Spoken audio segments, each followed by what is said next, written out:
Late one night in 1870, a Harvard medical student named James Adams walked down a dark street toward the gate of a cemetery in the quiet town of Malden, Massachusetts. And with him was his classmate William, who was carrying an unlit lantern. Once they reached the gate, they both stopped and looked around to make sure nobody was watching, and then they helped each other climb over the gate. And once they were on the other side, they took off running straight down the cemetery path. And eventually, after running for a minute, they got to the other side of the cemetery, and they came to a stop outside of a brick mausoleum that contained the remains of a man named Ephraim Gray, who had died 20 years earlier. So for years, James and William had been hearing all these rumors about this guy, Ephraim. In fact, many of their classmates had heard these rumors, and some people really believed they could be true. But tonight, James and William had snuck in here to this mausoleum to once and for all prove that those rumors were false. According to the rumors, when Ephraim was alive, so 20 years earlier, he'd been this very reclusive chemist who lived in a big house in the middle of town, and he had this one servant. And anytime people walked past his house, apparently they would always smell this really pungent chemical scent. And people believed that what Ephraim was doing in there to produce that smell was basically trying to come up with a potion that would make him immortal. He was basically running these strange experiments. However, clearly his experiments had not worked because Ephraim had died anyway. But when he died, his one servant had told the mortician not to embalm him, which was very unusual at the time. This was not a normal request.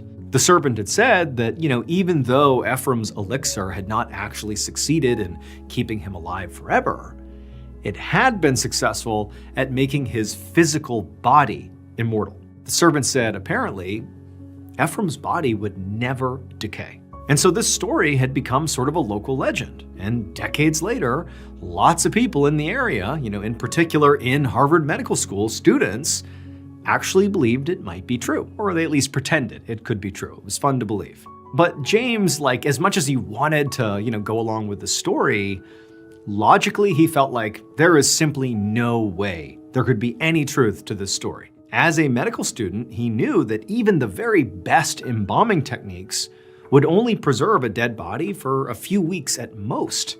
So there was no way Ephraim's body, that had been dead now for 2 decades, was not a pile of bones by now. And tonight, they were going to go find out. James knelt down in front of the mausoleum where Ephraim was entombed.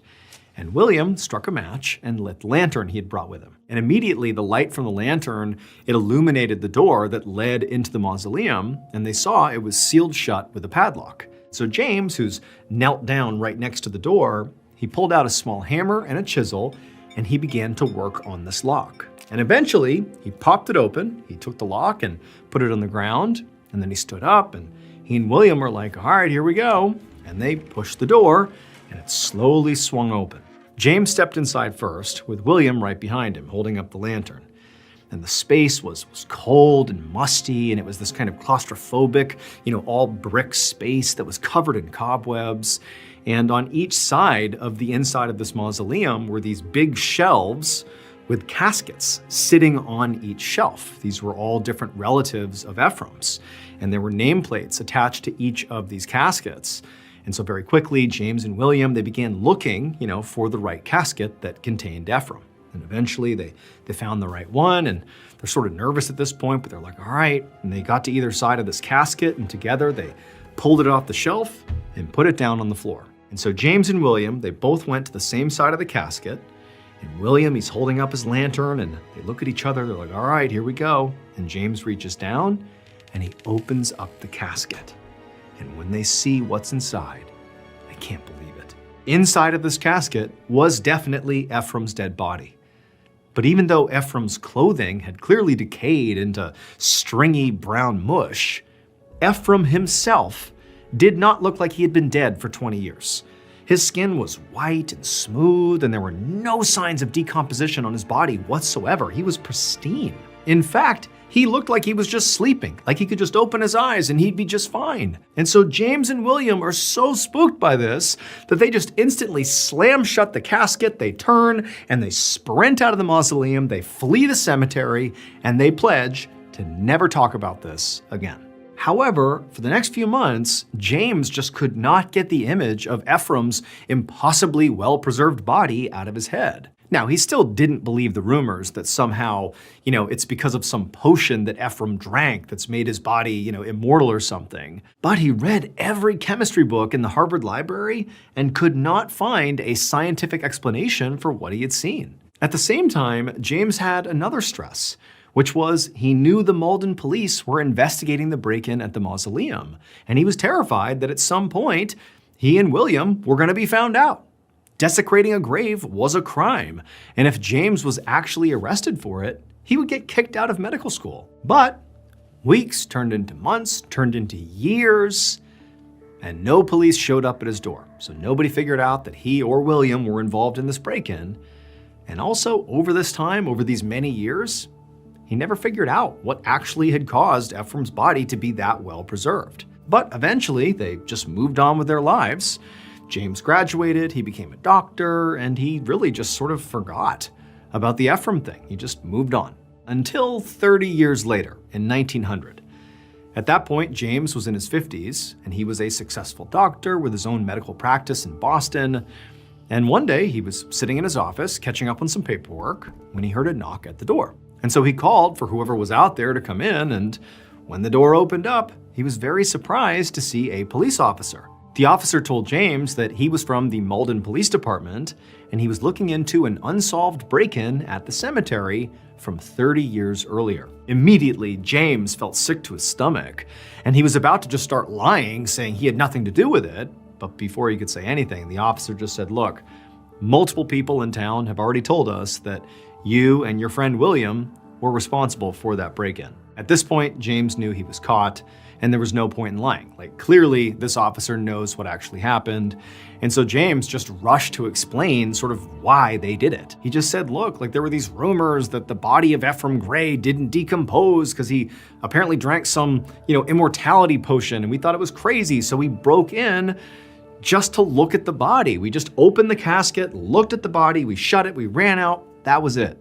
But the officer, after hearing this story, just narrowed his eyes and stared at James like he didn't believe him.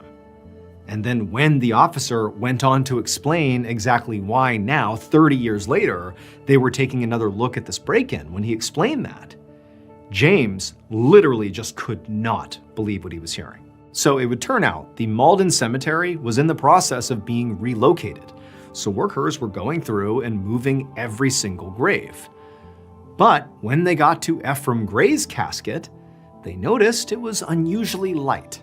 So they opened it up and found it was empty. There was no sign that anybody except for James and William had ever tampered with that mausoleum. And so basically, James and William were being accused of stealing Ephraim's body. But they both swore they didn't do that. They said they just went in, they looked at the body, were shocked that it had not decomposed, and they ran out. They didn't take the body. But police, during their investigation, saw that nobody else tampered with this casket except for James and William. So where did the body go? It was almost like Ephraim had simply woken up one day, looking as fresh as ever, opened up his coffin, and just walked out. And despite all of James and William's skepticism and all their medical training, they couldn't help but wonder if maybe somehow Ephraim's immortality potion had finally kicked in.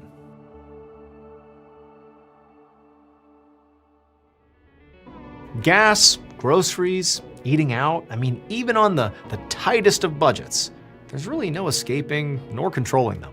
But here's what you definitely can control: getting cash back every single time you fill up, you hit the grocery store, or go out to eat with the Upside app. One thing I really like about Upside is that it doesn't require me to change anything I'm already doing. So before I fill up, I just check the app to see what offers are available nearby. It only takes a few seconds. And getting cash back on gas I was already going to buy is always a nice bonus. Here's how it works. Open the Upside app, claim an offer, pay with your card like normal, and get paid. That's it. And yes, it's cash back, not points you'll never use, not credits that expire. It's real money you transfer straight to your bank account. Upside has given back $1 billion to its users. To find out how much you could earn, download the free Upside app and use promo code MrBallen to get an extra 25 cents back for every gallon on your first tank of gas. That's an extra 25 cents back for every gallon on your first tank of gas using promo code MrBallen. Available to US consumers only.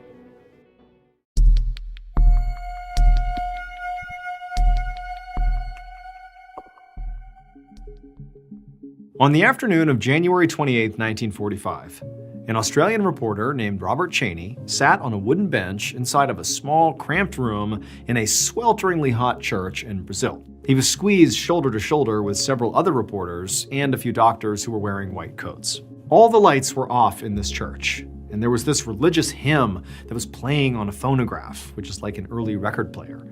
And on the other side of the room, standing in front of a heavy locked door, were these two people, these two psychic mediums, who were twisting and groaning as if they were in pain. So the reason that Robert and everybody else, the other reporters, the doctors, were gathered here today was because of what was happening inside of that locked room.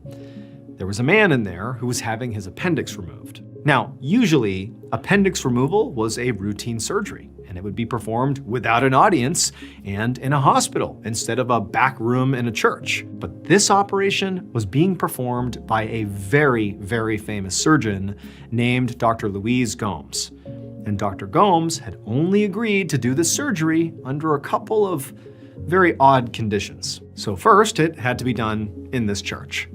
Second, no one else could enter the operating room, so that backed locked room, while he was working. Not even nurses or anesthesiologists, nobody. And third, the only people Dr. Gomes would communicate with during this operation were those two psychic mediums standing outside the door. They wouldn't even be in the room with him, they'd be outside. And so after all these conditions were agreed to, before the surgery, the two mediums worked with the doctor to gather all the supplies and made sure they were in the back room. And then also they strapped the patient down to the operating table in the back room, and then they came out again. And then at that point, the reporter, Robert Cheney, and the other witnesses that were there to see this, the other reporters, the doctors, they helped board up all the windows of this back room of the church. And they also searched for any hidden passageways to make sure nobody could look into or sneak into or out of this back room, the operating room. And so eventually everything was ready, and Dr. Gomes and the patient were the only two people inside of this back operating room. It was all sealed off and locked. And then the instructions had been given to, Robert Cheney and the others to just take your seats in the church and wait. And so that's what Cheney and the others did. They just sat there sort of listening and watching, and nothing was going on. There's just this hymn playing from the phonograph, and the mediums are doing like weird stuff in front of the door, apparently communicating with the doctor, but the whole thing was just sort of absurd. Honestly, Robert didn't really know what to make of this. But when he had caught wind that there was going to be this totally bizarre procedure done, he had come here not to validate that this was a smart or good way to do a surgery, but rather that this would just make a really wild story that people would be interested to read. But the longer Robert sat there listening and watching this totally bizarre scene unfold, the more he felt like he had sort of bitten off more than he could chew, that this was not really worth the time or energy. This was just really, really weird. However, as he's sitting there, sweating in the heat, just sort of waiting for this thing to be over, whatever it was, he overheard a couple of the doctors who were witnesses to this, along the pew with him, talking about Dr. Gomes. And what Robert heard is that these doctors are like, there is no way Dr. Gomes can perform this surgery. Like, he's not capable of performing this surgery. It's not possible. Not to mention, the doctors are also saying that, generally speaking, attempting to perform an appendectomy by yourself with no anesthesia, no nurses, no techs to help, was also just a terrible idea. Let alone, again, Dr. Gomes can't do this. There's no way. And so Robert, after hearing these doctors talk, he started to feel like, oh man, this whole thing's really unsettling. Now it's just creepy. The sound of the hymn and the mediums writhing around, presumably communicating with this famous doctor through the locked door. And it's like, please let this end. This is so awful.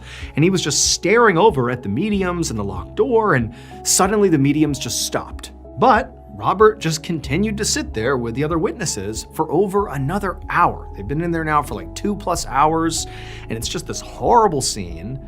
But eventually, this booming voice came out of the back room. The doors weren't open yet. The voice was just coming from inside of that room, and the voice yelled that the operation was now over. Robert, at this point, looked over at those two doctors who had sort of voiced their own concerns, and they kind of exchanged a look like, what are we going to see in there? But they had waited this long, they really wanted to see, so they all stood up and they made their way over to the door. When they got to the door, the two mediums stepped out of the way, and then one of the two doctors that was with Robert, they just reached down and tried the door handle, and they found it was now unlocked.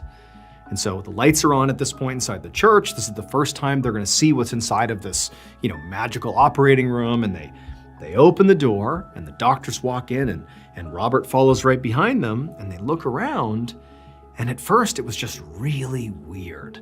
Like, there was really nothing strange in the room. The patient is right in the middle of the room. He's on an operating table. He has fresh stitches right on his side, suggesting he's just had surgery. And literally next to him on the table is a jar with his appendix sitting inside of it, floating in liquid. The surgery had been a success. The patient was okay. However, there was a catch. The surgeon, the famous surgeon, Dr. Gomes, was nowhere to be seen. He was not back here. And the reason is because Dr. Luis Gomes was dead. He died 19 years earlier. And it was because the surgeon was dead that all these people, Robert, the two doctors, the other reporters, it's why they were brought here, to bear witness to this unbelievable thing. Because the people who organized this knew that if they didn't have witnesses, nobody would ever believe that this had happened. Even though a dozen witnesses, including Robert Cheney, those doctors, the other reporters, were there in the church that day, and they swore that no living doctor ever went in that back room. They didn't go in during, before, after the surgery. Nobody came out, even though they swore, basically, that the patient was effectively alone in that room. Despite that, X-rays would confirm that the patient had had an appendectomy on that day, that his appendix really was removed, and apparently it was removed by a very highly skilled surgeon. And so, this remains the only surgery on record to have been officially performed by a ghost.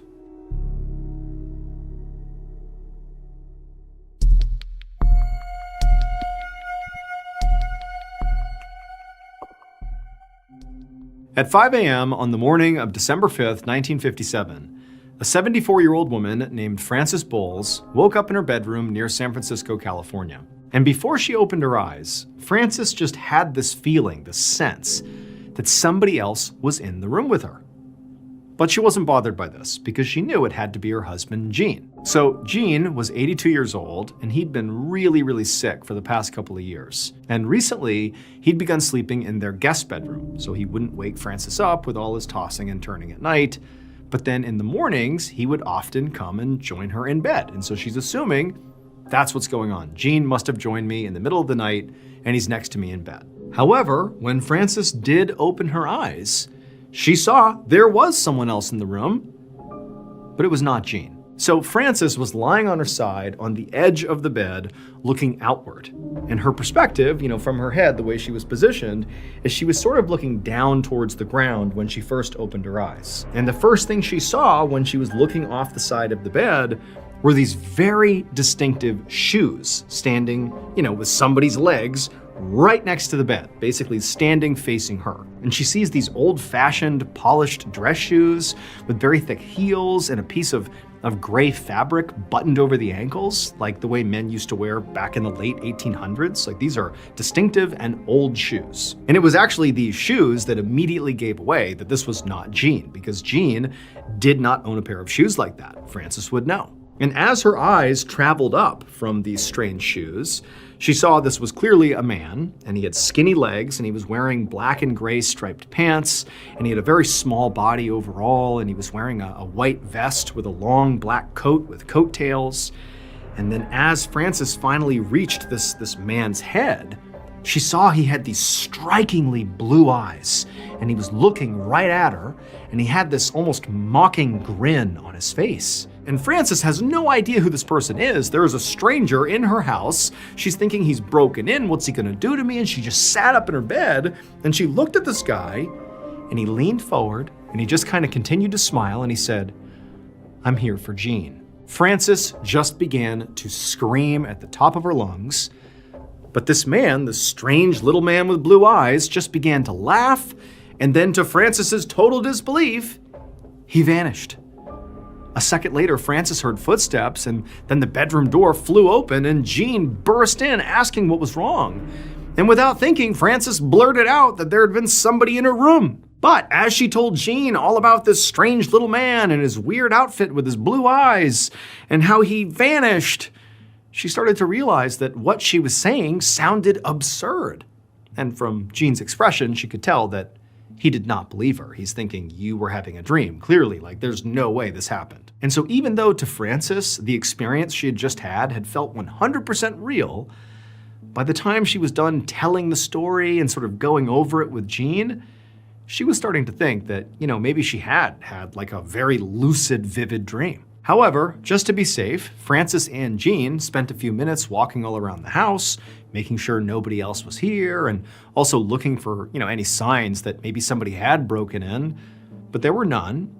However, Jean did find that the front door was unlocked, which definitely was not something he did. He remembered locking the door before bed, and Frances said she never unlocked it, so that was sort of a strange thing. But other than that, the house was in normal order. And so Frances and Jean, they didn't really know what to do. I mean, they did debate calling the police, but they had no evidence that this actually happened, and they both agreed that the story was just too strange for anyone to believe. And so by 7 a.m. that morning, so just a little while after this whole thing happened, Frances felt pretty convinced that there had been no little man in a room with blue eyes, and this really had just been a very lucid, horrible dream. And so the two of them began to go about their normal morning routine when Jean really started to feel sick. I mean, he was already not doing well in the weeks prior, but he really just started to deteriorate really quickly. This is like 15, 20 minutes after this little man has popped up in her nightmare or whatever. Jean starts falling apart, to the point where Frances actually called his doctor and said, "You gotta come here right now. Something's wrong with Jeannie. He's fallen apart here." By 8 a.m., when the doctor showed up, this is now about an hour after, Frances has had whatever experience she had, whether it was a nightmare or real, they don't know. But this is an hour later, the doctor shows up, and by this point, Jean is like wrecked. He's practically on his deathbed. He's falling apart. He gets rushed to the hospital, and all day that day, they're trying to save him. But by the very next morning, he had died.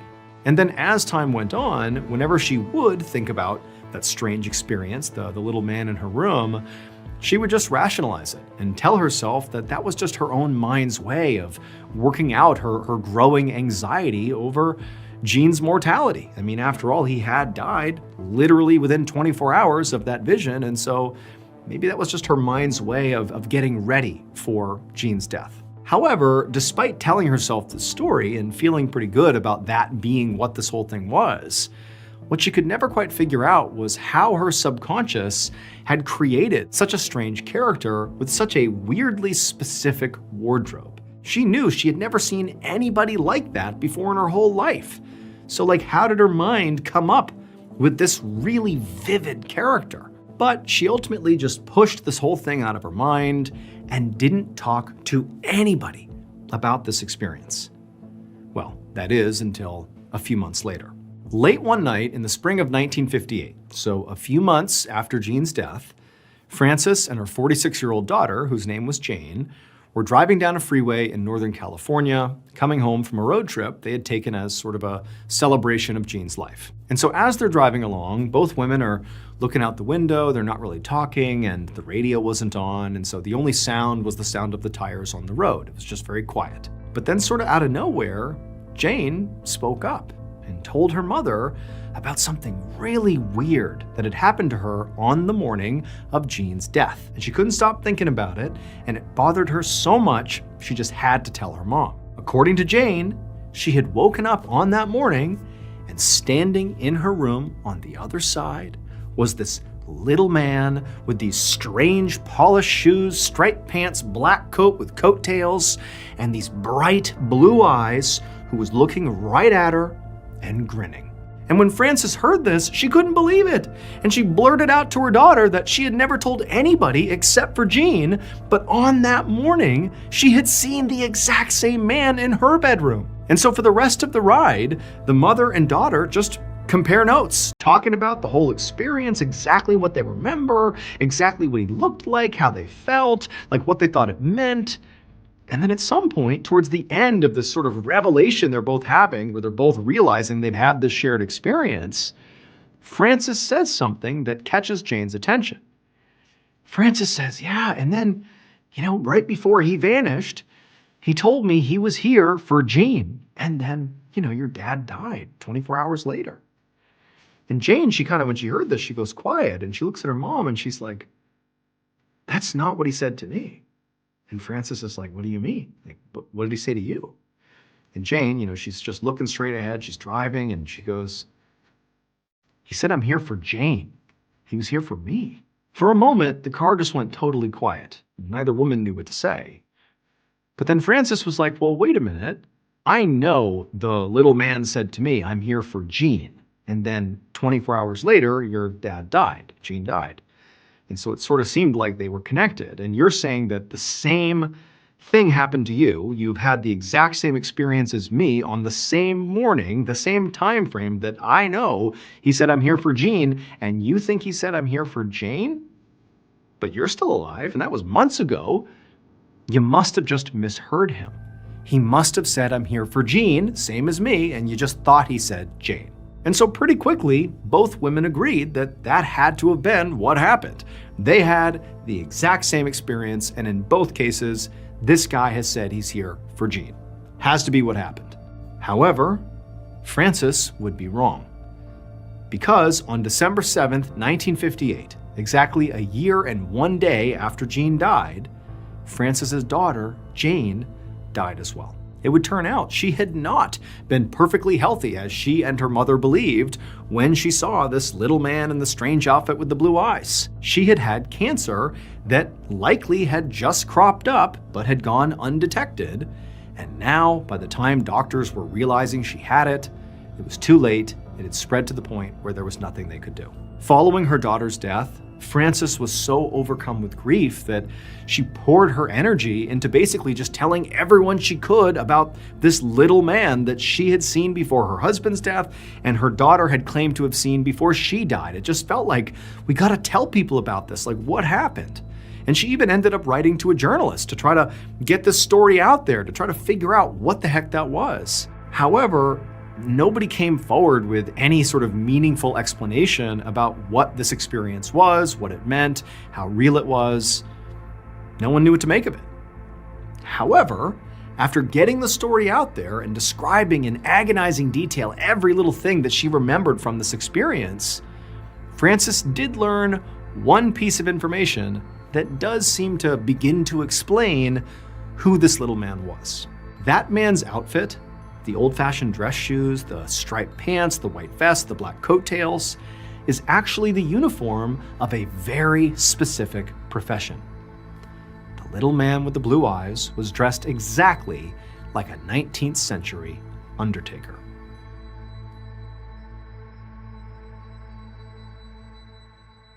Around noon on October 21st, 1988, a man named Valentino sat at a cafe table sipping a coffee on a sidewalk in Buenos Aires, Argentina. So this particular neighborhood was called Caballito, and it was right in the heart of Buenos Aires. It was very densely populated, and there were lots of tall apartment buildings and shops and cafes with tons of pedestrians and tons of traffic. And so as a result, it often felt very loud and chaotic, and today was no different.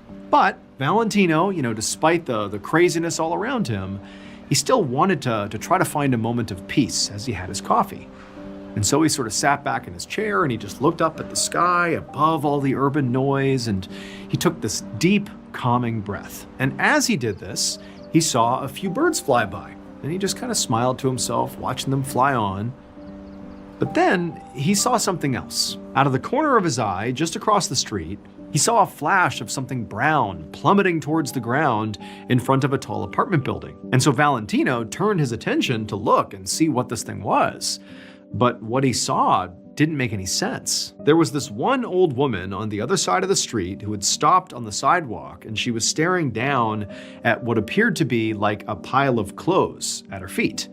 And the brown thing, the thing that caught Valentino's attention, which he couldn't make out what it was just a few feet away from this pile in front of this woman. But then, this old woman across the street, she just began screaming.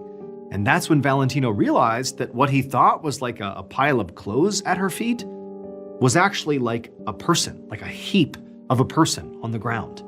It was another old woman, and she was completely motionless on the ground. And so Valentino, he's shocked by what he's seeing. He's trying to make sense of it, and he's seeing again now, knowing it's a person on the ground and seeing this brown thing over here, and he's thinking, was that flash of brown, like that brown thing falling and striking this woman who's now motionless on the ground? Is that what happened? And as Valentino is sort of coming up with theories about what he's even looking at, it seemed like at the same time, the entire bustling neighborhood all around him also, just for a moment, stopped and just sort of paid attention to whatever madness was happening over there, as they too were trying to piece together what happened. But then, that brief moment of almost relative calm just completely dissipated, and the street once again descended into total chaos.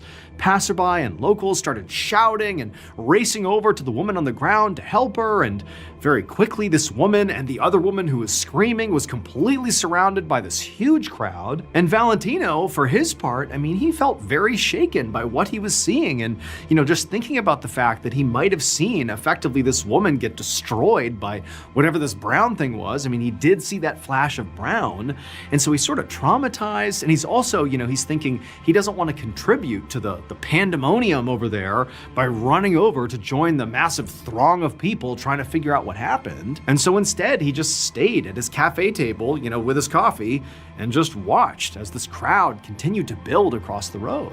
Finally, Valentino heard sirens, and he knew that meant an ambulance had to be close. But for some reason, even though he knew that was like objectively a good thing, help was on the way, maybe they can save this woman on the ground, he doesn't know.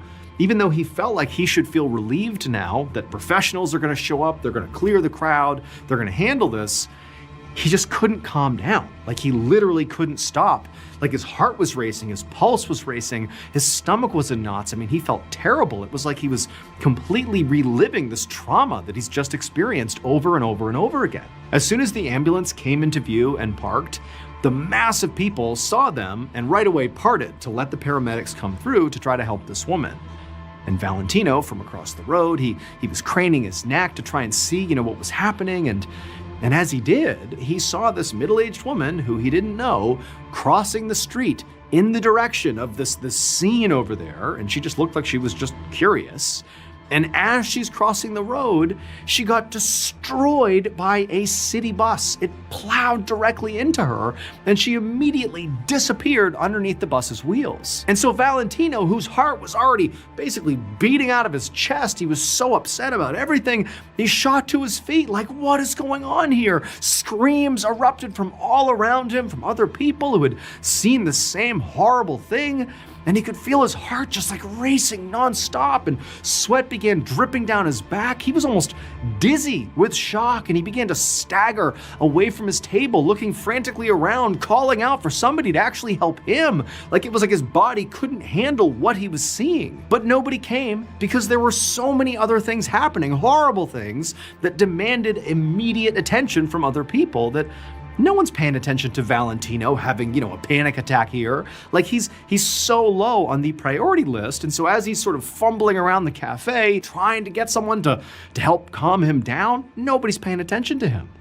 And so eventually Valentino kind of spiraled and then fell to the ground, and he found himself once more, on his back on the ground, staring up at the sky, watching birds fly across. What actually happened on that street in 1988 in Buenos Aires was so improbable that it made newspapers all across the world. So the first woman who was hit by the object that fell from the sky, the flash of brown, she died from the impact.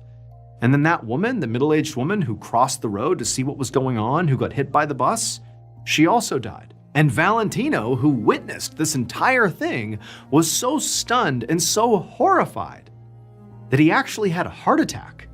And then he died on his way to the hospital. And so basically, these 3 fatalities that all occurred within minutes of each other were all connected, but were basically freak accidents that all had to happen in succession to even occur. And it all started when that brown thing plummeted through the air, the thing that caught Valentino's eye. And it would turn out that brownish object was actually the 4th victim in this tragedy. That object was actually a poodle named Khaki that had chased a ball straight off the balcony of its owner's 13th floor apartment. This is a paid ad by BetterHelp. It's normal to long for a time when, connection felt easy and being close to people didn't take so much effort. And then you take a look at your life now and it just feels different, busier and more complicated. I mean, there are moments I think about sometimes, nothing big, just, sitting with people I cared about, talking about nothing. At the time, those moments themselves didn't feel important. But now, looking back, I think I'd tell that version of myself to cherish those moments as they were occurring because they don't last forever. And so someday, the relationships you have today may be the ones you wish you had held on to a little bit tighter. Therapy may be able to help you work through life's changes and provide the tools to navigate what's next, even if it looks different than it used to. BetterHelp makes starting therapy easier. Take the quiz and get matched with a credentialed therapist quickly. Switch anytime at no extra cost if it's not the right fit. BetterHelp has served over 6 million people globally. Click the link in the description or go to betterhelp.com/MrBallen and get 10% off your first month of therapy.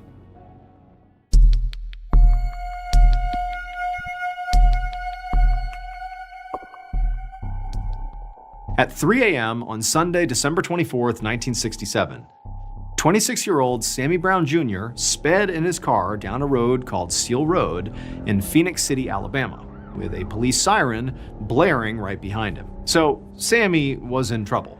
It was Christmas Eve, and he had celebrated a little too hard and drank way too much, and he thought he'd be okay to drive home since he lived close by, but he'd been wrong, and he'd ultimately attracted the attention of a police officer who was now chasing him. And Sammy knew he could not get caught, because in addition to being very drunk, he also didn't even have a license to drive in the first place. And so that's why right now he was driving at 100 miles an hour to get away from this cop. But not only was the cop actually gaining on him, but also Sammy could see on the road up ahead that he had another problem, because there was another car in front of him driving in the same direction, and because this other car was actually going the speed limit, Sammy was going to smash into them if he didn't swerve around them. But this was not a highway where Sammy could just easily change lanes. It was a local 2-lane road. So Sammy knew that if he wanted to swerve around this car, he would have to swerve into the oncoming traffic lane. But since Sammy kind of looked and didn't see any other cars in that lane, he just decided to go for it and pray that he got lucky. So Sammy cut his wheel and tried to swerve around the slower car. But again, Sammy is extremely drunk. He's being chased by this cop who's gaining on him, so his anxiety is spiking. He's going so fast. And in this state of mind, Sammy actually misjudged the timing of his swerve, and he clipped the back of the slower car. And as soon as he did, there was this crunch of metal, and both cars began to spin out across the road before they sort of miraculously just came to a stop. Inside of his own car, Sammy sort of sat up and looked around and realized he was unhurt. And then when he looked out the window, he could see the driver of the other car, a man in his 60s, slowly get out and walk to his bumper to inspect the damage. And when Sammy saw this, he realized that despite how bad of a situation he was in, he actually had gotten very lucky. I mean, not only was he alive, but the man he had just hit going nearly 100 miles an hour also appeared to not just be alive, but basically seemed okay. Following the crash, Sammy expected to have some pretty harsh consequences, and he was charged for reckless driving and also driving without a license. But, sort of amazingly, his lucky streak actually would continue, because despite the charges, he didn't actually have to serve any jail time. He just had to pay a couple of fines, which meant Sammy really did not learn his lesson. And so, over a year later, on April 13th, 1969, Sammy once again spent all of his Saturday night drinking, and then at about 1:30 a.m. on Sunday morning, he got into that same car, which he still did not have a license to drive, and then he once again sped down Seal Road, the same road he got arrested on last December. And, wouldn't you know it, just like the last time, he saw a car ahead of him in his lane going too slow, and he decided to go around it. This time, however, he was not being chased by police, so he was not nearly as frantic or anxious. So he began shifting lanes much further away from this slower car. And when he moved into the opposing traffic lane because of the distance he had given himself, he didn't clip the car in front of him. And for a split second, he felt an intense rush of satisfaction, because this was just more proof to Sammy that he was just an incredibly lucky guy.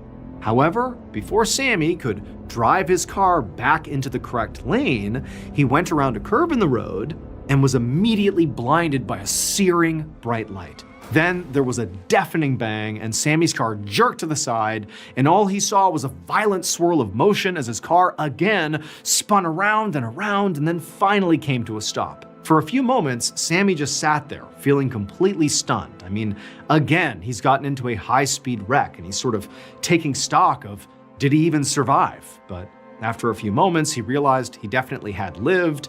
His neck ached quite a bit from being shaken so hard, but other than that, he kind of looked around and he realized, once again, he was basically unhurt, so he had just gotten really lucky again. And so eventually, he climbed out of his car, and even though he was sort of dizzy from the crash, from the alcohol, when he took stock of what was in front of him, he could immediately see what had just happened. In his effort to avoid hitting the car that was driving in the same lane as him, he had swerved into oncoming traffic and hit a different car, another car, head on, that was driving in the opposite direction. This was like a worst-case scenario.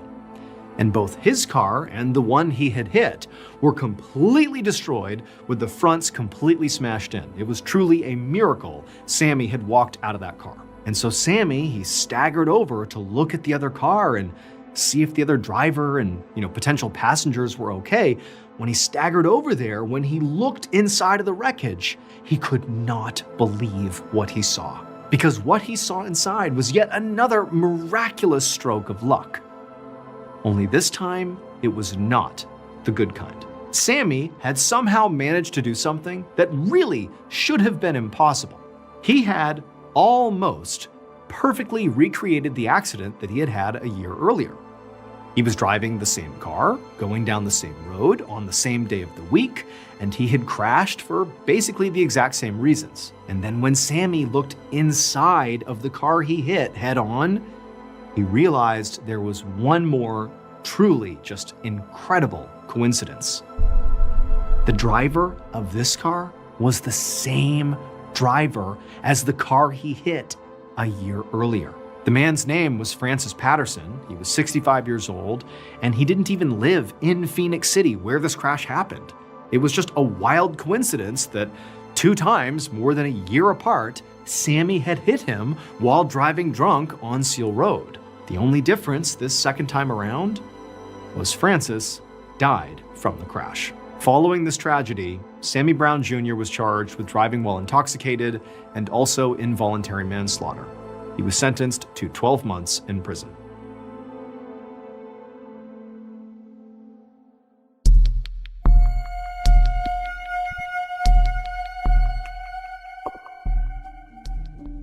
On a Sunday night in early 1805, a 13-year-old boy named Emile Deschamps sat at a table full of adults in a house in Orléans, France. Now, Emile was supposed to be having dinner with all the other boys at his boarding school across the city, but his aunt had picked him up as a surprise for a home-cooked meal. And he knew why. His aunt was worried about him. So Emile's parents had sent him to this boarding school in Orléans a few years ago, but he hated the city, and basically right after he got there, His mother had died, and so Emil had really had a difficult time adjusting, and he felt lonely and isolated, and his aunt was definitely aware of that. And so tonight, Emil was very grateful that his aunt, because, she kind of felt bad for him, had brought him here to include him in this dinner, like he appreciated that. But this particular dinner was just full of adults that he didn't know, and it was just incredibly boring. In fact, right now, one of his aunt's middle-aged friends, this guy whose name was Monsieur Foncierbieu, was just rambling on and on about his experience in the military, and, Emil was just not remotely interested. I mean, this was not exciting to him in the least, and so he did what he always did. He just sort of tuned this guy out and let his mind wander. Because Emil had like this really big imagination, and he would routinely, especially when he was, lonely and sad at school, he would just kind of disappear into his own thoughts. But quickly, after he sort of began letting his mind wander, he was pulled right back to reality when his aunt set the dessert down right in the middle of the table. So this dessert was a brown, sauce-drenched cake-like thing that was actually wrapped in a cloth and was piping hot, literally steam coming off of it. And Emil, he just kind of stared at it because he had never seen a dessert like this before and had no idea what it was. And so as he was staring at it, he heard a voice at the table say, "Oh, it was plum pudding, and Emil, you should try this." Emil looked over at the voice who had said this, and it belonged to Monsieur de Fontainebieu, who was smiling at him. This is the guy who had been rambling about his military experience. And the monsieur repeated that Emil really needed to try a slice of this plum pudding, because it was an amazing traditional English dessert, and it was just absolutely delicious. So Emil let his aunt cut him a slice, and then he took a bite. And he was glad he did, because it really was incredible. It was this rich and sweet and just perfectly warm dessert. I mean, this was like one of the best desserts he had ever had. And so after trying this plum pudding and, telling the monsieur how great it was and thanking his aunt, he just kind of went back to letting his mind wander, and the conversation at the table picked back up again, and, it was just boring adult talk, and the night just kind of continued as is. And then at some point in the night, when the meal and the dessert and everything had all been eaten up, the guests parted ways, and Emil went back to his boarding school. And quickly, when he got back to his boarding school, he forgot about the dinner and the pudding and the monsieur, and just carried on with his life. One afternoon, 10 years later, in the spring of 1815, Emil was 23 years old, and he was living in Paris, about 80 miles away from Orléans. So Emil had basically fled Orléans as soon as he was old enough to strike out on his own. And once he had turned his big imagination into a blossoming career. He was now a poet and a playwright, and he was writing about these big, sweeping human experiences like love and chaos and how mysterious life can be. So Emil that day had basically been writing nonstop and had sort of lost track of time and sort of forgot to eat. And then suddenly he felt super hungry, and so now here he was out and about looking for something to eat. But he was so hungry that he decided he didn't even care where he went. I mean, normally he was picky about where he would eat lunch and dinner, but today he just wanted food. He didn't care where it was. And so he just randomly chose a cafe and went inside. It was a small space with a few customers sitting at some tables, and Emil just walked in and took a seat at an empty one. And quickly thereafter, a waitress came over and handed Emil a menu, and when he flipped it open, he was immediately drawn to the dessert section. He saw this cafe served plum pudding, the amazing English dessert that he had had a decade earlier at that dinner party with his aunt and the monsieur. He had not had plum pudding from that day to now. It had been 10 years. He had just not had it, but he saw it on the menu, and he's like, oh my goodness, I gotta have plum pudding again. That was so good 10 years ago.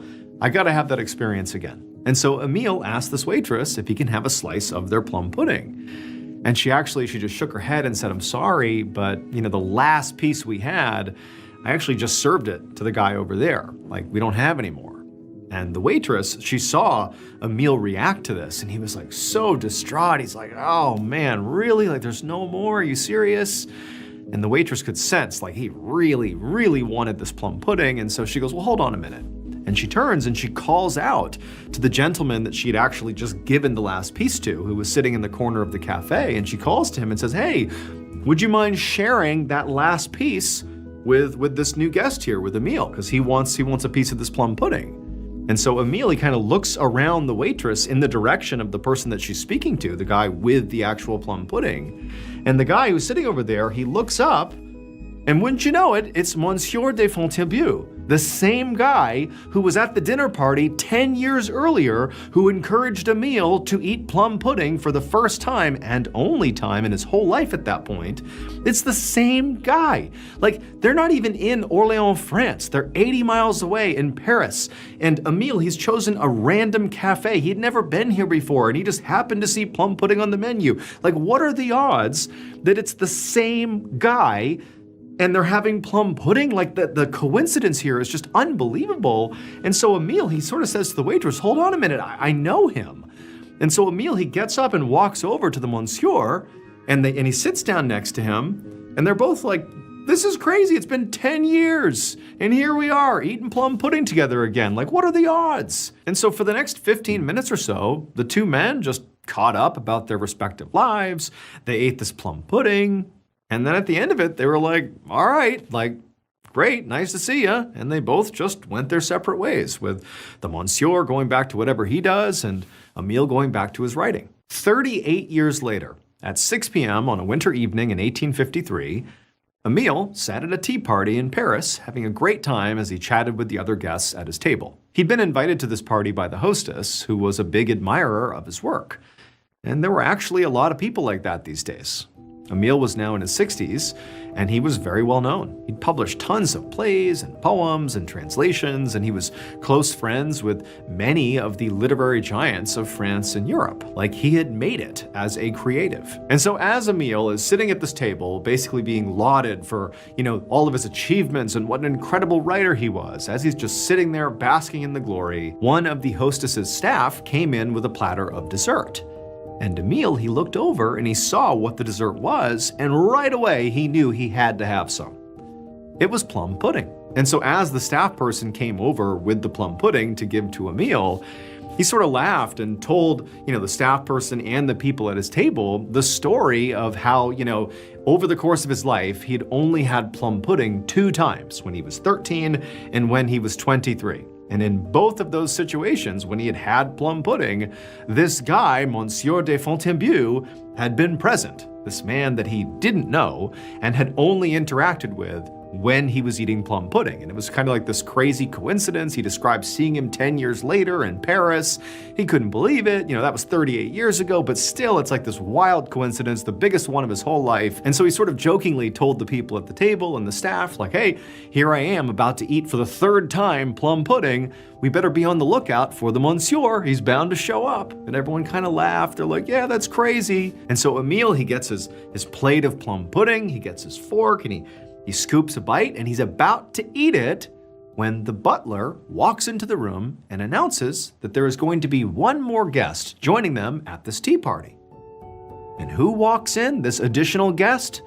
None other than Monsieur de Fontainebleau. And so Emile, he's about to bite the plum pudding, and he looks up and he sees him and he can't believe it. I mean, the guy is like 1,000 years old and he hasn't seen him for 38 years. And the only other times are when he's eating plum pudding. And wouldn't you know it, for the 3rd time here, it's happening again. Like, this is unbelievable. It was crazy the 2nd time. This is now impossible. How is it that he's here as I'm about to eat for the 3rd time this plum pudding? It doesn't make sense. And so Emile just stared at the monsieur with this look of just absolute shock on his face.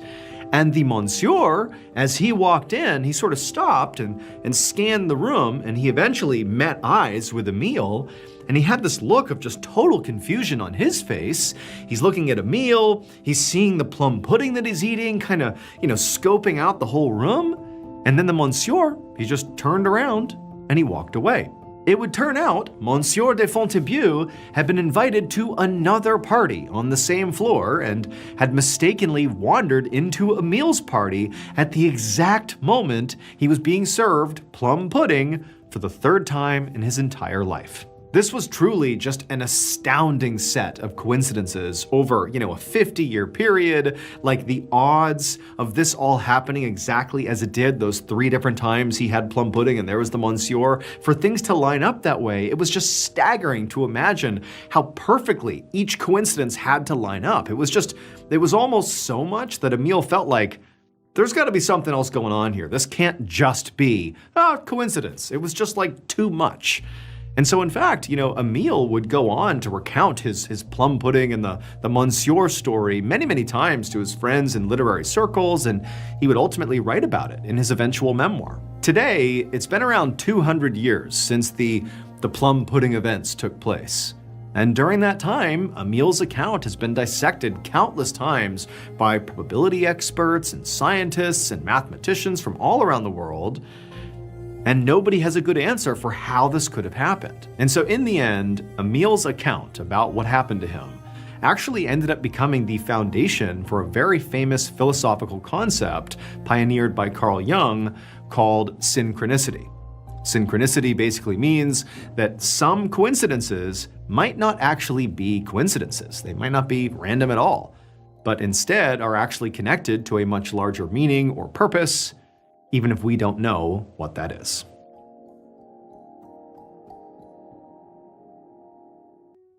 On the afternoon of Friday, February 7th, 2003, a 52-year-old woman named Monique Lejeune cleared the table after lunch at her house in Cologne, France. Her husband, Claude, and 2 of her adult sons, Franck and Pascal, were at the table. And while Monique cleaned up, the men talked over what they needed to pack for the overnight trip they were about to take. They were heading to a family gathering near Paris, about 3.5 hours away, to celebrate Claude's sister-in-law's retirement. Monique was not going to go, and she had told her family it was because somebody had to stay home with their 4 dogs. And that was true, but there also was another real reason why Monique did not want to be there. And it was because she just didn't get along very well with Claude's family. So Monique and Claude had gotten married almost 20 years earlier, but at the time they both already had multiple kids from previous marriages. Monique had 3 boys, and Claude had 5 girls. And for a while, the 2 halves of the blended family had gotten along quite well. But over time, there were some personality clashes between Monique and her 5 stepdaughters. When Monique and Claude got married, all 5 girls were at least teenagers, if not in their 20s. And so while they sort of accepted Monique as being part of their lives, they just couldn't view her as an actual motherly figure. They were already close with their actual mother, Claude's ex-wife Beatrice, and so that was their mother, and Monique was like the add-on. Then, in 1993, one of Claude's grandsons, so one of his daughter's children, had accused Monique's eldest son, Jean-Luc, of sexually abusing him, and that had completely ripped the family apart. Now, this was never reported to the police, so there was no actual investigation into whether this really happened or not. But Claude's 5 daughters and Claude's ex-wife Beatrice had fully believed the grandson. And Monique had defended her son, Jean-Luc, and Claude was kind of stuck in the middle of it. And it had gotten so ugly that the 2 sides of the family had just stopped talking to each other for a whole year. And so now the whole family was basically back on speaking terms as they were getting ready for this retirement party, but it was still extremely uncomfortable and tense. And so that is why Monique was not going to go, and also why her son, Jean-Luc, was not going to go as well. Finally, around 3 p.m., as Claude and the 2 sons wheeled their suitcases out to the car, Monique went to the front door and she said goodbye to them and then watched as they hopped in the car and drove off. A few hours later, around 6:30 p.m., Monique heard a knock on the front door. And when she opened it, it was her son Jean-Luc, and he was standing there holding up his bicycle. He told his mom he was just stopping by on his way home from work. And she said, "Great, come on in." And so Jean-Luc left his bike outside and he walked in, and as he was taking off his coat, he mentioned to his mother that her neighbor across the street, whose name was Henri, had clearly been watching Jean-Luc when he rolled up, like he was basically spying on him. And Monique actually kind of was spooked by that, because Henri was a bit of a loose cannon. For example, anytime anybody parked their car in front of Henri's house, he would shamelessly vandalize their vehicle by slashing their tires or pouring oil all over their car. I mean, the guy just didn't care. In fact, over the years, there had been several heated arguments between Monique and her sons and Henri about parking. And in fact, one of those arguments had even escalated into a physical fight. But since Jean-Luc had shown up tonight without a car, he rode his bike here, Monique just hoped that, whatever issues Henri had, that it wouldn't go anywhere, because there's no car in front of his property, we didn't do anything, leave us alone. Monique led her son into the kitchen, where she poured 2 glasses of sparkling wine, and then the two just sat there and chatted for about half an hour, and then Monique gave her son a haircut, and then around 7:05, Jean-Luc said goodbye to his mom. He went outside, hopped on his bike, which had not had its tires slashed by Henri, and he left to go to his apartment with his wife to have dinner. After Jean-Luc was gone, Monique just sort of went about her evening. She corralled the dogs behind a baby gate at the base of the stairs and then fed them, and then she went into the kitchen and began cooking dinner for herself.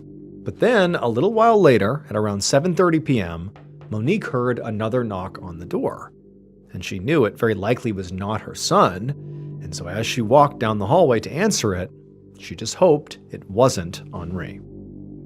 The following morning, the woman who lived next door to Monique woke up feeling pretty tired. She hadn't slept well because someone's dogs in the neighborhood had been barking all night. She got out of bed and walked over to the window and opened up the blinds, and as her eyes adjusted to the light that was flooding in, she looked down from her second-floor window into the yard of the 2-story white house that was next door, Monique's house. And the neighbor saw there was something dark in the middle of the walkway that led to the front door of Monique's house. And so the neighbor, she put her face right up to the window and she squinted to get a better look. And she realized what she was seeing was a body lying face down on the pavement. And so in a panic, this woman ran out of her room, grabbed the phone, and called the police. A couple hours later, Judiciary Police Captain Anne Preem pulled up in front of a white 2-story house with crime scene tape and a medical examiner's van right out front. As Preem got out of her car, a police officer walked over to her and led her to where the body of a woman was lying out in the front yard. The officer told Preem that the victim, Monique Lejeune, had been discovered exactly like this by her neighbors earlier that morning. And based on the progression of rigor mortis, the medical examiner estimated that Monique had likely died between 8 p.m. and midnight the night before. Preem bent down to get a better look at the body, but even before getting up close, she knew this woman had sustained just gruesome injuries. There was blood all over Monique's face and her clothes, and her torso appeared completely ripped apart by what appeared to be stab wounds. Preem guessed, just from looking at the scene, that this woman must have been murdered and likely was stabbed, just at first glance, at least a dozen times. Preem also noticed pretty obvious defense wounds all over Monique's hands and forearms, which certainly suggested again that she was murdered and that Monique had put up a pretty good fight against her killer.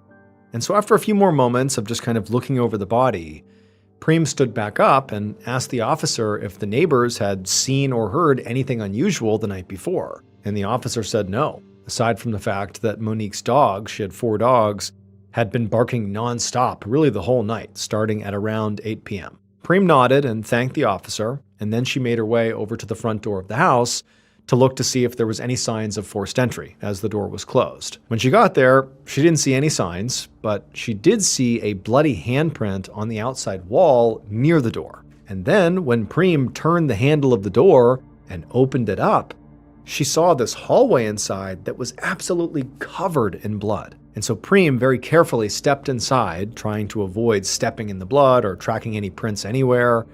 And she began walking down the hallway very carefully and looking in other rooms.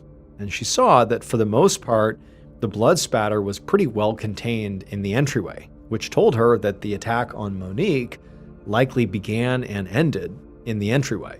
And so her running theory was, okay, Monique must have had someone come to the door, they knocked or whatever, and then Monique opened the door and was attacked immediately. But then, as Preem stepped back outside, she looked down at the front walkway and noticed something kind of unusual. Despite all the blood right inside the front door, there was no blood at all on the walkway between the door and the spot where Monique's body was found. And just from the amount of blood that the victim had clearly lost inside the house, Preem doubted that she would have been capable of running out into the yard after the attack. So she had to wonder if maybe the body had been moved post-mortem. And Monique was a large woman. So if her killer had been able to overpower her, one, and then also move her body such a far distance after she was dead, Prem assumed that whoever her killer was likely pretty strong. In fact, Prem just kind of assumed that the killer had to be a big, strong man. However, what Prem didn't understand was why would the killer want to drag a corpse out into the yard where the neighbors could see them? Unless for some reason they wanted Monique to be found as soon as possible. And since at least at this point it appeared like Monique likely had gone to the front door and opened the door for her killer, Prem thought that the killer must be someone that she knew.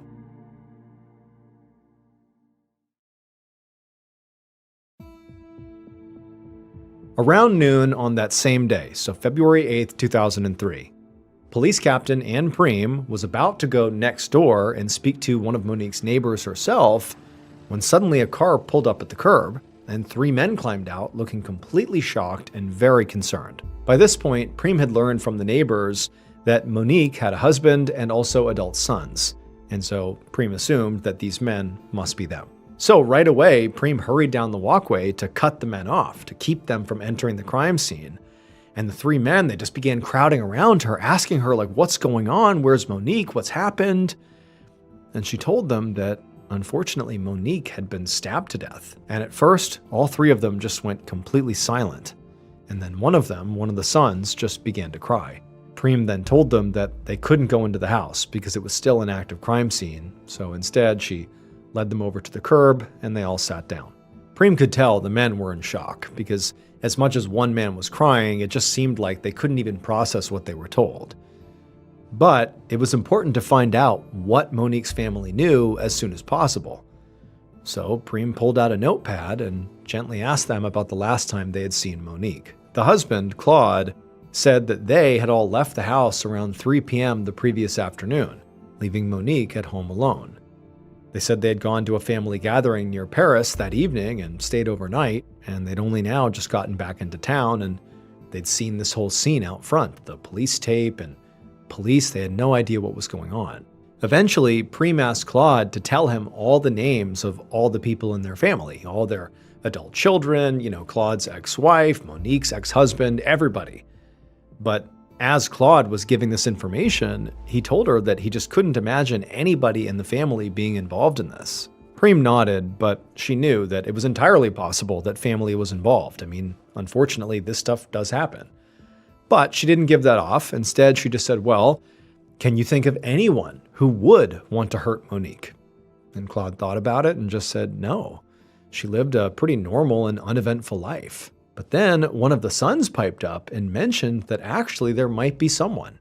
He said her neighbor, Henri, and he pointed across the street at the house. A minute later, Prem was knocking on the front door of Henri's house. And after a few seconds, a middle-aged man answered the door. And he was very curious about what was going on across the street. And eventually, Prem told him that, well, your neighbor Monique has been murdered. And when she said that, Henri smiled. So immediately, alarm bells are going off in Prem's head. She's thinking this guy is very suspicious. And she asked him, like, can I come in and look around then? And Henri didn't even seem surprised by this request. It was like he already knew he was going to be looked at as a suspect and said, sure, come on in. So he stepped aside and Prem came in and began searching every room in the house, the living room, the kitchen, the upstairs bedrooms. But despite looking everywhere, she didn't find any traces of blood or really anything else suspicious or unusual. So eventually, Prem made her way back into the living room where Henri was waiting, and she asked him, where were you the previous evening? And he told her very casually that, well, he and his wife were home. They were here. Prem thought this was a pretty weak alibi, but she made a mental note to follow up with the wife and confirm it later. Next, Prem asked Henri if he had seen or heard anything out of the ordinary the night before. And Henri said no, except that maybe around 7 p.m., he had seen one of Monique's sons leaving her house on his bicycle. And at this, Prem perked up because the family had told her that Monique had a third adult son named Jean-Luc, who had not gone to that party in Paris. And if Henri was telling the truth, it meant that Jean-Luc was very likely the last person to see Monique alive. And maybe he he was even the killer. The next morning, Prem led a forensics team up the stairs of a rundown apartment building in a sketchy part of town. She knocked on the door to Jean-Luc's apartment, and a moment later, a young man answered. After confirming that he was Jean-Luc, 2 officers led him away to be questioned back at the station. Meanwhile, Prem went in with the forensics team to search his apartment. And pretty quickly, as Prem was walking around the living room, one of the other officers called her over to look at something. And so she walked over to him, and she saw he had his flashlight out and he was pointing it at something on the wall. And when she got close enough, she could see that what he was highlighting were what appeared to be tiny drops of blood. And so Prem pulled out her flashlight, and she too began scouring the walls and the floor near the stairs, looking for any more blood. And she found a few more red droplets near the doorknob to a closet. And so she opened the closet up, and inside was a bike. And she shined her flashlight on the bike, on the wheels and the frame, and she saw all these reddish-brown splatters all over the underside of it, as if whoever had ridden this bike last had basically drove through a puddle of blood. An hour later, Prem walked into an interrogation room at the police station where Jean-Luc was sitting with his head in his hands. He looked up as she entered, and he had this very scared and confused expression on his face. Prem sat down across from him and right away asked him what he had been doing at his mother's house on the night of February 7th. Jean-Luc said he had just stopped by after work, as he often did, and he only stayed for maybe half an hour before riding his bike back home. When Prem asked him if he had gone straight home afterwards, Jean-Luc said no, he hadn't. He explained that his wife's brother, Christophe Gressier, lived in the same apartment building as they did on the floor right below them. So before going up to his own unit, he said he just stopped by to chat with Christophe for a few minutes, and then after that, he spent the rest of the night in his own apartment with his wife. However, to Prem, she felt like there had to be more to this story, because they had found what appeared to be droplets of blood sort of scattered throughout Jean-Luc's apartment, and then, there was blood, or at least what appeared to be blood, on the underside of his bike. And so she figured, maybe if she pushed hard enough, she might be able to get him to change his story. So she told him point blank they had found blood in his living room, and they were now sending it to the lab for analysis. And when Jean-Luc heard this, his face went bright red, and he began stammering that the blood was very likely from a neighbor who had injured himself while visiting a few days earlier. Prem nodded, but then told him, they'd also found blood sort of all over his bike. And Jean-Luc, he sort of hesitated and stuttered and stammered, but really couldn't come up with any way to explain that. At this point, Prem felt like she had Jean-Luc right where she wanted him. So she just told him to be quiet for a second and just roll up your sleeves so she could look at his arms. Prem knew, based on the defensive wounds on Monique's body, that she likely had fought back really hard, and she must have left at least a few scrapes or bruises on her killer. However, when Jean-Luc finally, rolled up his sleeves, Prem didn't see a single scratch or bruise on his hands or arms. A few minutes later, Prem left the interrogation room and walked to her office. Despite the lack of defensive wounds, Jean-Luc was definitely still acting suspicious, and she was not ready to let him go. But she also didn't want to get tunnel vision and completely ignore any other suspects, in case the blood inside of Jean-Luc's apartment did turn out to just be a big coincidence. So she sat down at her desk, and she opened up a file, and she began flipping through the notes of interviews that her team had already done with the rest of Monique's family and her neighbors. Monique's sons had mentioned in their interviews that there was definitely some tension between Monique and her 5 stepdaughters. But officers had spoken to all the stepdaughters as well as their husbands, and even though some of the women had admitted they still had an issue with Monique, they all had alibis, both the women and their husbands, for the night that Monique was killed. Also, several other family members had mentioned that Claude's ex-wife, Beatrice, definitely did not get along with Monique. But officers had tracked down Beatrice, and she just didn't seem like a very strong suspect. Beatrice had said, for the most part, she and Monique, even if they didn't get along, they just stayed out of each other's way, and that they hadn't seen each other in over a month. And also, Beatrice was remarkably tiny and frail. She was barely 4 foot 9 inches tall and 58 years old and just seemed really weak. So it just seemed almost impossible that she could have overpowered the much larger Monique and inflicted the injuries that were inflicted on her and then dragged her out to the front yard. It just seemed sort of impossible.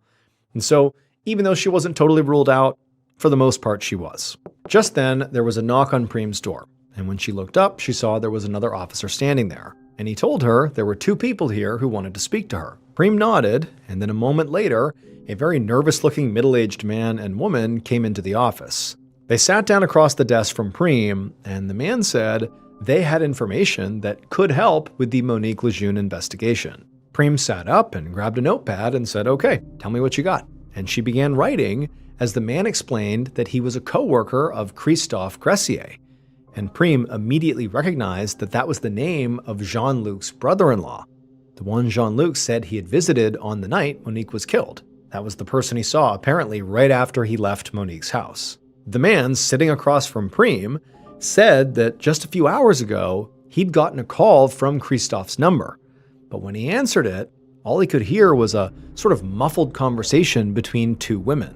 And at first, this man thought what he was hearing was just an accidental call, maybe by Christophe's kid who was just pressing buttons at random. However, the man said when he put his phone on speaker, he and his wife, who was the woman he was with, they both started listening really closely, and they were able to make out a snippet of the conversation. The 2 women on the line were clearly talking about needing an alibi and saying something about a man named Jean-Luc. First, the women had said something like, "It's not Jean-Luc's fault, he's depressed." And then the women had mentioned something about a pair of pants that needed to be washed. Prim couldn't believe what she was hearing. Any doubts that she had had about Jean-Luc being the killer pretty much disappeared. And so she took down the couple's names and contact info, showed them out of her office, and then once they were gone, she grabbed her keys and she headed out to go to Christophe's apartment.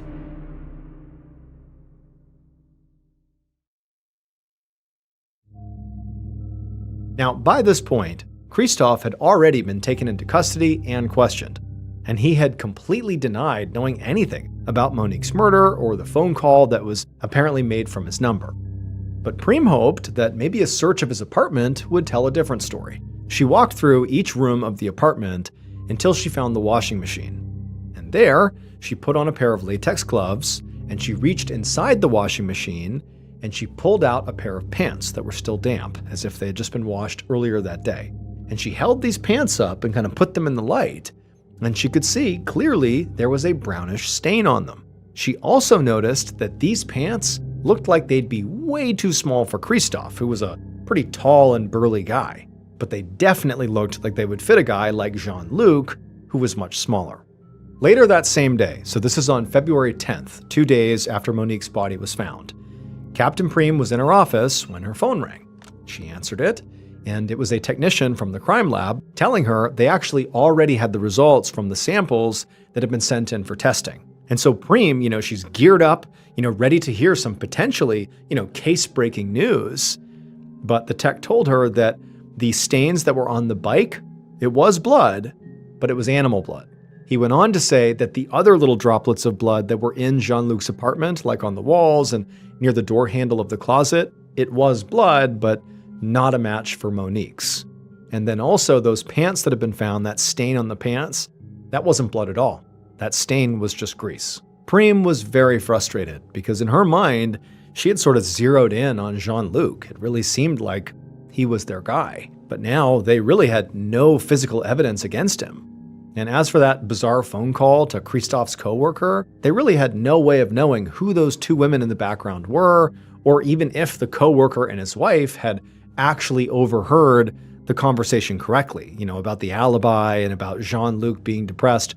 Who knows if they actually heard that. So Prim thanked the lab technician for calling with the update, despite how disappointing it was, and she was about to hang up when he told her to wait, because he had one more piece of news for her. He told her that during Monique's autopsy, the medical examiner had actually found DNA under Monique's fingernails, and it was very likely skin cells from her killer that had been scratched off during the struggle. The technician said it would take at least another few weeks to analyze it, but once the results came back, they could definitely test it against DNA samples from any of their suspects, and maybe it would be a match. This definitely gave Prim some hope.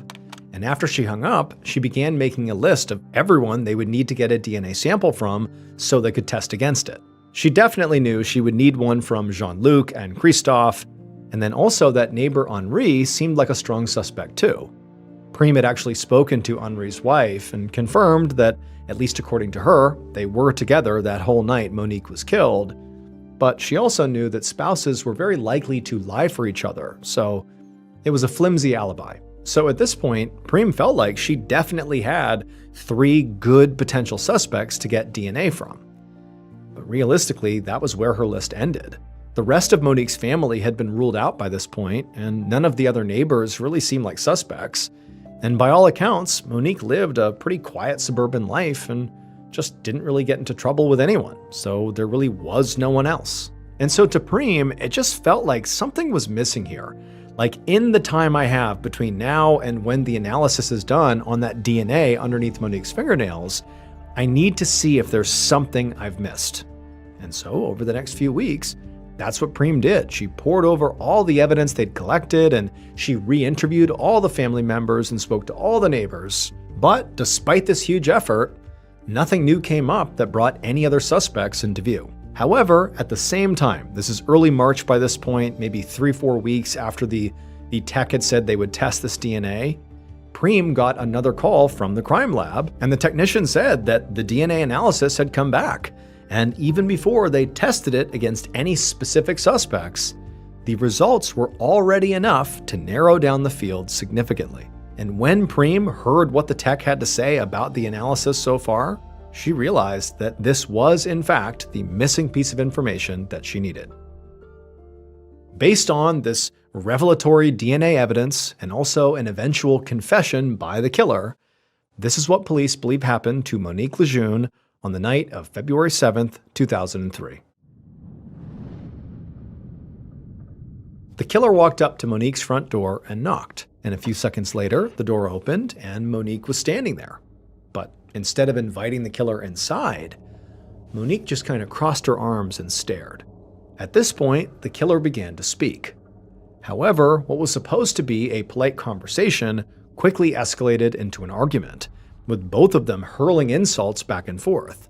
And then at some point, Monique slammed the door in the killer's face, but before she did, she said one last thing that was apparently so inflammatory that it pushed the killer over the edge. And so without even stopping to consider what they were doing, the killer, after having the door slammed in their face and hearing this totally inflammatory line, they stormed over to their vehicle, which was parked nearby, and they grabbed the knife they kept under their seat for self-defense. And they carried that knife right back to the front door and knocked again. And as soon as the door opened, the killer pushed their way inside, and with a surge of rage, they just started stabbing.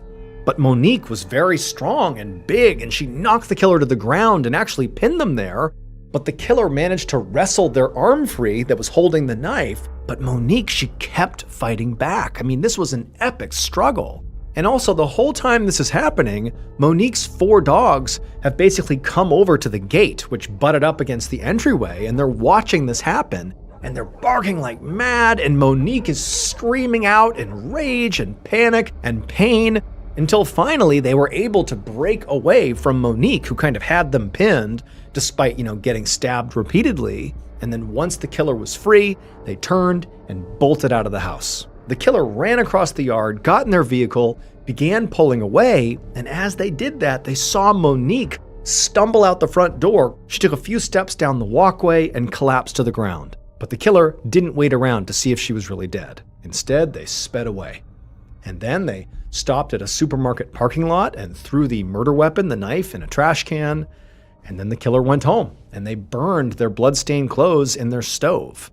They thought that would be enough to destroy any evidence linking them to this crime, especially considering the fact that they knew they were like the last person anybody would suspect of such a horrible, violent murder. It would turn out the killer was the 4-foot 9-inch tall, tiny, frail Beatrice Matisse, Claude's 58-year-old ex-wife. In her confession to police, she claimed she had gone to Monique's house that night to finally, bury the hatchet after years of feuding between the two sides of Claude's family. But she said the bad blood ran way too deep, and when Monique apparently insulted Beatrice's daughters, that was the last inflammatory line as she shut the door, Beatrice said she snapped. Beatrice had actually been ruled out as a suspect primarily because she was really, really small, like too small to have overpowered Monique and then to have potentially moved her body out to the front yard. But it would turn out Monique's body was not moved at all. She stumbled out herself. Monique was apparently so full of adrenaline after getting attacked that she had managed to, chase Beatrice out of the house before she collapsed and died. And keep in mind, she did that after being stabbed over 50 times and losing an immense amount of blood inside. And because Monique had fought back so fiercely, she had managed to get traces of Beatrice's DNA under her fingernails. And so right away, the DNA analysis showed that their killer was a woman. And further testing eventually confirmed that it was a match for Beatrice. Investigators never figured out who made that bizarre phone call to Christoph's coworker, but their best guess was that the women that were heard on the phone call were Christoph's mother and sister. And it was just an innocent conversation about Monique's murder that the coworker misinterpreted. Beatrice Matisse was arrested on March 29, 2003, and she confessed to the murder immediately, although she later recanted the confession.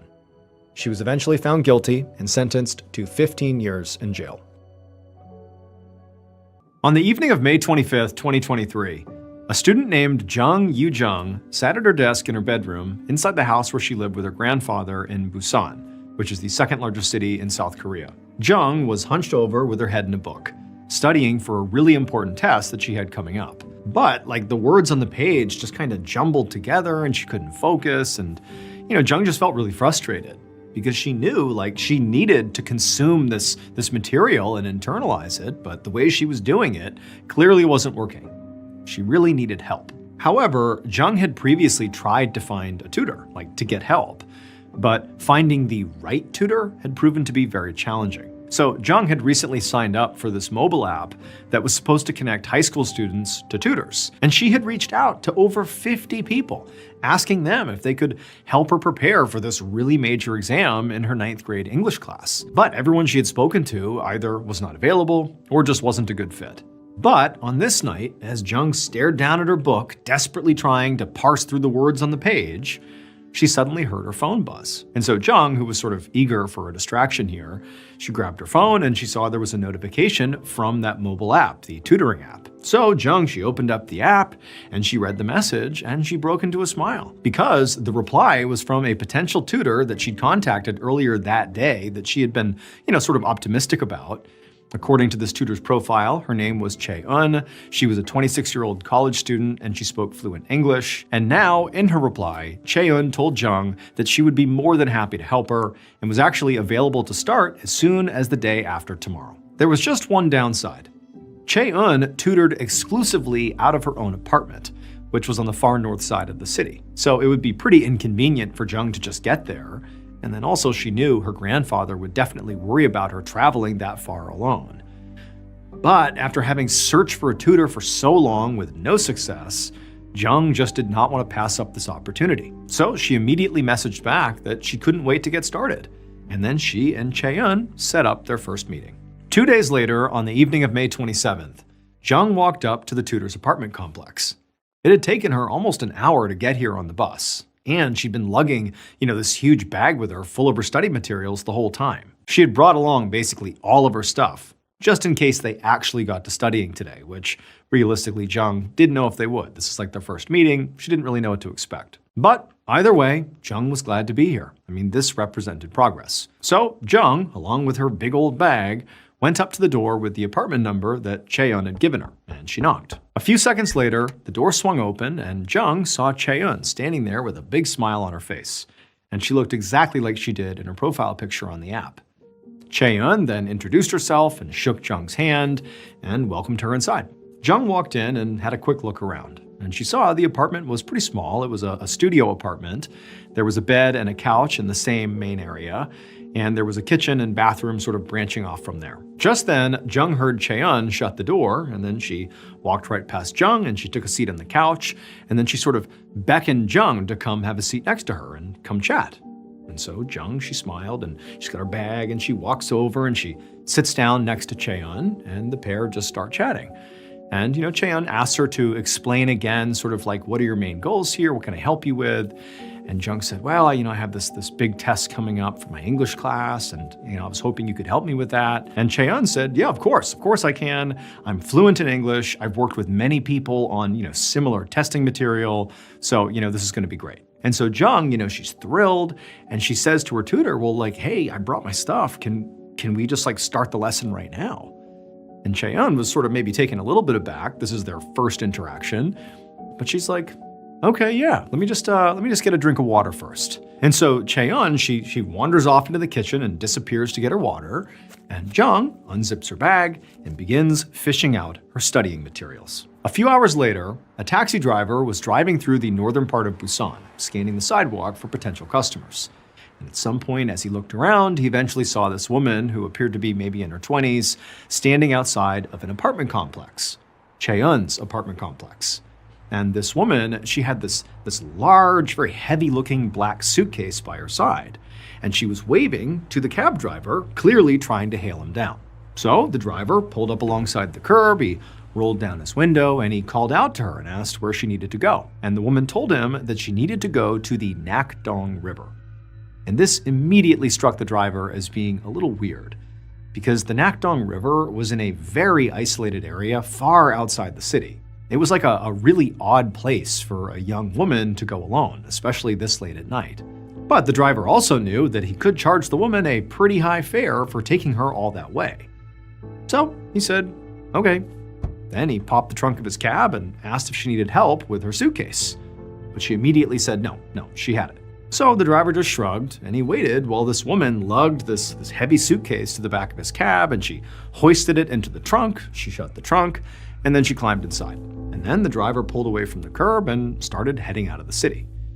And it was a long, quiet ride, but eventually he pulled up to the entry point for Nakdong River, which was basically a trailhead surrounded by bushes that led into this sort of semi-forested area. At this point, the driver parked, and the woman asked him how much she owed him, and he told her, and so she pulled out her money and she quickly paid him. And then, just out of habit, the driver asked the woman again if she needed help getting her suitcase out of the cab. But again, the woman very quickly said no, she didn't. She would handle it on her own, but thank you. So again, the driver just shrugged and popped the trunk. And then he waited as this woman got out and pulled the suitcase out of the back. Now, at this point, the driver knew, his job is done here. It's not his business what she's doing here. But, it's almost midnight, and he couldn't help but feel sort of concerned about dropping this woman off here, basically in the middle of nowhere so late at night. And he just wanted to make sure that she was okay. So instead of just driving away, he just continued to watch as she walked towards the trailhead. And as he watched her, he noticed that she was really struggling to move her suitcase. I mean, it looked like it was so heavy that she could barely drag it through the dirt. And it was at this point that the driver couldn't help but feel like something's off here. This is not typical behavior. Everything about this just feels weird. What's going on? So, because he had this sort of gut feeling that something was off with this lady, instead of just leaving altogether and continuing his night, he just drove a little ways away from where he dropped her off and then stopped. And he turned and he just watched the trailhead to see if the woman would come back out or if anybody else would show up. And so he just continued to watch, and nothing happened for a while. But after about 20 minutes, he saw some movement, and out of the woods comes this woman. And she still has this suitcase, but now it's plainly obvious that the suitcase is empty, or whatever was really heavy inside of the suitcase has been removed, because she's moving the suitcase no problem, whereas before, she could barely get it through the dirt. And the driver, he couldn't help but think, what was in that suitcase? Because clearly, she has come here to dump it somewhere out in this very isolated part of this area. This just feels really bad. I don't even want to know what she's doing. Somebody needs to investigate this, though. This just feels wrong. And so he turned around, he started driving away, he pulled out his phone, and he called the police. A few minutes later, the woman with the suitcase stood at the trailhead, hoping that another taxi might pass by soon and she could hitch a ride home. And at some point, she saw headlights approaching in the darkness, and for a second, she felt really hopeful, and she waved her hand hey, I need a ride. But when the vehicle finally pulled up, she saw that it was not a taxi, it was a police cruiser. And this cruiser came to a stop right next to her, and then an officer stepped out of the car, and asked her what she was doing out here so late. And in a very calm voice, the young woman just said she had come out here to drop off some trash because the dumpster at her apartment complex was full. But the officer didn't really seem to be listening to her. He was actually just staring at her big black suitcase. And he actually just asked her, "Can I see what's inside of that?" And this made the woman very nervous. But she also knew that the best thing she could do right now was just continue to stay calm and cooperate. So she nodded and said, "Sure, have a look." And so the officer walked up and he unzipped the suitcase and flipped it open and he shined his flashlight inside. And it was empty, but it was covered in blood. Like the blood had soaked into the lining all across the inside of the suitcase. But the woman knew this was going to happen. I mean, she knew what was in there and she'd prepared for this. She told the officer that she was simply on her period and the blood he was seeing was nothing more than menstrual blood. But the look on the officer's face made it very clear that he did not believe anything she was saying. And at that moment, the woman's world came crashing down because she knew that despite all the months of studying she had done, she had just failed her test. It would turn out that Jung Yu-jung was not a 9th grade student studying for an English exam. She was actually a 23-year-old woman masquerading as a high schooler. And her very important test was one she had actually created for herself. She wanted to see if she could commit the perfect murder. She had spent months obsessively studying true crime books and documentaries, coming up with what she thought was a foolproof murder plan. And so after coming up with this plan, she posed as a 9th grader and hired a private tutor, Chae-eun. But when she went to Chae-eun's apartment, she wasn't carrying books in a backpack. She was carrying a knife inside of a suitcase. After Jung told Chae-eun that she wanted to start her lesson, Chae-eun got up, she went into the kitchen, she got some water, and when she came back, Jung had gotten out her knife, and she proceeded to stab Chae-eun to death.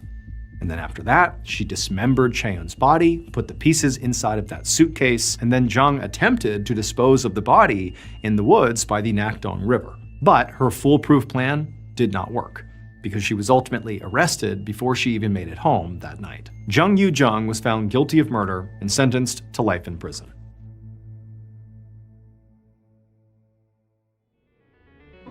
Everyday life is full of moments that you plan for, and also moments that just happen, often when you least expect them. Whether it's part of your normal routine or something unexpected, Amazon is where you go for everyday essentials, making shopping simple and dependable. From running out of household basics to last-minute surprises, Amazon's great deals and low prices on everyday essentials make it easier to handle whatever life throws your way. Everything is in one place, so there's no extra stress or jumping through hoops when time is already tight. Whether it's something you buy regularly or something you suddenly realize you need right now, Amazon makes it easy to find what you're looking for quickly and at a price that feels good. It's straightforward, dependable shopping that makes everyday moments feel more manageable with less stress, fewer steps, and more confidence that your money is well spent. Shop Amazon and save on essentials. Save the everyday.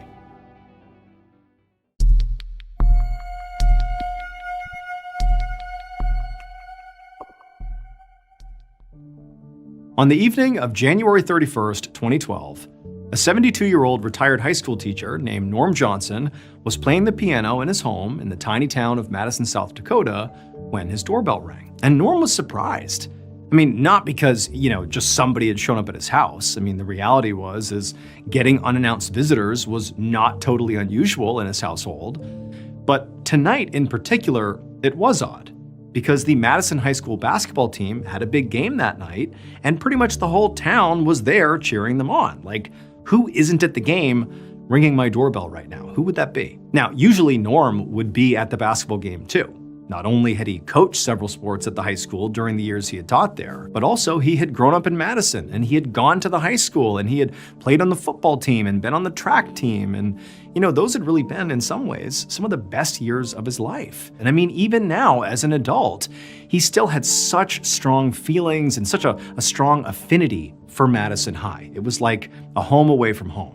But despite all that, Norm had chosen not to go to the game tonight because he had just had a long day of meetings for the local boards that he volunteered on, and just in general, he felt like he just needed some time home to relax. And so before he got up, Norm called out to his wife, Barb, who was in their kitchen, and he just asked, like, "Hey, do you have any idea who's at the door right now?" And she yelled back, like, "No, I have no idea." So Norm got up from the piano and went to the door to answer it. When he opened the door, he saw a very unassuming man with gray hair and a beard who was standing out on the doorstep. Norm didn't know who this guy was, which was also just kind of odd, because again, Madison is like a really small town, pretty much everybody knew each other. But before Norm could ask him who he was or what he wanted, this guy asked Norm, "Are you Norm Johnson?" And Norm said, "Yeah." And then, without another word, the man raised a pistol he was holding and he fired. An hour later, Madison Police Sergeant Justin Meyer parked his car outside of a little brown house that was now cordoned off with crime scene tape. Meyer had been totally shocked when the dispatcher had called him to tell him what had happened here, both because there hadn't been a murder in Madison in almost 100 years, and because Sergeant Meyer knew the victim, Norm Johnson. And so now, Meyer walked up to the house and stepped over a huge puddle of blood right inside the front door.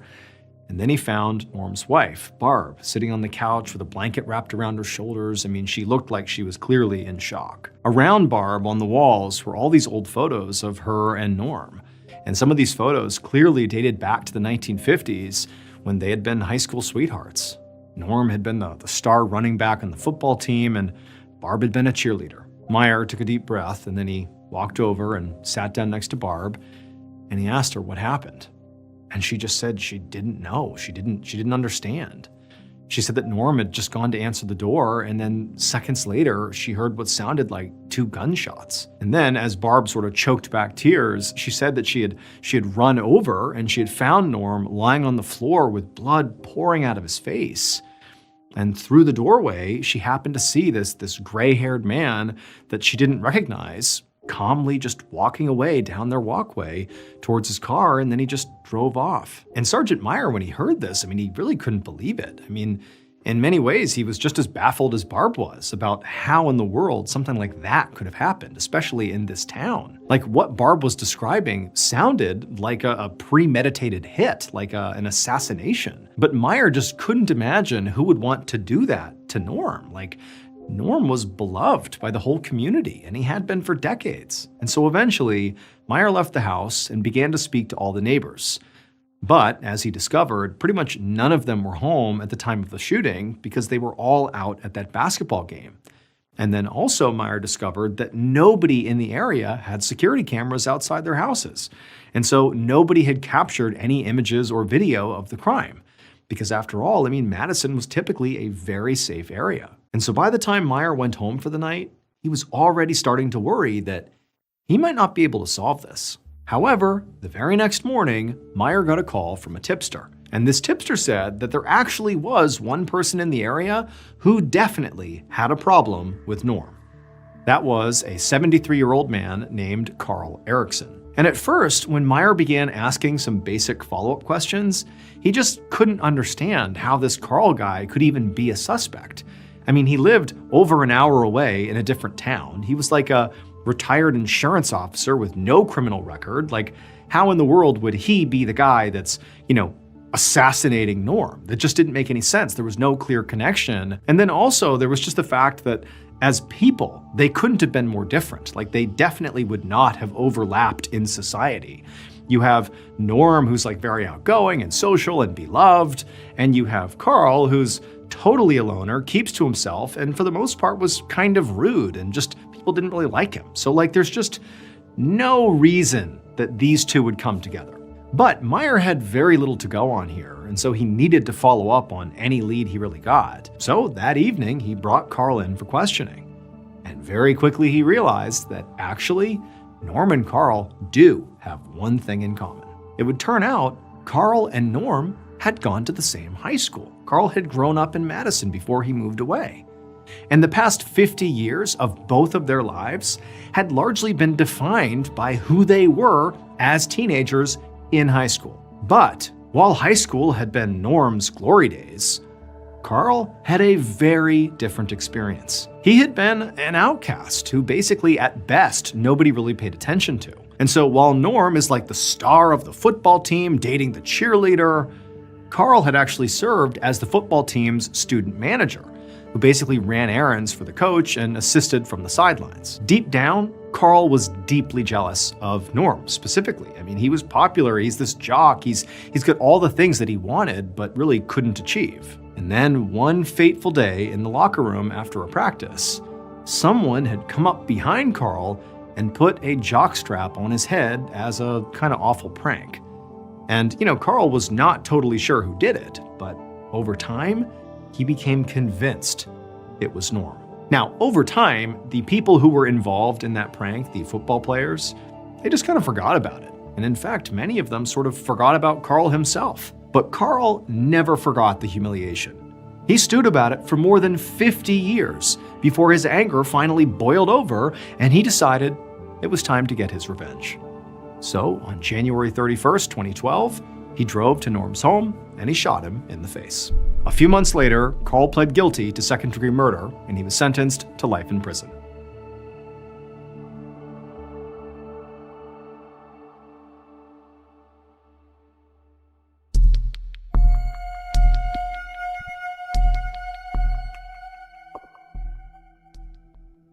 On the afternoon of August 10, 2011, Detective Inspector John Finch of the London Metropolitan Police walked through the courtyard of the Radisson Edwardian Hotel in London. This was a massive luxury hotel with more than 400 rooms. Finch navigated past the beautiful greenery and the koi ponds and the multiple restaurants until he found the door he was looking for, which was roped off by crime scene tape with a uniformed officer standing in front of it. Through the doorway, Finch could see there were forensic technicians taking photographs and putting down evidence markers. This was a section of the hotel where members of the staff lived in small apartments, and the police had been called here by hotel management because the bodies of 2 workers had been discovered inside, and a 3rd worker was missing. Finch had already been briefed on the basics.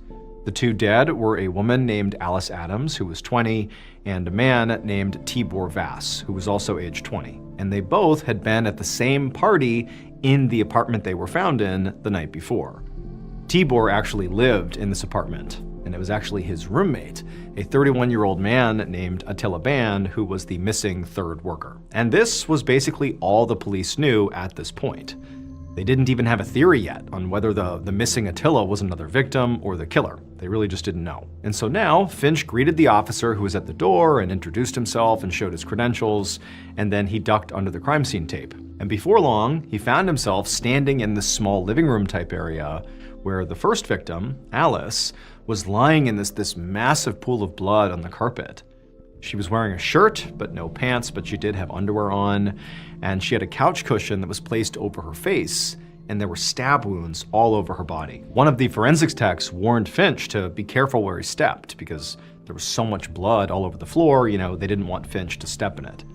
So very carefully, Finch moved around the outside of the room and made his way into the kitchenette, where another forensics tech was picking up items one by one and dusting them for fingerprints and then setting them back down exactly where they were. And among sort of all the items scattered about the kitchenette, Finch noticed there were lots of pill and alcohol bottles. And so now he began to formulate his first theory, that this party they had all been to the night before had gotten way out of hand, and Alice had been attacked in a sudden rage by somebody who very likely knew her.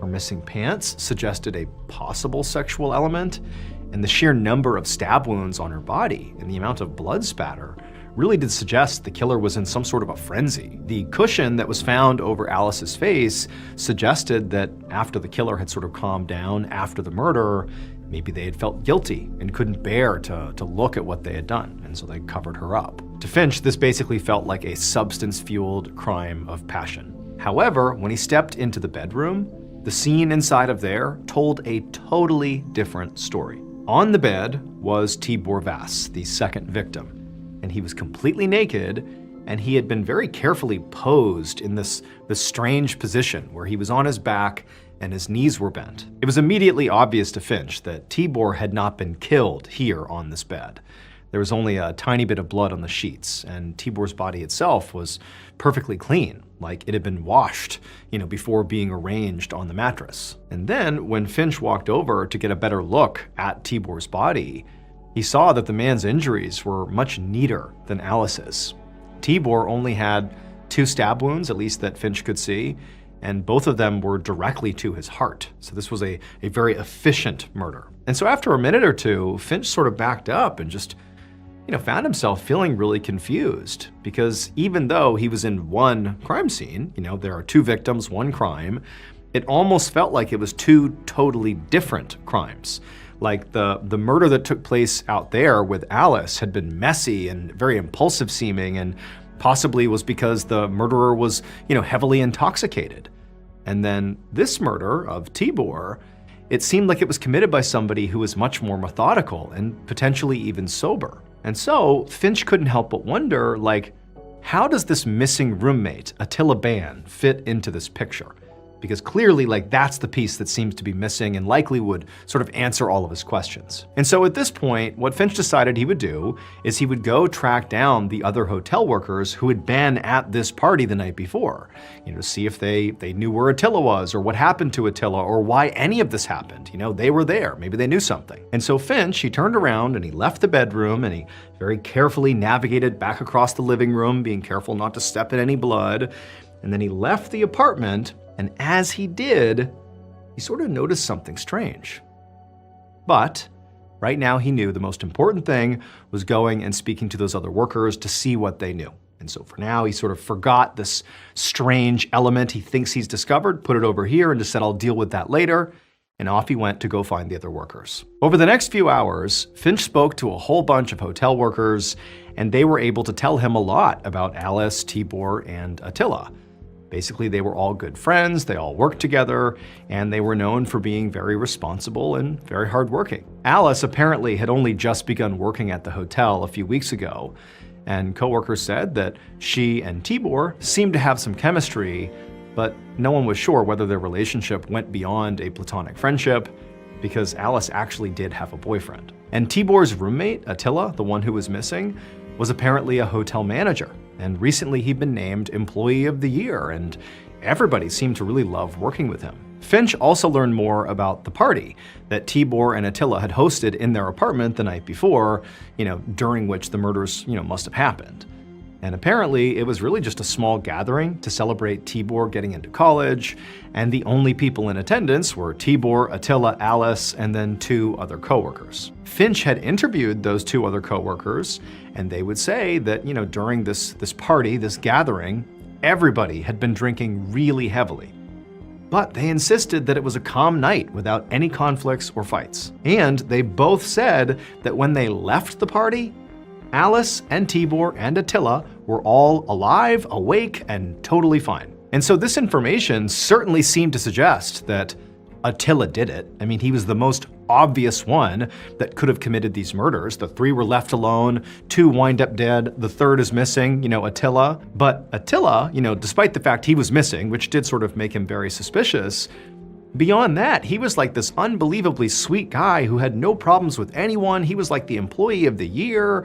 It just didn't track. Nobody thought Attila could have done this. Nobody. The fact that Alice had a boyfriend, but apparently was, getting close to Tibor and, sort of going beyond being just platonic, that was intriguing to Finch. Coworkers said Alice, flirted with Tibor a lot, and Finch thought it was definitely possible that maybe the boyfriend had come to the apartment and found Alice and Tibor together being sort of inappropriate and killed them out of jealousy. It felt like a very possible theory. However, that would explain why Alice's body was in the state it was in, but that theory would not explain why Tibor's body had been posed in such a bizarre way, or also what happened to Attila, where's Attila? Now, Finch knew that all day his team had been pulling surveillance video from around the hotel. So in the evening, around 7 p.m., he went back to the station to start combing through the footage. He wanted to get his eyes on every single person who entered and left the employee housing area on the night of the killings. The hotel really was covered in cameras, and odds were the killer would be somewhere on those tapes. But later that night, when Finch finally got to the end of all the footage he was given, he was baffled. So the surveillance video didn't actually show the doorway to Tibor and Attila's apartment. It just showed the area around the building that contained the apartment. So Finch could only see who entered and left the building, not the individual apartment. So that was a limitation. But he could see Tibor and Attila and Alice and those other two party guests enter the building before the party, and he could see those same two party guests leave hours later at almost the exact time they had told him they left. There was no sign of Alice's boyfriend at all, which meant he very likely was not the killer. Otherwise, you'd see him somewhere on this tape and he just was not there. And so as disappointing as that was, it, made sense and it at least sort of progressed the case. But Finch is also thinking, like, the thing the footage also doesn't show is what happened to Attila. Where is Attila? On the morning of August 12th, so 2 days after the bodies were found, Detective Finch went back to the apartment, now with his team of detectives. Attila, at this point, was still missing. Nobody knew what happened to him. And that was actually why Finch was back here with his team. He wanted to take a second look around, not just the building and the apartment, but really the whole area. Because they had traced Attila's phone and it was pinging off a cell tower right next to the hotel, as if he was like still here. But, keep in mind, by this point, police have searched the whole grounds, including every room, all the closets, all the utility areas. They've looked everywhere on this property and they have not found a trace of him. But Finch thinks, like, what else can I do but just keep on looking? So now, Finch and his team greeted the officer who was still standing guard by the crime scene door, and the officer let Finch and the other investigators in. And pretty much the second Finch stepped back inside this apartment now for the second time, he knew something was off. Finch had been staring at crime scene photos for the past 2 days obsessively, and as a result, he really had a good feel for how this place had been left. Because remember, when they take photos and when they, dust for prints and all that, they try to leave the scene exactly the way it is because it's all evidence until, the case is solved. But as soon as he walked in, he saw there was a vodka bottle that clearly had been moved. And his first thought is like, are you kidding me? Like, is this us? Are one of our techs moving stuff and not putting it back? Like, are we tampering with our own evidence? Or worse, has somebody somehow broken in here and moved things around, without our own guards knowing about it? Like, what's going on here? And at the same time, Finch is faced with this new reality here. One of the other investigators pointed to the bedroom door, which was closed. And he said that he'd been here when the forensics team had left, and he was positive they had left that door open. And so Finch is totally flabbergasted. He walks over to the door and he turns the doorknob and tries to open it, but clearly there is something blocking the door, like somebody put something on the other side of the door to keep it from opening up all the way. And so at this point, Finch and the other guys began basically ramming on this door until finally they were able to push it open just enough that they could look inside. And when they did, they find the missing third person, Attila Ban. He's lying face down on the bed, he was naked, and he was covered in blood. It would turn out the murders did take place during that party. The killer was there with Alice, Tibor, and Attila. And the killer, at some point during this party, after those other two guests had left, they saw Alice and Tibor kissing, and it drove them mad with jealousy. And they grabbed a knife, and for a short period, they went into an absolute frenzy, repeatedly stabbing Alice brutally until she was dead, and then turning their attention and stabbing Tibor twice in the heart. And so they had brutally killed these two in a total fit of rage. But the killer knew there were some loose ends inside of this apartment. And so very carefully, they slinked their way into the bedroom, and with that same knife they had just used to kill those two, they cut open the side of the mattress, and they crawled inside, and they waited. When Detective Finch first left the apartment, like that first time he was there, and he's leaving to go speak to the hotel workers, when he opened the apartment door and he began to leave, he stopped because he noticed something weird. He didn't pursue it right then and there because he wanted to prioritize the interviews, but what he noticed was there's so much blood inside of this apartment. It's everywhere. Like the texts are telling me to be careful where I step so I don't track blood around. But he's looking down, like he's just opened the door to the apartment, and there's no blood leaving the apartment. All the blood is contained inside of the apartment. How is that possible? Well, the reason it was possible is because the killer never left the apartment. And so fast forward 2 days to August 12th, the same day that Detective Finch and his team came back to the apartment to do another sweep. So earlier that same day, the killer is still inside the mattress, but they know now they have to deal with Attila. And so very carefully, the killer slides out of the mattress they've masterfully been hiding in for the past 2 days undetected. And for reasons not fully understood, they ended up moving some things in the apartment, like that vodka bottle that was moved. And then also they went back inside the bedroom with Attila and they barricaded the door shut with something heavy. So they're barricaded inside the very room they've been hiding in. And now it's time to deal with Attila.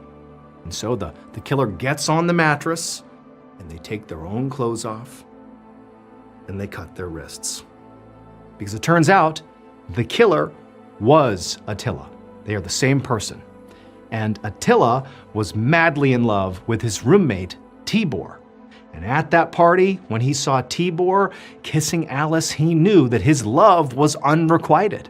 And it threw him into a rage, and he stabbed and killed both of them. And then he sort of arranged Tibor, his love, in this sort of strange position, which probably was because he had such strong feelings for him.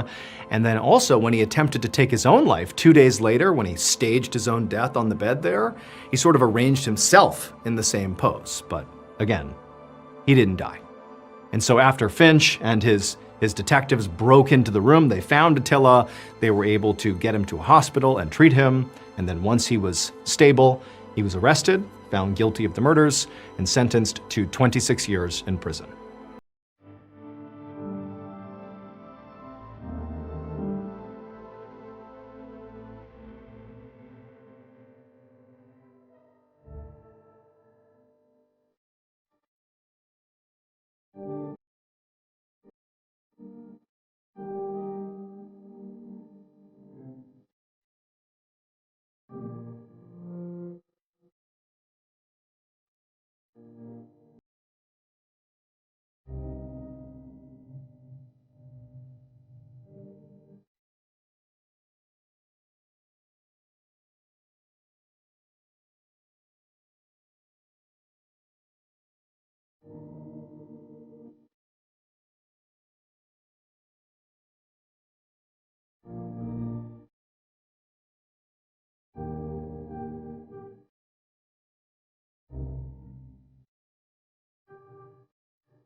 Around 7:20 p.m. on the evening of December 11th, 2002, a police department in a rural English county called Surrey started receiving all these frantic emergency calls. Now, all of these calls were coming from drivers on a heavily trafficked highway called the A3, and they all were saying the same things. They had seen this totally reckless driver with super bright headlights that was weaving in and out of traffic and going at high speeds and nearly crashing into people. And then a couple of the callers said they actually saw this car go down the embankment off the side of the highway, and so it looked like they might have crashed. And so, of course, this police department, after getting all these calls, decided to send out a couple of officers to see what was going on.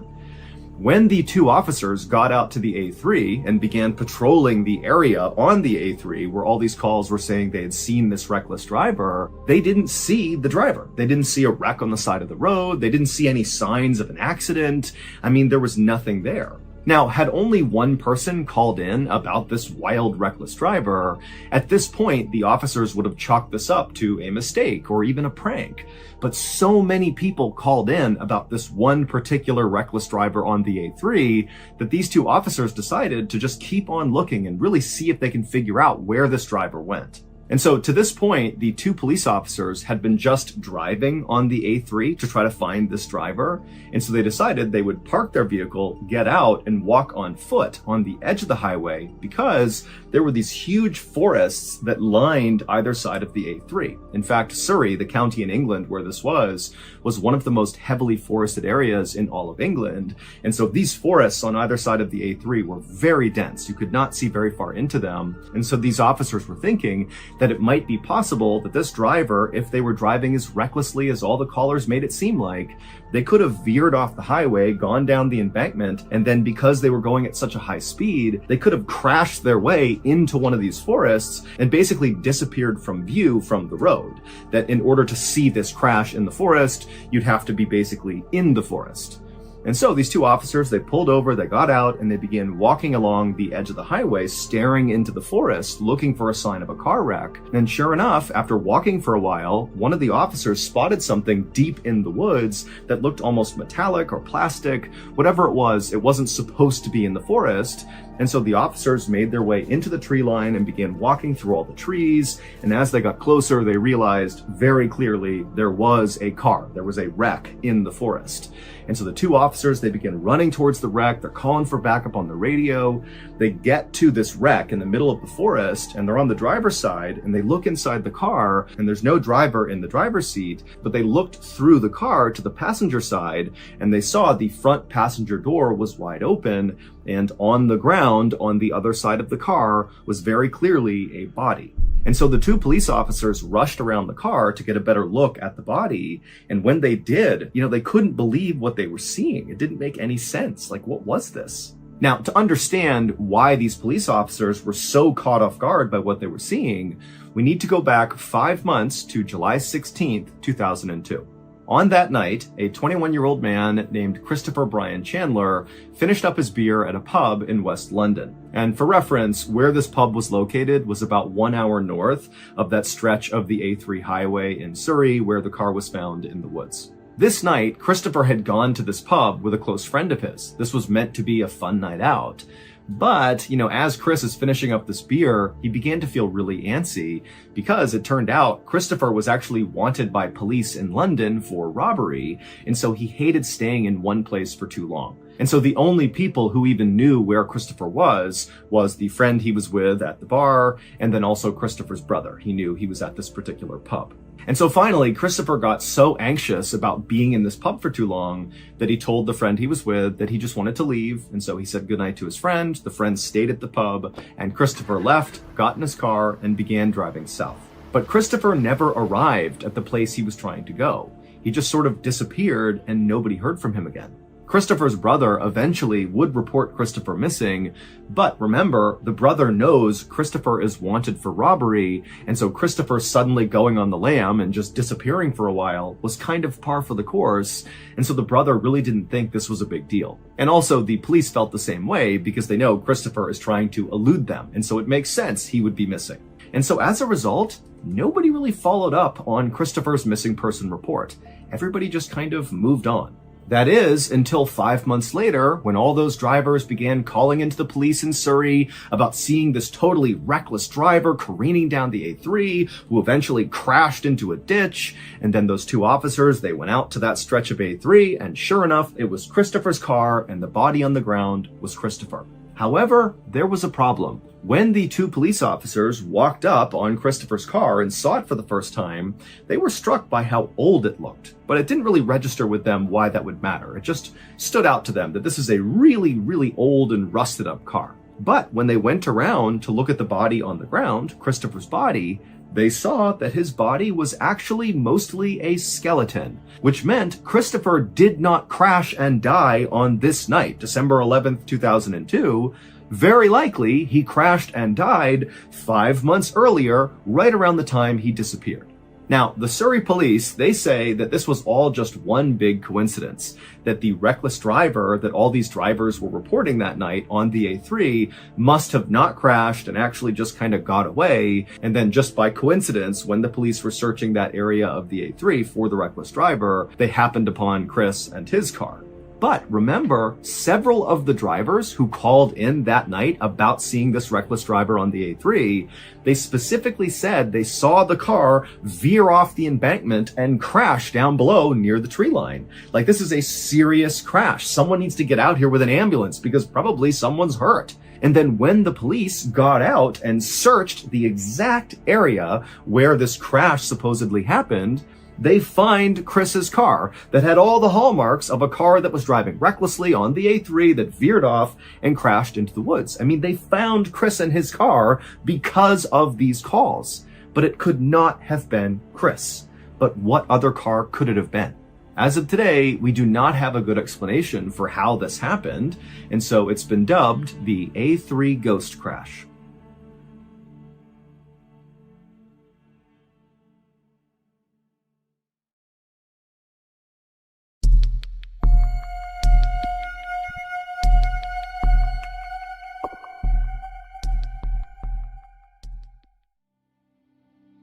On June 1st, 1937, Amelia Earhart took off from Oakland, California on an eastbound flight around the world. It was her second attempt to become the first pilot ever to circumnavigate the globe. She, along with her flight navigator Fred Noonan, flew to Miami and then down to South America, across the Atlantic to Africa, and then east to India and Southeast Asia. The pair reached Lae, New Guinea on June 29th. A couple days later, on July 2nd, Earhart and Noonan would depart Lae, and they would make their way to tiny Howland Island, which was their next refueling stop, but they would never arrive. What Earhart was trying to accomplish at the time was such a big deal, and so when they disappeared, it was heartbreaking, and it made international headlines, and this huge search was launched for them, but they can't find them, and after 2 weeks, they officially declared they were lost at sea and most likely dead. 3 years later, and 350 miles away from Howland Island, which was the island Earhart and Noonan were trying to get to before they vanished, a British scientist was on this tiny little uninhabited island called Niku Maroro,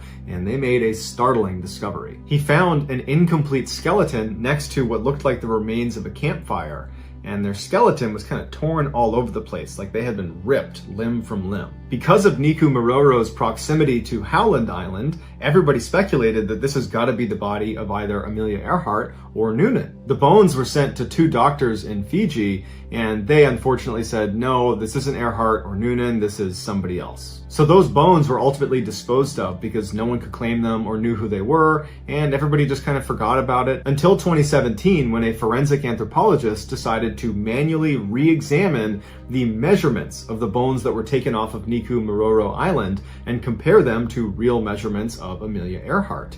And they discovered that clearly those doctors in Fiji had made a mistake, because the measurements of these bones match Amelia Earhart almost exactly. So researchers go back to Niku Maroro Island, and they go to the area where these bones were found near that campfire, and they look around and they find a couple 1930s era bottles, glass bottles, and one of them is a freckle cream, and Amelia Earhart had lots of freckles and she liked to use freckle cream to cover them up. She was kind of famous for doing that.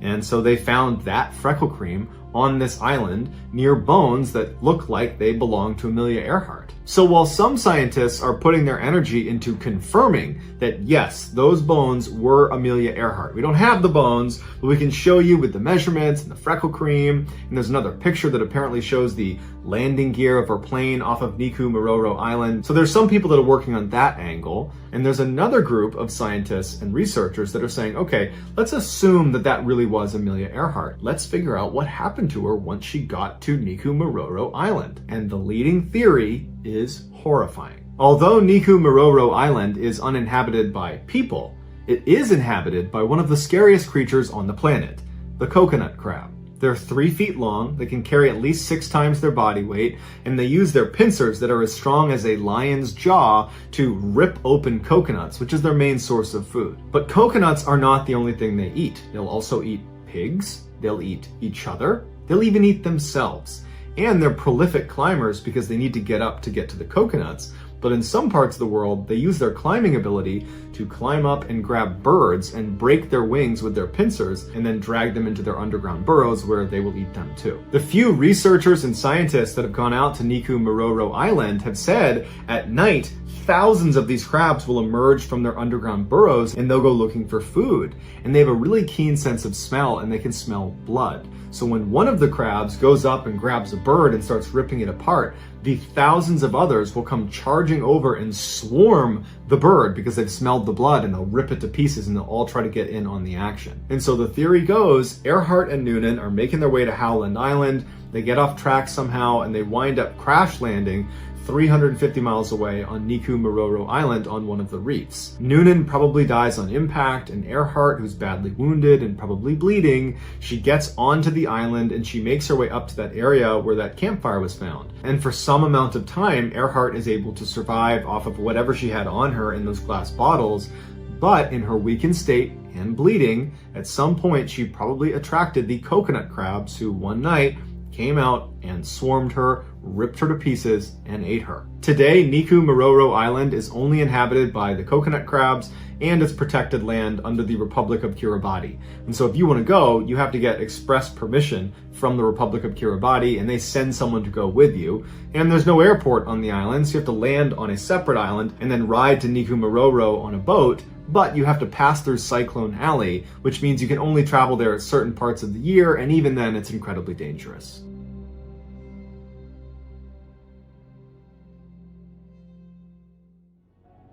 You can predict the Summer Soccer Showcase action all the way to the final match with FanDuel Predicts. All you have to do is sign up to get your $25 bonus. I downloaded FanDuel Predicts during one of the matches just to try it, and let me tell you something.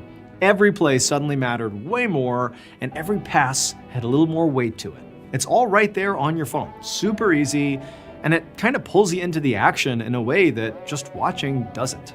Sign up now for your $25 bonus on FanDuel Predicts. Go to fanduel.com/predicts to sign up. That's fanduel.com/predicts to get your $25 bonus.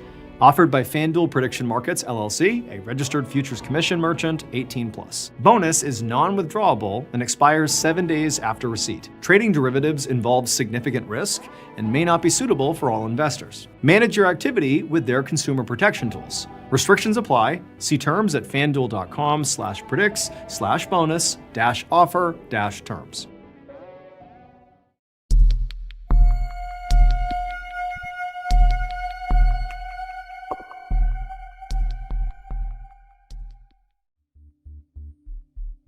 At around 5 o'clock in the evening on June 25th, 1999, a man named Ricky McCormick stumbled into an emergency room in St. Louis, Missouri, with his hand over his chest, complaining that he couldn't breathe. He said he had asthma, and earlier that day he had been cutting the grass, and so maybe that had caused a flare-up. But either way, here he was in a lot of discomfort saying, I need help. Ricky was 41 years old, and for his whole life, he had had heart and lung problems, and so him arriving in this state in the ER was actually not all that uncommon for him. And so this hospital did what they did with anyone who came in complaining that they couldn't breathe.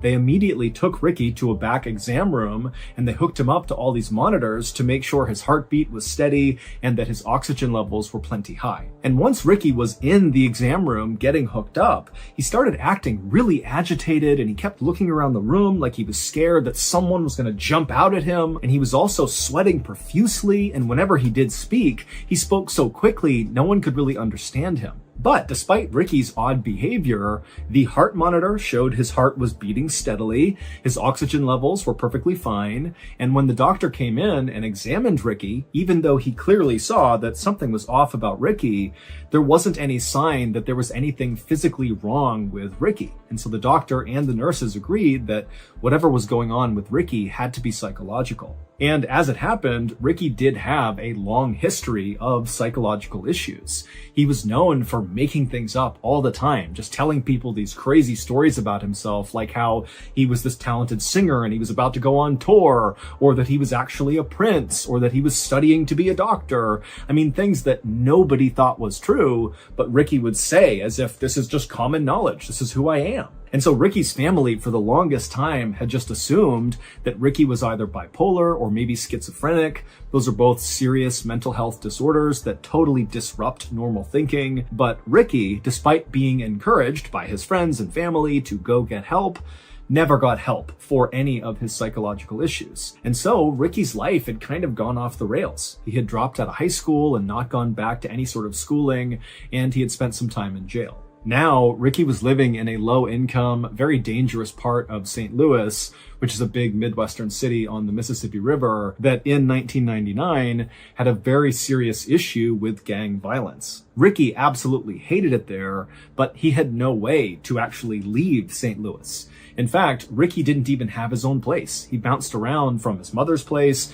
his aunt's place, and his girlfriend's place. Ricky did work, but the work was very sporadic, and it was for the most part just night shifts for random odd jobs. And when Ricky was actually working, he really just spent his time chain smoking cigarettes and drinking literally gallons of coffee. Back at the ER, Ricky, who was still in the exam room, had only been there for less than an hour when the doctor came back in and told Ricky that he was okay and he was going to be discharged. Now, Ricky immediately said, no, I have to be here tonight. I need to stay here. You need to admit me. But the doctor just kind of ignored what he said and handed him the discharge paperwork. 15 minutes later, when a nurse came back into the exam room to get this paperwork from Ricky, she would walk in and see Ricky still sitting on the exam bed, kind of fidgeting around, looking down at this paperwork on his lap that immediately she saw he had not filled out. He had just signed his name at the bottom. And when she walked in, Ricky looked up at her and he kind of shrugged his shoulders and looked at her and was like, "I don't know how to read or write. Can you help me?" And so the nurse immediately felt bad for Ricky. I mean, he's got dirty clothes on. He looks thin and frail. He's clearly very down on his luck. There's some issues happening with this guy, and he can't even fill out his discharge paperwork. And so she said, no problem. She sat down with him, and together they filled out his paperwork. And then afterwards, when she walked him out of the exam room back to the front of the hospital, Ricky turned to her and said, instead of going home, can you just let me stay here in the lobby just for tonight? And this nurse, who knew she was not allowed to do this, she looked around and saw it was not a busy night there. And so she said, okay, as long as you don't bother anyone, you can stay here. And so Ricky thanked her repeatedly and then walked over to the corner, kind of far away from the front desk and far away from the front door. And he sat down and folded his arms, and then he just stared at the front door. And so this nurse assumed that Ricky actually must be homeless, especially based on, how he came in and how he was acting. And so she figured, he needs a place that's warm to stay tonight. And so the nurse went back to her station, and over the course of the next several hours, she would periodically look out into the lobby, expecting to see Ricky kind of curled up asleep in the corner. But every time she looked out there, Ricky was still sitting upright, arms folded, staring at the front door of the hospital as if he was expecting someone to come in at any moment and he needed to be ready. And so she thought this was unusual, but she decided not to intervene. She just let him sit there and do his thing. Later that morning at 11:30 a.m., when the nice nurse who had allowed Ricky to stay in the lobby was leaving her shift, another crew of nurses came in, and right away they noticed Ricky was just sitting in the corner for no apparent reason. And when they walked up to him to ask if he was okay, what are you doing here? What can we do for you? Ricky, instead of trying to talk to any of these nurses, just got up and walked out of the hospital. After leaving the hospital, Ricky walked to a nearby payphone and he called his girlfriend, Sandy. And when Sandy picked up the phone, she immediately recognized her boyfriend's very familiar voice, but she also picked up that he sounded really tired and kind of out of it.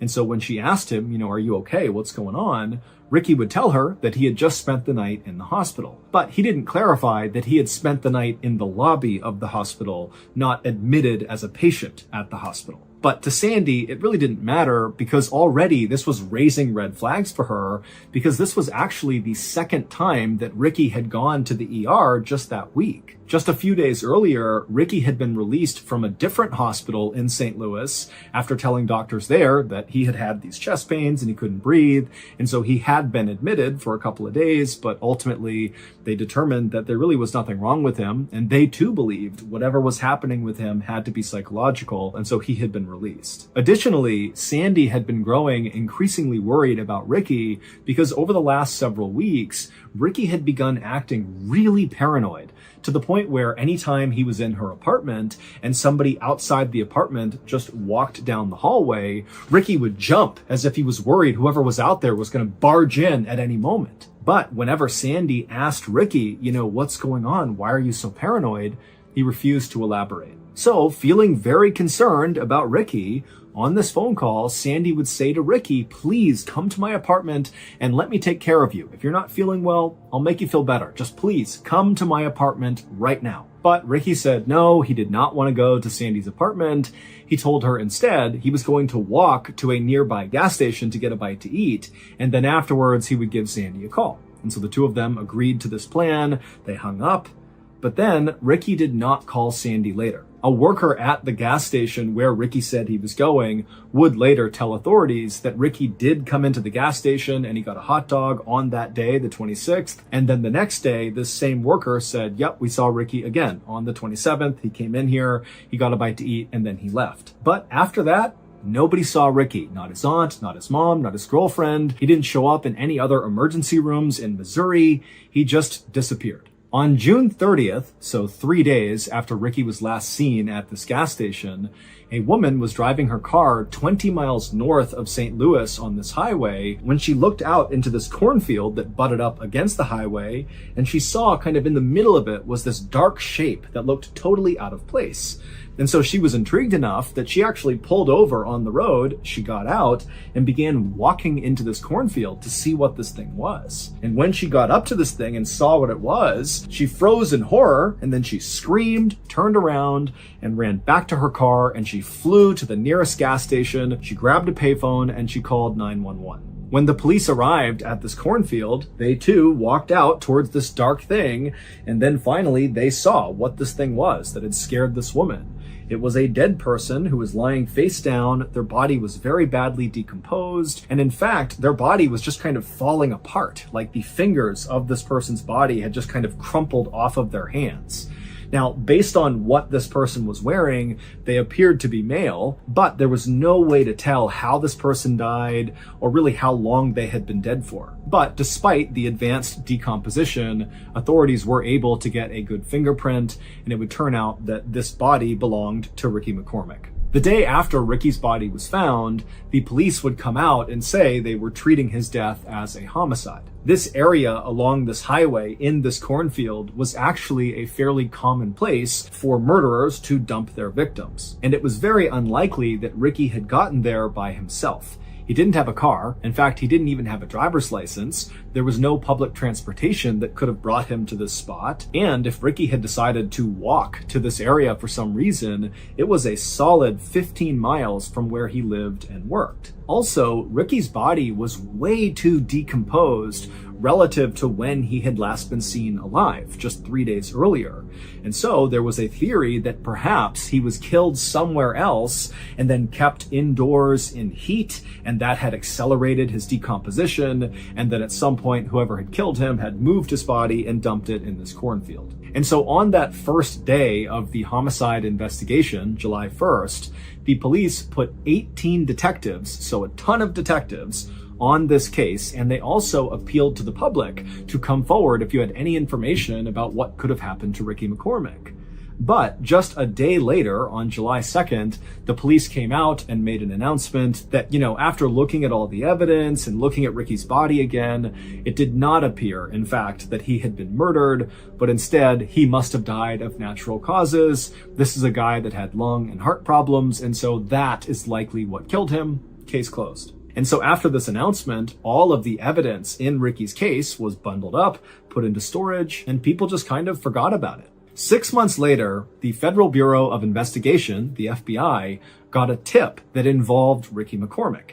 They were working on a case in St. Louis, Missouri about this major drug dealer who apparently was ordering hits on his rivals, and a confidential informant came forward and told the FBI that this guy, Ricky McCormick, had gotten wrapped up with this major drug dealer. But they didn't really know what role Ricky was playing with this drug dealer. It was just kind of a rumor on the street that, Ricky was involved somehow. This did not make any sense to the FBI because they're thinking, why would this big-time drug dealer who really was a mover and shaker in St. Louis get involved with this guy, Ricky McCormick, who was obviously deeply mentally ill and borderline homeless? I mean, what role could Ricky play for this drug dealer? But the FBI still did follow up on this tip because it was very credible.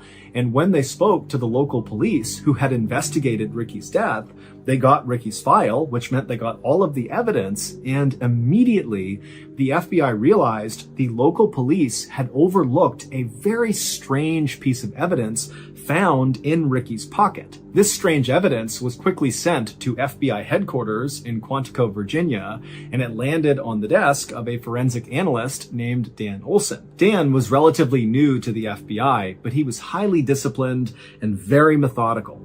And so when he received this piece of evidence, he got to work right away trying to figure out what it was, what it meant in relationship to Ricky and this drug dealer. And, maybe does it answer the question of how these people are connected? But despite his best efforts in calling in the experts and using every computer program to analyze this evidence, he just could not figure out what it meant. At the same time that Dan was doing this, the big drug dealer who was the target of that big FBI investigation in St. Louis was arrested on gun and drug charges. And so the big case was now over. And suddenly trying to figure out what connection Ricky McCormick had to this drug dealer was kind of irrelevant because the drug dealer was behind bars and Ricky was already dead. And so the FBI kind of put a pause on trying to figure out what this evidence was.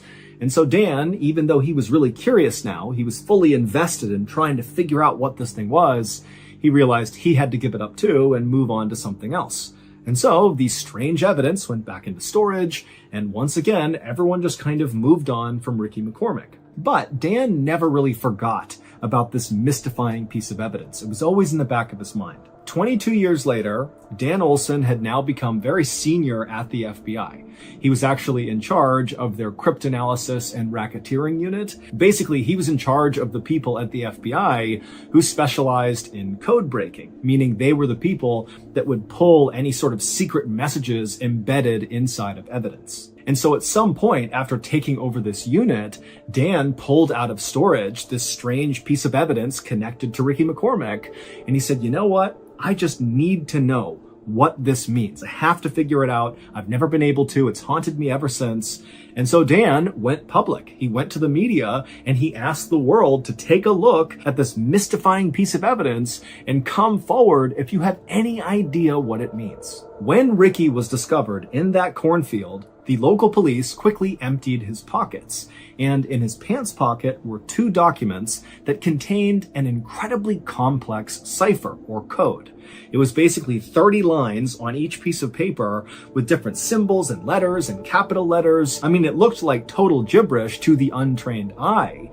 But to people like Dan and his code-breaking team, these symbols and letters could mean there was a secret message hidden inside of these documents if you could break the code system. But of course, no one could ever break that code. So how in the world does a guy like Ricky, who is basically functionally illiterate and can only write his name, he's clearly mentally ill and he's not really in touch with reality all the time, how does a guy like that come to be in possession of these complex ciphers?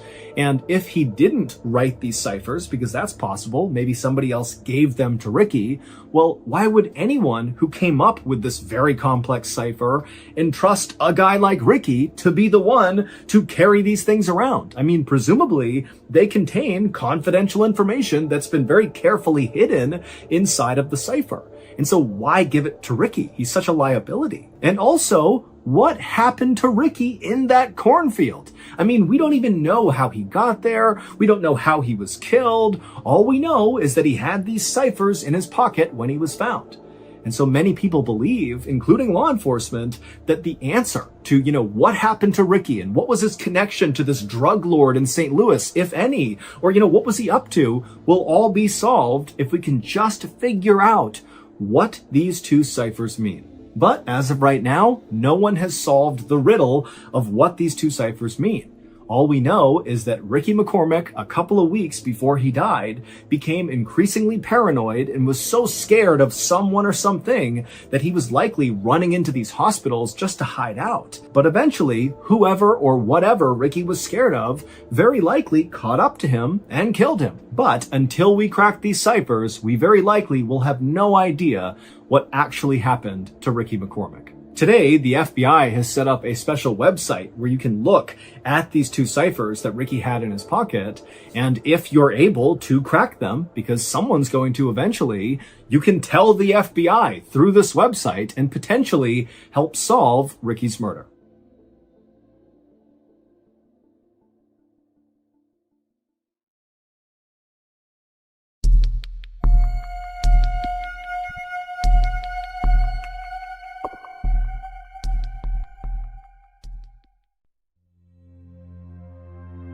At 5 a.m. on September 30th, 2008, a 61-year-old man named Xian Tie-xiong finished getting dressed inside of the bedroom that he shared with his wife in the city of Beijing, China. After he finished getting dressed, Xian reached down and scooped up his backpack off the floor that was already packed, and then he carefully walked around his bed, trying to be as quiet as possible, and then as quietly as he could, he kind of tiptoed around the bed to his wife's side to give her a kiss goodbye. Xian was going to be heading out to a local mountain that day for a day hike. And so Xian, he gets next to his wife and he bends down to kiss her, and right as he does that, he accidentally wakes her up. And so his wife opens her eyes and she looks up at him, and Xian just says, I love you. He gives her a kiss and he tells her, hey, I'll be back tonight before midnight. And so his wife, she kind of groggily said, okay, and she grabbed his hand and squeezed it, and she told him that she loved him, and then she fell back asleep, and moments later, Xian had left the bedroom and walked out the front door. Xian's home was only a couple of blocks away from the train station, and since he needed to ride a train and then also a bus to get to this local mountain that was about an hour-and-a-half journey away, the train station was his first stop. And so Xian, as he walked towards the station, he was all smiles. He was really excited about this day. So Xian was retired, but he had spent his whole life teaching geography at Beijing No. 5 Middle School. And he was a very passionate teacher, but the thing he was most passionate about, that he routinely really pushed on his students, in some ways more than geography, was his love of nature. In fact, Xian loved nature so much that when he was not teaching, he basically spent all of his off time out in nature going for hikes. That was his thing. And today, Xian was especially excited about his hike because he was hiking one of his favorite trails. It was located on Mount Miaofeng, which is a mountain located 30 miles to the northwest of where Xian lived. And this mountain was quite famous because of all the sacred and ancient temples that kind of dotted the mountain all over the place. And then also there were all these beautiful roses, like the flower, that would bloom all over the mountain in the summer. And so it's just this totally strikingly beautiful place. And normally Xian would actually hike up this trail and then actually camp out on Mount Miaofeng, mostly because on the summit, there was this incredible view of downtown Beijing. And at night, the view is like spectacular with the city all lit up. But on this particular day, Xian knew an overnight stay was not possible because he had to be back home by the next day because it was his mother's 90th birthday. And he was very close with his mother, and he was not going to miss that. And so Xian eventually made it to the train station. He bought his ticket, he boarded his train, and then he sat down in a seat. And as soon as he did, he opened up his bag and pulled out a stack of papers. For this hike, Xian had packed himself some food and water inside of his backpack. He also packed a newspaper called the Beijing Youth Daily, and he brought along his diary. But his diary was a little bit unique. Xian, because he loved nature so much and didn't like the idea of wasting anything, what he would do when he was a teacher at Beijing No. 5 Middle School, he would just take scrap paper and start writing on that. And he would compile all his scrap paper into these sort of diaries that he would keep. And so the reason he did that was primarily because he was so in love with nature, he hated the idea of wasting anything. And so Xian passed the time on the train by writing in his diary, aka his stack of scrap paper, and also reading this newspaper. And Xian knew he really needed to read the entire newspaper pretty quickly, because by the time he got to the mountain, he was going to do what he always did, which is he would bring a newspaper with him on a hike, and as he walked, he would take out a page periodically and tie it to a tree, kind of marking his way. That way, when he turned around and came back down, he would have his path marked, because Xian did not always walk on a clearly marked trail, and so this was his way of not getting lost. And so Jian would ride the train car, and then he would get off and he would board a bus. And then finally, right around 7 a.m., that bus would come to a stop in the tiny village of Changfang, which is located right at the base of Mount Miaofeng. And so Jian grabbed his backpack, he hopped off the bus, and then began walking through the village towards the mountain. And then by about 7:20 a.m., so not long after Jian had left the bus, he was almost up to Mount Miaofeng when he pulled out his cell phone and he called his cousin. It was a brief conversation, and all Jian really wanted to do was just to make sure his cousin was going to be around the next day for Jian's mother's birthday. And the cousin said he would, and so Jian told him, okay, I'm going hiking today, and I will see you tomorrow.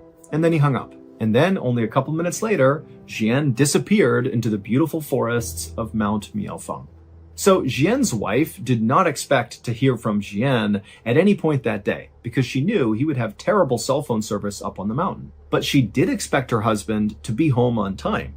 He had told her that morning before he left that he would be home that night before midnight. And if you knew Jian, you knew this guy was never late.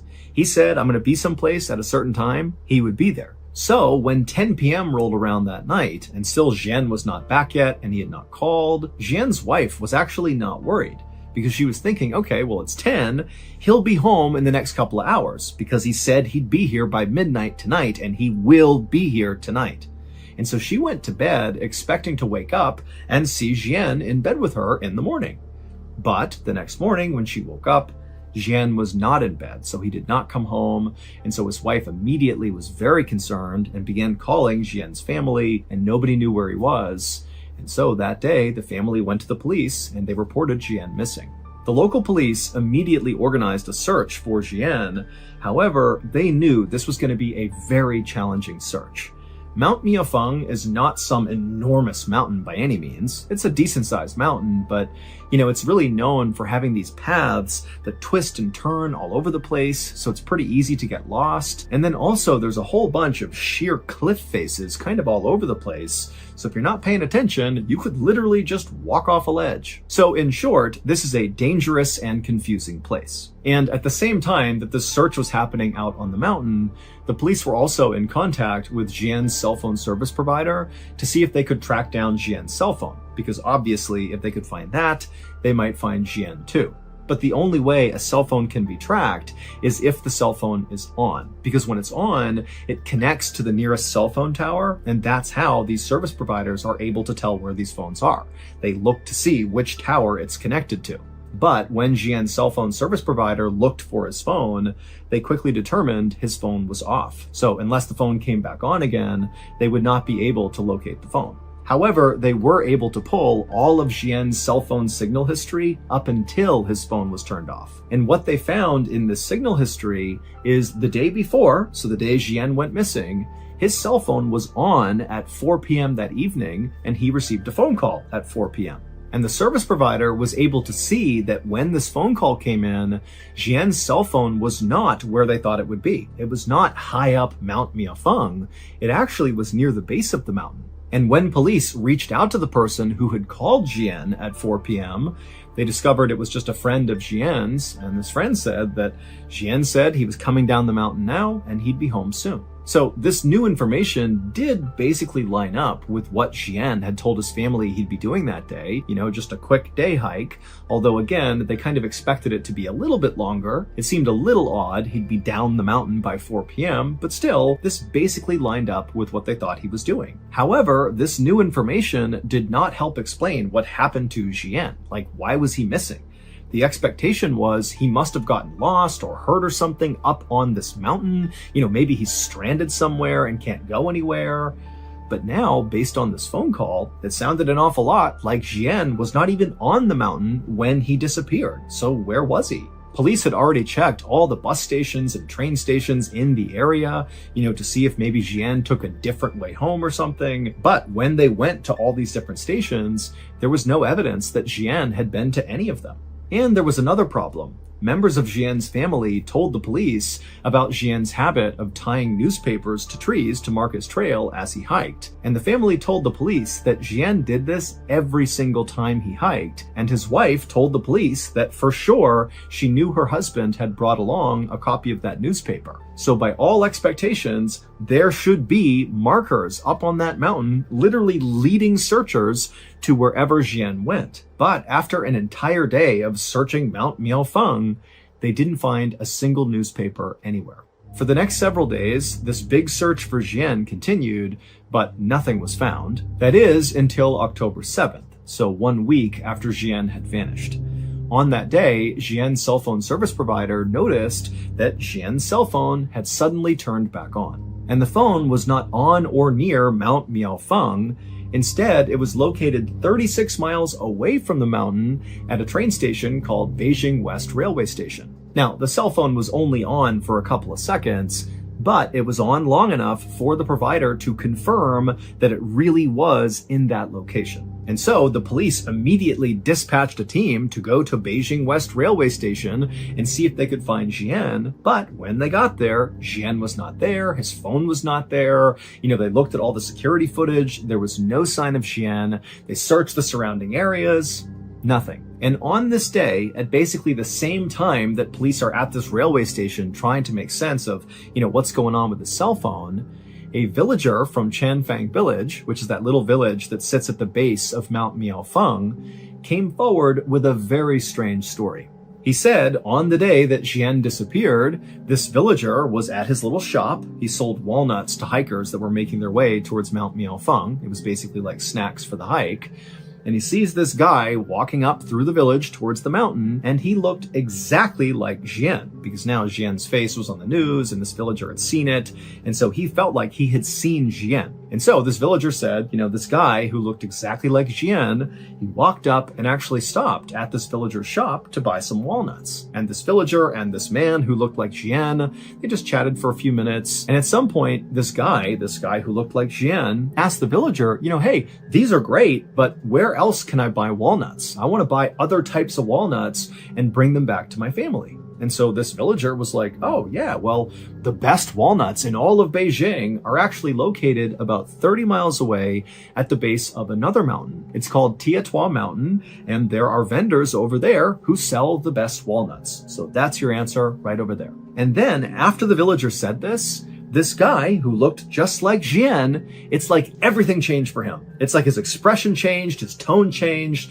It's like he's been given this information that's changed his life, about these walnuts. And he says to the villager, okay, I'm going to go there right now. And without saying anything else, this man just turned and began quickly walking away from the walnuts, back through town, back towards the bus stop. So away from Mount Miaofeng. In theory, this guy is going to the bus to commute 30 miles to this other mountain, Tietua Mountain, to get these walnuts? I mean, the villager does not know this guy, but even he felt like this is bizarre. This guy comes up, he's buying snacks to go hike Mount Miaofeng. He seems really excited about it. And I offhandedly mention these walnuts, and he's like, boom, I'm out of here. I'm going to go 30 miles to this other mountain to get these walnuts. It just seemed weird. And then when police spoke to Jian's family about this new information, they would learn that Jian did not have a special interest in walnuts, and neither did his family. And even if there was a reason why Jian just really wanted these walnuts, he would not have had time in that day to take the bus 30 miles to Tietua Mountain, get these walnuts, go 30 miles back, and hike up Mount Miaofeng, because he can't stay the night. He needs to come back tonight in order to go to his mother's birthday party the next day. So it just made no sense. But this walnut thing was basically the only lead police really had, because everything else was a dead end. And so they decided to shift their search area from Mount Miaofeng to Tietua Mountain. And pretty much right away, they saw something that gave them hope that Jian could be here. They found pages from the Beijing Youth Daily newspaper tied to trees on the mountain.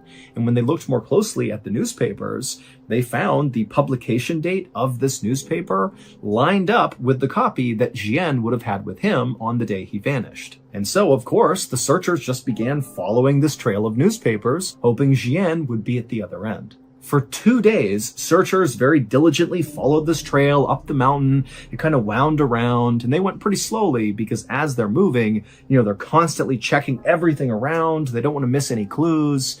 But finally, after 2 days of following this trail, they eventually found something. The newspapers led them to a campsite. Now, the campsite was abandoned, but there was a bed of hay, there were some used water bottles and some toilet paper. And so just from the looks of it, this campsite looked relatively active, like somebody had been staying here recently for at least a day or two. And so it seemed pretty likely, based on everything else, that this was Xian's campsite. And pretty quickly, after searching the campsite, they found something that virtually guaranteed that this was his campsite. Authorities found this plastic bag that was sitting next to the bed, and inside of the bag was a piece of scrap paper from Beijing No. 5 Middle School. And on this scrap paper was a note. And the note said Xian had indeed hiked up Tietuan Mountain on September 30th. This would have been the day that he left, so the day he disappeared. And then on his way down, he said he got lost and was forced to spend the night out here. And so that explained the campsite. And then on October 1st, so that would have been the day after he spent the night out here, he said he was going to attempt to follow the ridge line down the mountain to a nearby village to safety. And this note ended with the phrase, "Leaving this note here just in case. Love to everyone who passes by." Now, at first glance, this note was like amazing news because suddenly it seemed totally possible that Xian was just fine. I mean, the way the note was written, it sounded like he was at least healthy and safe, albeit I'm sure he was not happy to be stuck up on a mountain, but, he loved being in nature, and so he seemed okay. And then he had a reasonable plan for how he was going to get out of there, follow the ridgeline, go down to a village, go to safety. But as the police analyzed this note, they noticed that some things were off about it. First of all, this note basically directly contradicts other facts of this case. Remember, cell phone records prove Xian got a phone call at 4 p.m. on the day he went missing from his friend, and his friend would report that Xian told him that he was coming down Mount Miaofeng and he'd be home soon. But according to the note they found, that was not possible because the note said Xian at 4 p.m. on September 30th, the day he went missing, he would have been on Tietuan Mountain, either hiking up or being in the process of getting lost and, ultimately making that campsite where he camped out for at least one night. And so in addition to this factual discrepancy with this note, another issue with the note was just the way it was written. Now, Xian's wife had a chance to look at the note and she would say, "That is my husband's handwriting." But the note contained a bunch of very strange language choices that just didn't make sense for Xian to be using. For example, this note, which really should have been a first-person point of view, Xian has gotten lost, he's by himself, he's writing to the world, kind of letting somebody know what's going on with him, and so it really should have been written in the first person. "My name is Xian, I am lost, here's what I'm doing."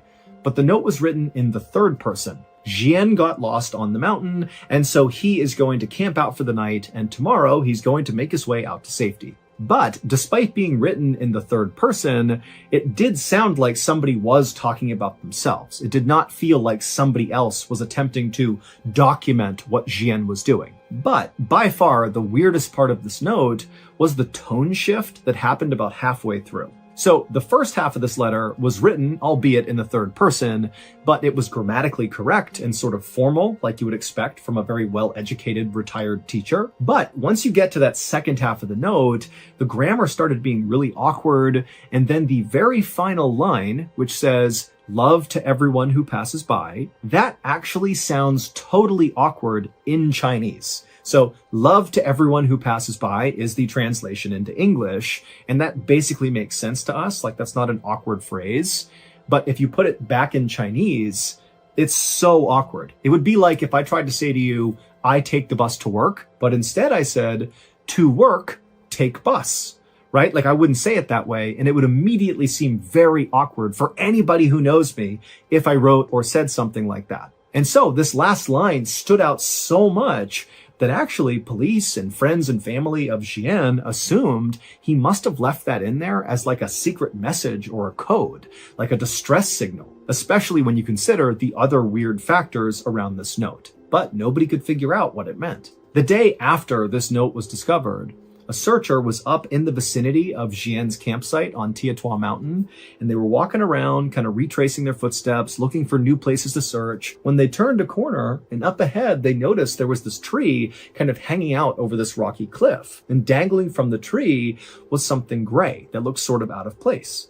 And so the searcher, sensing this could be a clue of Jian's whereabouts, he yelled out for other searchers in the area that he had found something, and then he took off running towards this thing to see what it was. And when he got up to the tree, he looked up and he saw it was a pair of sweatpants that had clearly been intentionally tied to this branch in the tree. And so the searcher, he reached up and grabbed one of the pant legs and kind of tugged on it. And when he did, all these white things began falling out of the pants and landing on the ground. And when the searcher stopped and looked down to see what they were, he couldn't believe it. It was a whole pile of human bones. However, they were not Jian's. In fact, nobody ever figured out who these bones belonged to or why they were stuffed inside of pants and tied to a tree on this mountain. But the discovery of these bones would open up a whole new mystery, because after these bones were found, all the searchers came over and basically just began combing the area near these bones, and the police began uncovering body after body after body. They found 2 more sets of human bones stuffed into pants and tied to trees, and they found the other bodies at the foot of a cliff, and also inside of this well, and inside of this cave. And so in total, authorities found 10 sets of human remains in the vicinity near Jian's campsite, but none of the human remains belonged to Jian. Officials were only able to identify a few of the bodies, and they were not able to figure out how they died or whether or not foul play was involved. But the discovery of those bodies did mean one thing for Jian's case. It meant, all these people had previously gone up Tietua Mountain before Jian went up and vanished. And when these other people went up the mountain, clearly something horrible happened to them, and we don't know what it is. Is there a killer on the loose? Is there some animal or creature out there that's taking people out? We don't know. But what started to happen since Jian went missing and his story was all over the news in China is that all these other hikers who've been on Tietua Mountain before have begun sharing their experiences when they hiked up Tietua Mountain, and some of their stories about what they've seen on that mountain are horrifying. One person said they were walking up the mountain. They had their partner with them who was a little bit farther back the trail. And so they're kind of walking up on their own. And the first person, as they're walking up the trail, suddenly sees this guy just kind of come out of nowhere wielding an axe. And he walks up to this person and all he says is, "Are you alone?" And the hiker's like, "No, my partner's back there. They're coming up here. What's going on?" But the axe man, he basically acted like he didn't even hear their answer. And he just asked it again, "Are you alone?" And the hiker was like, "No, my partner's back there." And the axe man again just said, "Are you alone? Are you alone? Are you alone?" And this axe person kept doing that until the hiker and their partner just turned and ran. And then another hiker shared a story about how they were walking up a trail on Tietua Mountain, and at some point they lifted their head up and he saw a little ways up the trail, kind of off the trail, so in the tree line, were all these people, like this group of strangers, just standing there motionless, kind of half behind trees, like they were kind of trying to hide themselves, but also not. And they were just staring at this hiker, unmoving, not speaking, just staring. And so the hiker, they look up and they see this, and they were so unnerved so quickly that they just turned and left, and they have no idea who those people were. And so obviously we have no way of verifying these other hikers' stories about what they saw on Tietua Mountain. But when you combine their testimony with Jian's story, it really makes you wonder, what's going on up there? The official search for Jian was called off at the end of October, so roughly 1 month after he vanished. But unofficially, the search for Jian continues to this day. However, they still have not found his body, and basically no real progress has been made.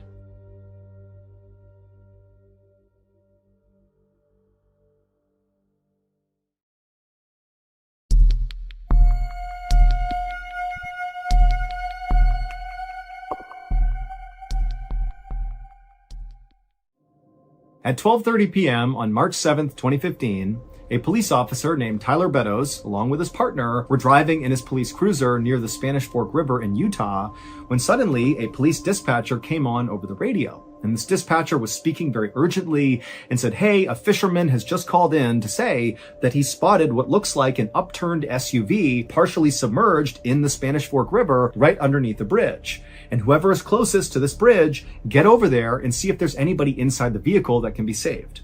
And so Officer Beddoes and his partner, they knew they were very near this bridge. And so immediately they banged a U-turn, they drove to the bridge, but from the road, they looked down and couldn't see any SUV. But they saw there were some firefighters and paramedics that were also converging at the spot on the road, and everybody's getting out and running down to the riverbank.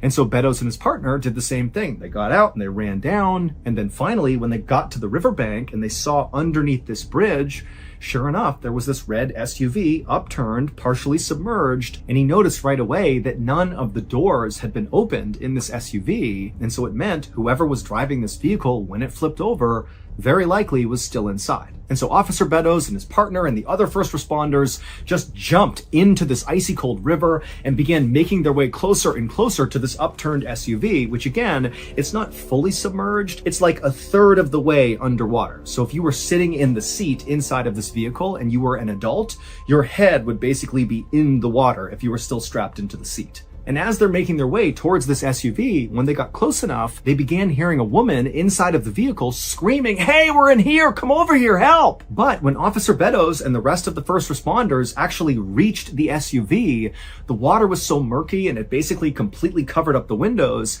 that they weren't really able to look into the vehicle. They could just hear this woman yelling, but that was it. And then when they tried to open up the doors, they couldn't do it because the roof had begun to cave in, and so the actual framing of the door wouldn't open. And so all these first responders, it's like their adrenaline's pumping and they're like, come on, we got to push this thing up onto its side so we can get in. And so all these first responders are pushing, and slowly but surely they began to raise the side of this vehicle up until the windows suddenly were clear, and Officer Beddoes and the others were able to look into the car, and they saw there was a woman in the driver's seat and there was a baby in a car seat dangling upside down in the back seat, still strapped in. And so Beddoes began screaming, there's a baby in here, there's a baby in here. And suddenly it was like everybody got extra strength and they pushed this vehicle all the way up onto its side. And then one of the firefighters climbed up onto the side of the car, which now was the highest point of the car. And he reached in and he clipped these straps holding the baby who had been upside down, dangling there, cut the straps and pulled the baby out and handed the baby over to Officer Beddoes. And then the firefighter began doing the same thing to get the woman out. But Officer Beddoes at this point, he just took this baby, he turned away. He figured the first responders will handle this woman and he's going to take this baby to safety because he couldn't even tell if the baby was alive or not. And so he's cradling this baby. He's rushing back through the water, back to the riverbank. And then he hands the baby over to the paramedics. And right as he does, he sees this little baby begins to move its arms and flicker its eyes. And he wanted to weep out of relief that this child was okay. They put the baby onto a stretcher. They put the baby in the ambulance and they whisked the baby away to the hospital where this baby would survive. But after the baby had been taken away, Officer Beddoes turned his attention back to the SUV and back to the woman to see how she was doing. But he could tell right away from the way people were acting, all the other first responders that were still dealing with the crisis in the water, the way they were acting indicated that something is off here. Well, it would turn out 14 hours earlier, so at around 10 p.m. the previous night, a 28-year-old woman named Jennifer Gorsbeck had just left her father's house in Salem, Utah, and in her car was her little 18-month-old baby, Lily, who was in the back seat. And after Jennifer pulled away from her father's house and her father's on the porch waving to her, she began driving towards her home. But something happened around 10:30 p.m. that night. We don't know what, but something caused Jennifer to careen off the road on that bridge and flip over and land in the water. Maybe she fell asleep at the wheel or an animal jumped out, we don't know, but we know at 10:30 she careens off the bridge and she lands in that river. And then for 14 hours, she and her baby remained upside down in that river. Until finally, Officer Beddoes and the other first responders came rushing over to open it up and get them out of there. And if you recall, all the first responders, Officer Beddoes included, heard Jennifer screaming that they were in the car, come save us, please. But what they would find out is that could not have been Jennifer, because Jennifer was killed on impact when the car fell into the water. Only Lily survived the crash, and then Lily, who's nearly hypothermic and she's upside down with water like 2 inches away from her head, for 14 hours she dangled there, and when she was pulled out, according to doctors, was like a couple of minutes before she would have died from hypothermia. And so without that voice, Lily almost certainly would have died, because it was the sound of that voice that really encouraged all these first responders to find the strength and get that car up on its side and then get the baby out of there. We don't know whose voice that belonged to, but for sure, it saved Lily's life. And again, baby Lily would make a full recovery, and to this day, Officer Beddoes and the other first responders, they know what they heard and they do not have an explanation for it.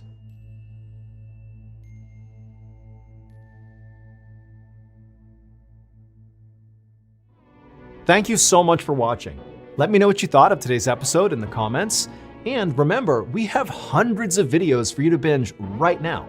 But if you're looking for a recommendation from me of that one video that's worth your time, well, it's this one right here. So give it a watch. All right, until next time, see ya.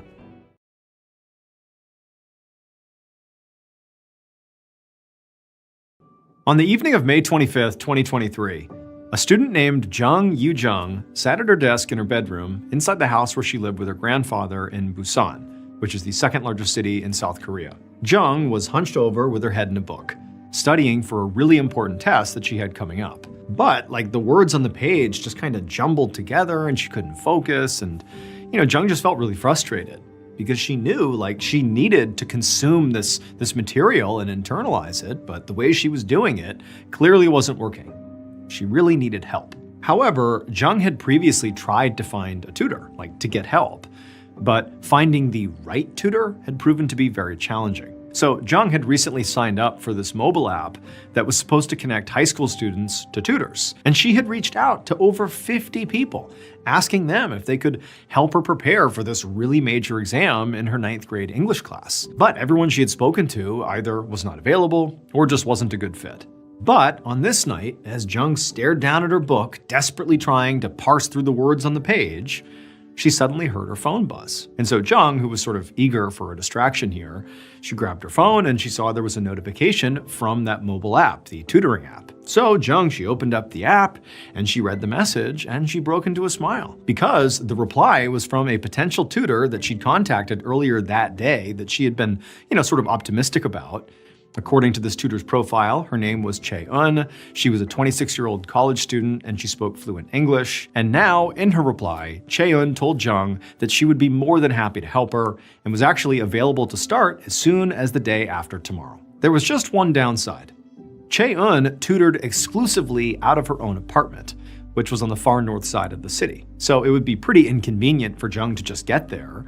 And then also she knew her grandfather would definitely worry about her traveling that far alone. But after having searched for a tutor for so long with no success, Jung just did not want to pass up this opportunity. So she immediately messaged back that she couldn't wait to get started. And then she and Chae-eun set up their first meeting. 2 days later, on the evening of May 27th, Jung walked up to the tutor's apartment complex. It had taken her almost an hour to get here on the bus. And she'd been lugging, this huge bag with her full of her study materials the whole time. She had brought along basically all of her stuff, just in case they actually got to studying today, which realistically Jung didn't know if they would. This is their first meeting. She didn't really know what to expect. But either way, Jung was glad to be here. This represented progress. So Jung, along with her big old bag, went up to the door with the apartment number that Chae-eun had given her, and she knocked. A few seconds later, the door swung open, and Jung saw Chae-eun standing there with a big smile on her face, and she looked exactly like she did in her profile picture on the app. Chae-eun then introduced herself and shook Jung's hand and welcomed her inside. Jung walked in and had a quick look around, and she saw the apartment was pretty small. It was a studio apartment. There was a bed and a couch in the same main area, and there was a kitchen and bathroom sort of branching off from there. Just then, Jung heard Chae-eun shut the door, and then she walked right past Jung and she took a seat on the couch, and then she sort of beckoned Jung to come have a seat next to her and come chat. And so Jung, she smiled and she's got her bag and she walks over and she sits down next to Chae-eun, and the pair just start chatting. And, Chae-eun asks her to explain again, sort of what are your main goals here? What can I help you with? And Jung said, well, I have this big test coming up for my English class, and, I was hoping you could help me with that. And Chae-eun said, yeah, of course I can. I'm fluent in English. I've worked with many people on, similar testing material. So, this is going to be great. And so Jung, she's thrilled, and she says to her tutor, well, hey, I brought my stuff. Can we just start the lesson right now? And Cheon was sort of maybe taken a little bit aback. This is their first interaction. But she's like, okay, yeah, let me just get a drink of water first. And so Cheon, she wanders off into the kitchen and disappears to get her water. And Jung unzips her bag and begins fishing out her studying materials. A few hours later, a taxi driver was driving through the northern part of Busan, scanning the sidewalk for potential customers. And at some point, as he looked around, he eventually saw this woman, who appeared to be maybe in her 20s, standing outside of an apartment complex, Cheon's apartment complex. And this woman, she had this large, very heavy-looking black suitcase by her side, and she was waving to the cab driver, clearly trying to hail him down. So the driver pulled up alongside the curb, he rolled down his window, and he called out to her and asked where she needed to go. And the woman told him that she needed to go to the Nakdong River. And this immediately struck the driver as being a little weird, because the Nakdong River was in a very isolated area far outside the city. It was like a really odd place for a young woman to go alone, especially this late at night. But the driver also knew that he could charge the woman a pretty high fare for taking her all that way. So he said, okay.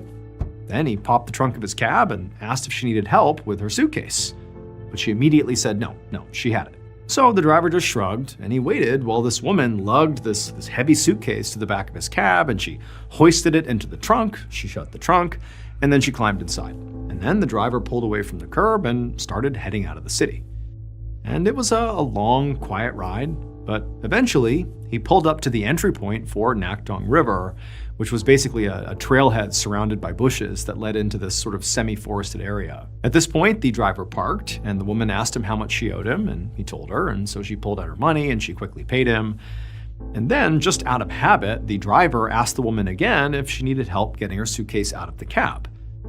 But again, the woman very quickly said no, she didn't. She would handle it on her own, but thank you. So again, the driver just shrugged and popped the trunk. And then he waited as this woman got out and pulled the suitcase out of the back. Now, at this point, the driver knew, his job is done here. It's not his business what she's doing here. But, it's almost midnight, and he couldn't help but feel sort of concerned about dropping this woman off here, basically in the middle of nowhere so late at night. And he just wanted to make sure that she was okay. So instead of just driving away, he just continued to watch as she walked towards the trailhead. And as he watched her, he noticed that she was really struggling to move her suitcase. I mean, it looked like it was so heavy that she could barely drag it through the dirt. And it was at this point that the driver couldn't help but feel like something's off here. This is not typical behavior. Everything about this just feels weird. What's going on? So, because he had this sort of gut feeling that something was off with this lady, instead of just leaving altogether and continuing his night, he just drove a little ways away from where he dropped her off and then stopped. And he turned and he just watched the trailhead to see if the woman would come back out or if anybody else would show up. And so he just continued to watch and nothing happened for a while. But after about 20 minutes, he saw some movement, and out of the woods comes this woman. And she still has this suitcase, but now it's plainly obvious that the suitcase is empty, or whatever was really heavy inside of the suitcase has been removed, because she's moving the suitcase no problem, whereas before, she could barely get it through the dirt. And the driver, he couldn't help but think, what was in that suitcase? Because clearly, she has come here to dump it somewhere out in this very isolated part of this area. This just feels really bad. I don't even want to know what she's doing. Somebody needs to investigate this, though. This just feels wrong. And so he turned around, he started driving away, he pulled out his phone, and he called the police. A few minutes later, the woman with the suitcase stood at the trailhead, hoping that another taxi might pass by soon and she could hitch a ride home. And at some point, she saw headlights approaching in the darkness, and for a second, she felt really hopeful, and she waved her hand hey, I need a ride. But when the vehicle finally pulled up, she saw that it was not a taxi, it was a police cruiser. And this cruiser came to a stop right next to her, and then an officer stepped out of the car and asked her what she was doing out here so late. And in a very calm voice, the young woman just said she had come out here to drop off some trash because the dumpster at her apartment complex was full. But the officer didn't really seem to be listening to her. He was actually just staring at her big black suitcase. And he actually just asked her, "Can I see what's inside of that?" And this made the woman very nervous. But she also knew that The best thing she could do right now was just continue to stay calm and cooperate. So she nodded and said, "Sure, have a look." And so the officer walked up and he unzipped the suitcase and he flipped it open and he shined his flashlight inside. And it was empty, but it was covered in blood. Like the blood had soaked into the lining all across the inside of the suitcase. But the woman knew this was going to happen. I mean, she knew what was in there, and she'd prepared for this. She told the officer that she was simply on her period, and the blood he was seeing was nothing more than menstrual blood. But the look on the officer's face made it very clear that he did not believe anything she was saying. And at that moment, the woman's world came crashing down, because she knew that despite all the months of studying she had done, she had just failed her test. It would turn out that Jung Yu Jung was not a 9th grade student studying for an English exam. She was actually a 23-year-old woman masquerading as a high schooler.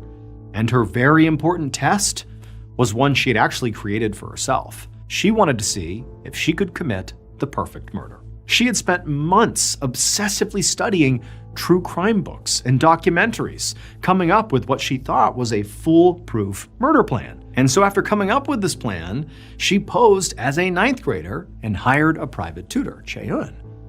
But when she went to Chae-eun's apartment, she wasn't carrying books in a backpack. She was carrying a knife inside of a suitcase. After Jung told Chae-eun that she wanted to start her lesson, Chae-eun got up, she went into the kitchen, she got some water, and when she came back, Jung had gotten out her knife, and she proceeded to stab Chae-eun to death. And then after that, she dismembered Chae-eun's body, put the pieces inside of that suitcase, and then Jung attempted to dispose of the body in the woods by the Nakdong River. But her foolproof plan did not work, because she was ultimately arrested before she even made it home that night. Jung Yu Jung was found guilty of murder and sentenced to life in prison.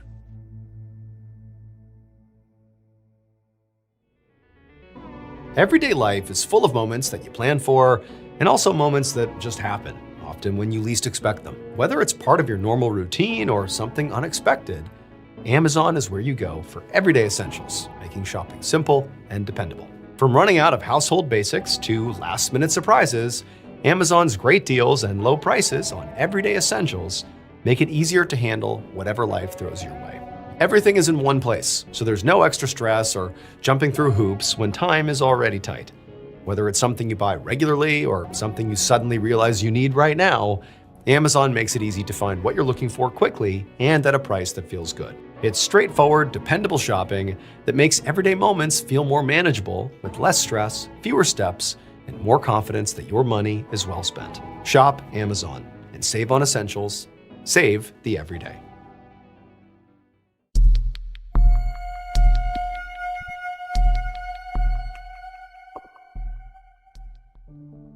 On the evening of January 31st, 2012, a 72-year-old retired high school teacher named Norm Johnson was playing the piano in his home in the tiny town of Madison, South Dakota, when his doorbell rang. And Norm was surprised.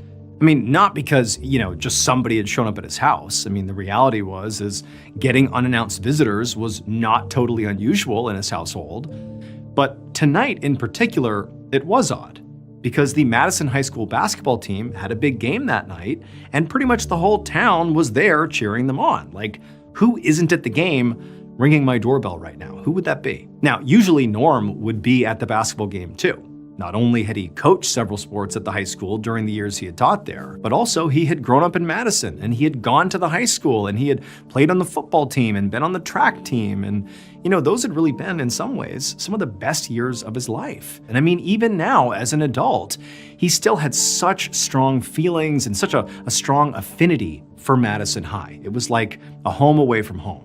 But despite all that, Norm had chosen not to go to the game tonight because he had just had a long day of meetings for the local boards that he volunteered on, and just in general, he felt like he just needed some time home to relax. And so before he got up, Norm called out to his wife, Barb, who was in their kitchen, and he just asked, hey, do you have any idea who's at the door right now? And she yelled back, no, I have no idea. So Norm got up from the piano and went to the door to answer it. When he opened the door, he saw a very unassuming man with gray hair and a beard who was standing out on the doorstep.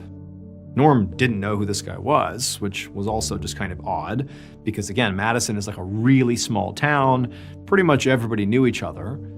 But before Norm could ask him who he was or what he wanted, this guy asked Norm, "Are you Norm Johnson?" And Norm said, "Yeah." And then, without another word, the man raised a pistol he was holding and he fired. An hour later, Madison Police Sergeant Justin Meyer parked his car outside of a little brown house that was now cordoned off with crime scene tape. Meyer had been totally shocked when the dispatcher had called him to tell him what had happened here, both because there hadn't been a murder in Madison in almost 100 years, and because Sergeant Meyer knew the victim, Norm Johnson. And so now, Meyer walked up to the house and stepped over a huge puddle of blood right inside the front door. And then he found Norm's wife, Barb, sitting on the couch with a blanket wrapped around her shoulders. I mean, she looked like she was clearly in shock. Around Barb on the walls were all these old photos of her and Norm. And some of these photos clearly dated back to the 1950s when they had been high school sweethearts. Norm had been the star running back on the football team, and Barb had been a cheerleader. Meyer took a deep breath, and then he walked over and sat down next to Barb, and he asked her what happened. And she just said she didn't know. She didn't understand. She said that Norm had just gone to answer the door, and then seconds later, she heard what sounded like 2 gunshots. And then, as Barb sort of choked back tears, she said that she had run over and she had found Norm lying on the floor with blood pouring out of his face.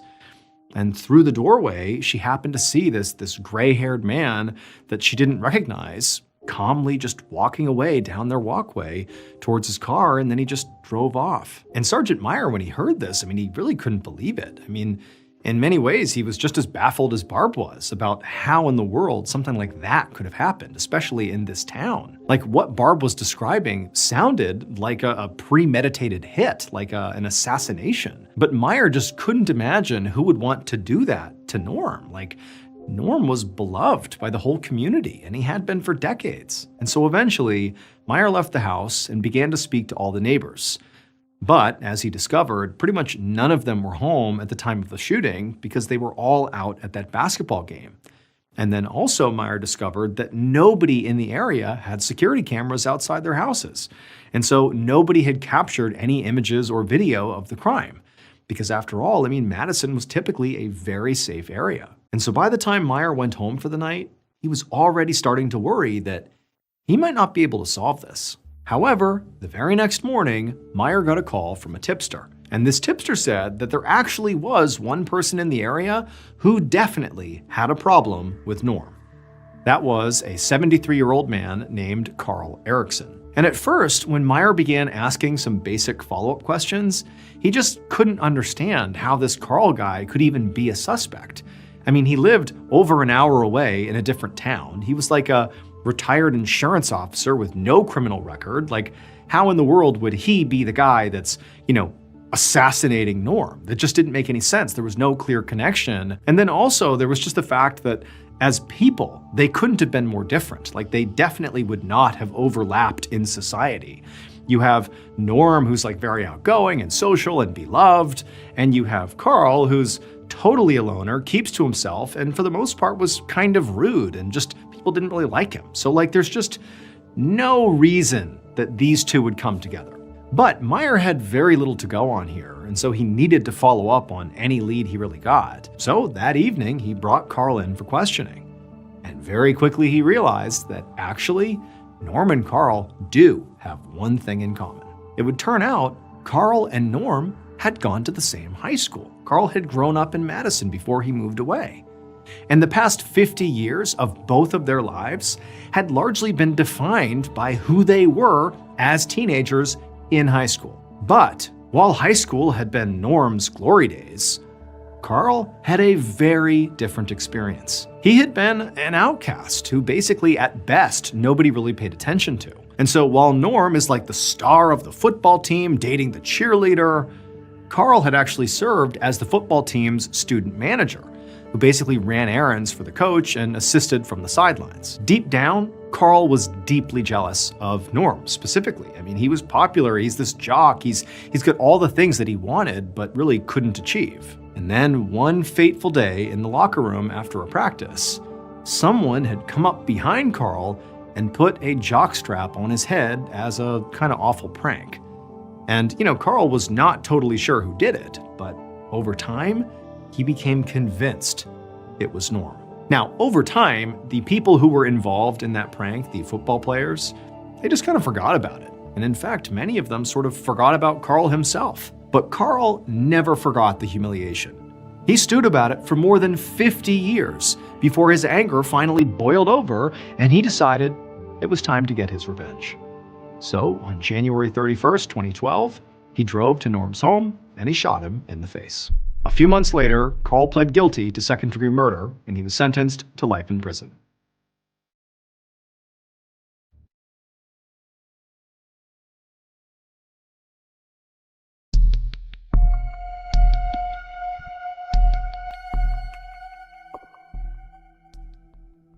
On the afternoon of August 10, 2011, Detective Inspector John Finch of the London Metropolitan Police walked through the courtyard of the Radisson Edwardian Hotel in London. This was a massive luxury hotel with more than 400 rooms. Finch navigated past the beautiful greenery and the koi ponds and the multiple restaurants until he found the door he was looking for, which was roped off by crime scene tape with a uniformed officer standing in front of it. Through the doorway, Finch could see there were forensic technicians taking photographs and putting down evidence markers. This was a section of the hotel where members of the staff lived in small apartments, and the police had been called here by hotel management because the bodies of 2 workers had been discovered inside, and a 3rd worker was missing. Finch had already been briefed on the basics.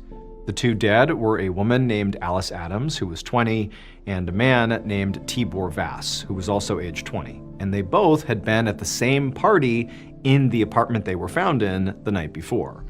Tibor actually lived in this apartment, and it was actually his roommate, a 31-year-old man named Attila Ban, who was the missing 3rd worker. And this was basically all the police knew at this point.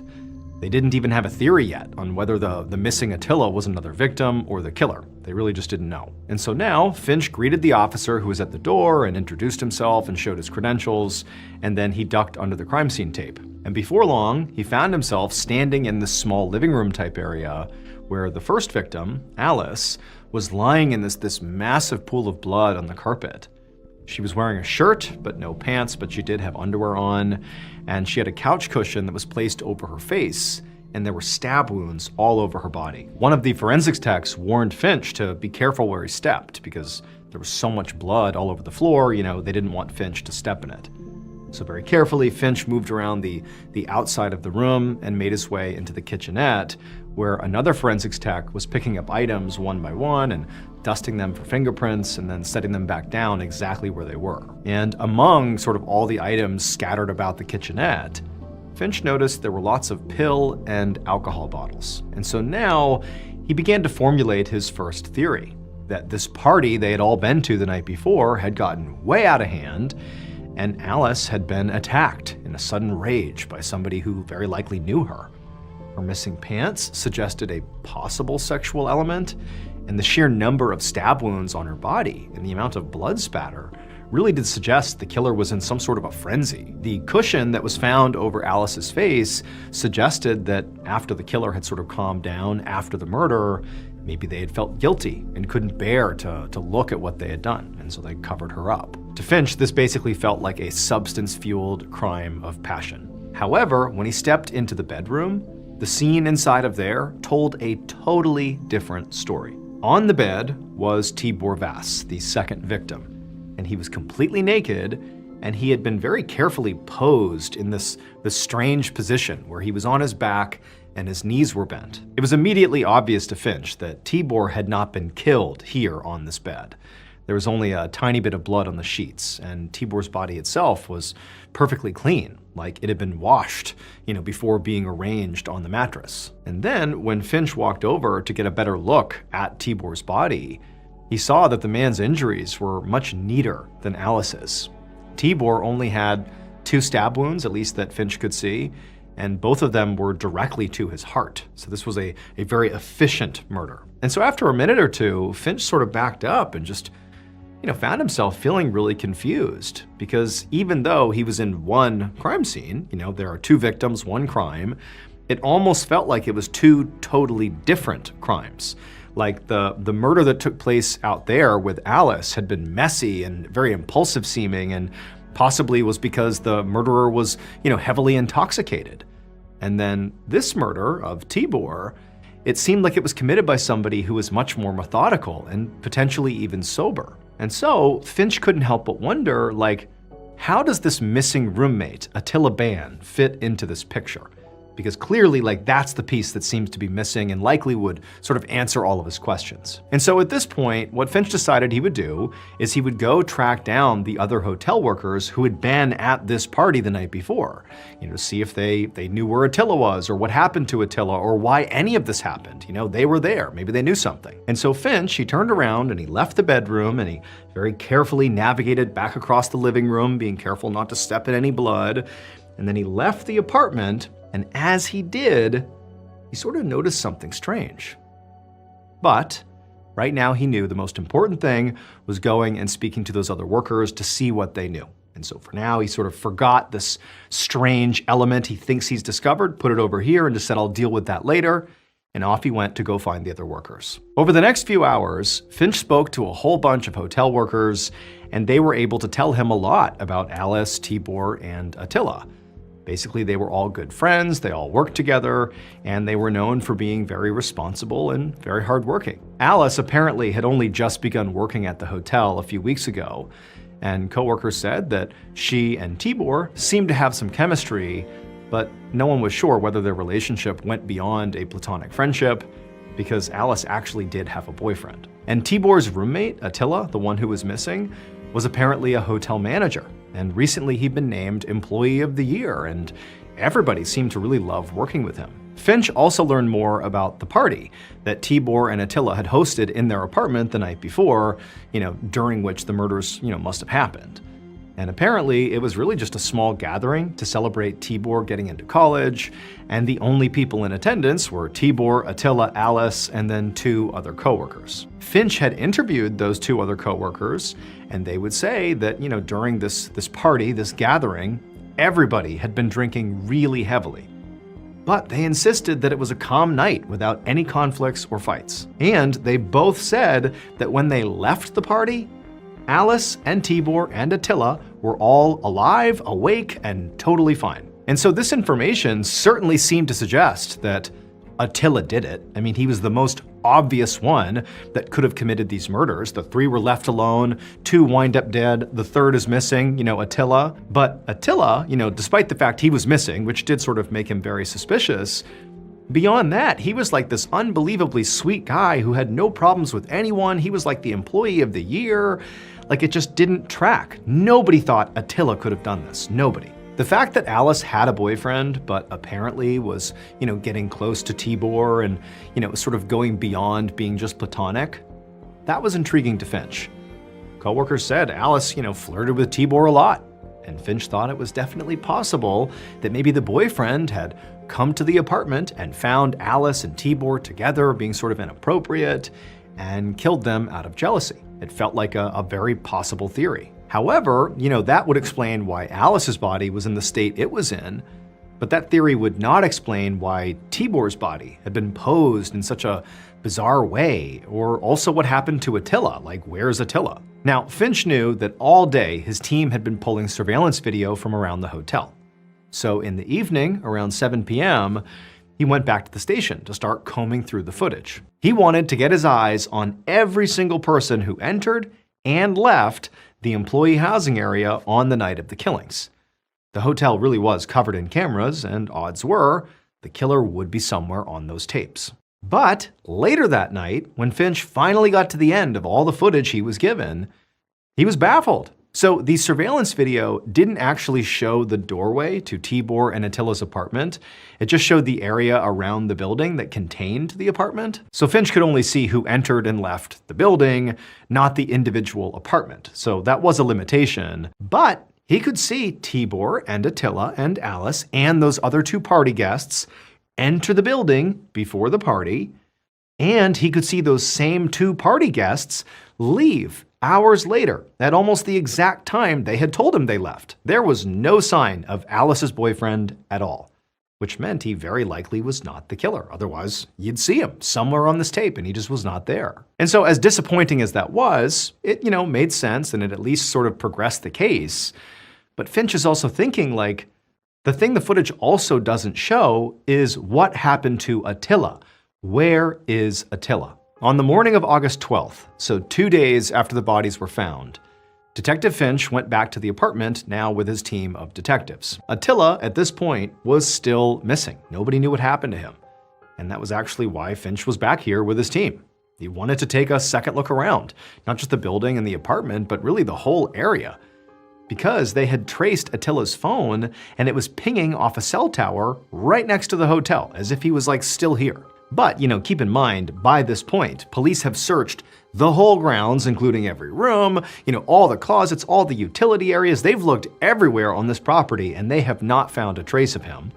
But Finch thinks, like, what else can I do but just keep on looking? So now, Finch and his team greeted the officer, who was still standing guard by the crime scene door, and the officer let Finch and the other investigators in. And pretty much the second Finch stepped back inside this apartment, now for the second time, he knew something was off. Finch had been staring at crime scene photos for the past 2 days obsessively, and as a result, he really had a good feel for how this place had been left. Because remember, when they take photos and when they, dust for prints and all that, they try to leave the scene exactly the way it is because it's all evidence until, the case is solved. But as soon as he walked in, he saw there was a vodka bottle that clearly had been moved.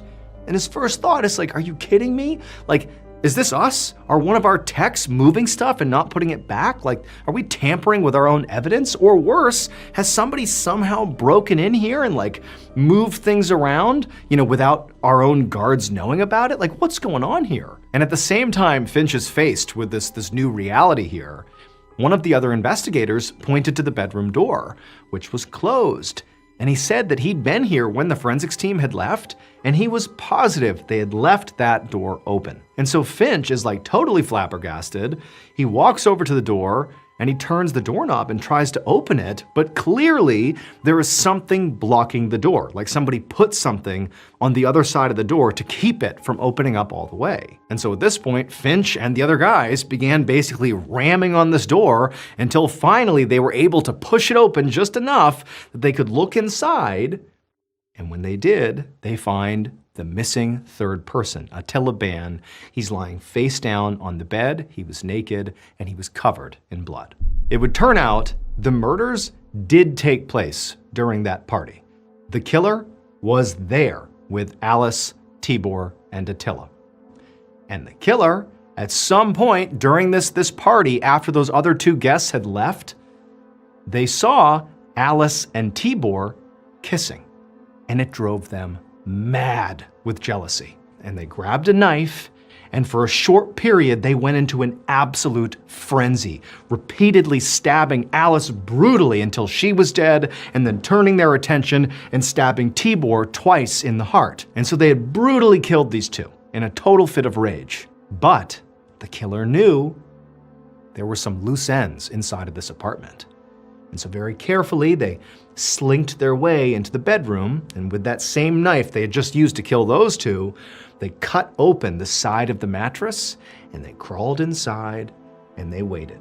When Detective Finch first left the apartment, like that first time he was there, and he's leaving to go speak to the hotel workers, when he opened the apartment door and he began to leave, he stopped because he noticed something weird. He didn't pursue it right then and there because he wanted to prioritize the interviews, but what he noticed was there's so much blood inside of this apartment. It's everywhere. Like the techs are telling me to be careful where I step so I don't track blood around, but he's looking down, like he's just opened the door to the apartment, and there's no blood leaving the apartment. All the blood is contained inside of the apartment. How is that possible? Well, the reason it was possible is because the killer never left the apartment. And so fast forward 2 days to August 12th, the same day that Detective Finch and his team came back to the apartment to do another sweep. So earlier that same day, the killer is still inside the mattress, but they know now they have to deal with Attila. And so very carefully, the killer slides out of the mattress they've masterfully been hiding in for the past 2 days undetected.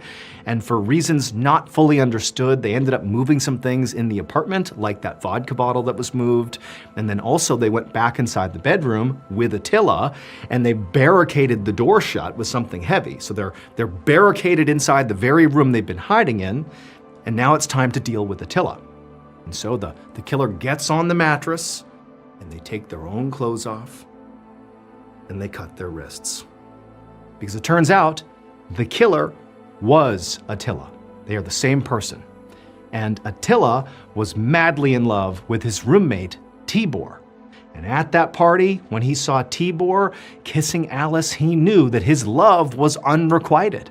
And it threw him into a rage, and he stabbed and killed both of them. And then he sort of arranged Tibor, his love, in this sort of strange position, which probably was because he had such strong feelings for him.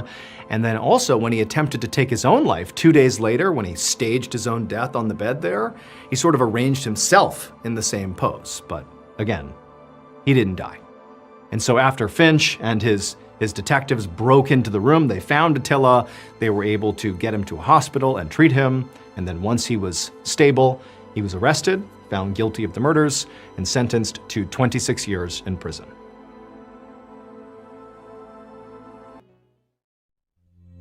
At 8 a.m. on June 8, 2015, 72-year-old James Lee Rogers parked his beautiful red Corvette in the parking lot of a Waffle House in Port Arthur, Texas. And as he pulled that car into the lot, James, he just felt so proud to be driving this vehicle. This was a 2007 C6 Chevy Corvette, pristine condition, and it was exactly the car that James had been dreaming about like his whole life. It drove amazing, it looked incredible, and more than that, it had all these modern elements to it. It didn't even have regular door handles. Everything was like push buttons and electric. To him, owning this car was like owning a really flashy sports car, and he thought that, anybody who saw him driving it, they knew this guy had made it. And on top of having this really cool car, James also had like a pretty awesome life here in Port Arthur. He had lots of family in the area. He had grown up here. He loved living here, but he also really loved this particular Waffle House. It was where he went basically every morning in his flashy car to get his coffee. But, it wasn't just their coffee that he was drawn to. It was the wait staff. It was the regulars who went to this Waffle House. This had become like a sort of second home for him, and he really looked forward to coming here basically every day. And so he parks his Corvette, he gets out, and before he walks into the restaurant, he has to tell his dog, he brought his dog along, Leia, this cute little dog, to stay in the car because the dog was not allowed in the Waffle House. This was something he knew, but it was going to be quick. So he told Leia, to be a good girl and stay in the car. Don't rip it up. This is his dream car. She was a very good dog. And so she sat down, he shut the doors, used the electric push buttons to do it. And then once he knew his dog was secure, into the restaurant he went. Once he got inside, James took his usual seat at the counter where his friend MJ was already sitting. MJ was in his 60s, and like James, he was also a fixture at this Waffle House. And so the two immediately began chit-chatting about the weather and their kids. And then at some point, James ordered his coffee and used that as a chance to catch up with some of the wait staff that he spoke to every morning. And then eventually more regulars began filtering in and out, and James made a point to chat with them and laugh with them as well. Again, this was like his second home. And in fact, on this particular day, there were so many people that he wanted to talk to coming in and out of the restaurant that he decided, you know what, my dog's fine out there. I've only been in here for a few minutes. I'm gonna order some food as well. However, right after James ordered his food, he turned and he looked out the window into the parking lot. And even though he couldn't actually see his Corvette, he could see that it was extremely sunny and very hot outside. Like he knew that when he showed up, but he's looking out there and it just looks like a desert out there. It's so hot and like there's nobody out there. It's just cars getting blasted by the sun. And he's thinking like Leia's out there. And even though he had the AC on when he pulled up, and so, likely his Corvette was still a little bit cool, there was no way that it was particularly comfortable in his car right now. And so before his food showed up, James turned to MJ and just said, "Hey, I'm gonna be right back. You wanna just like hold my seat? I'm gonna go out and check on something." And MJ, who was kind of busy talking to other people, he's like, yeah, go ahead, I'll save your seat.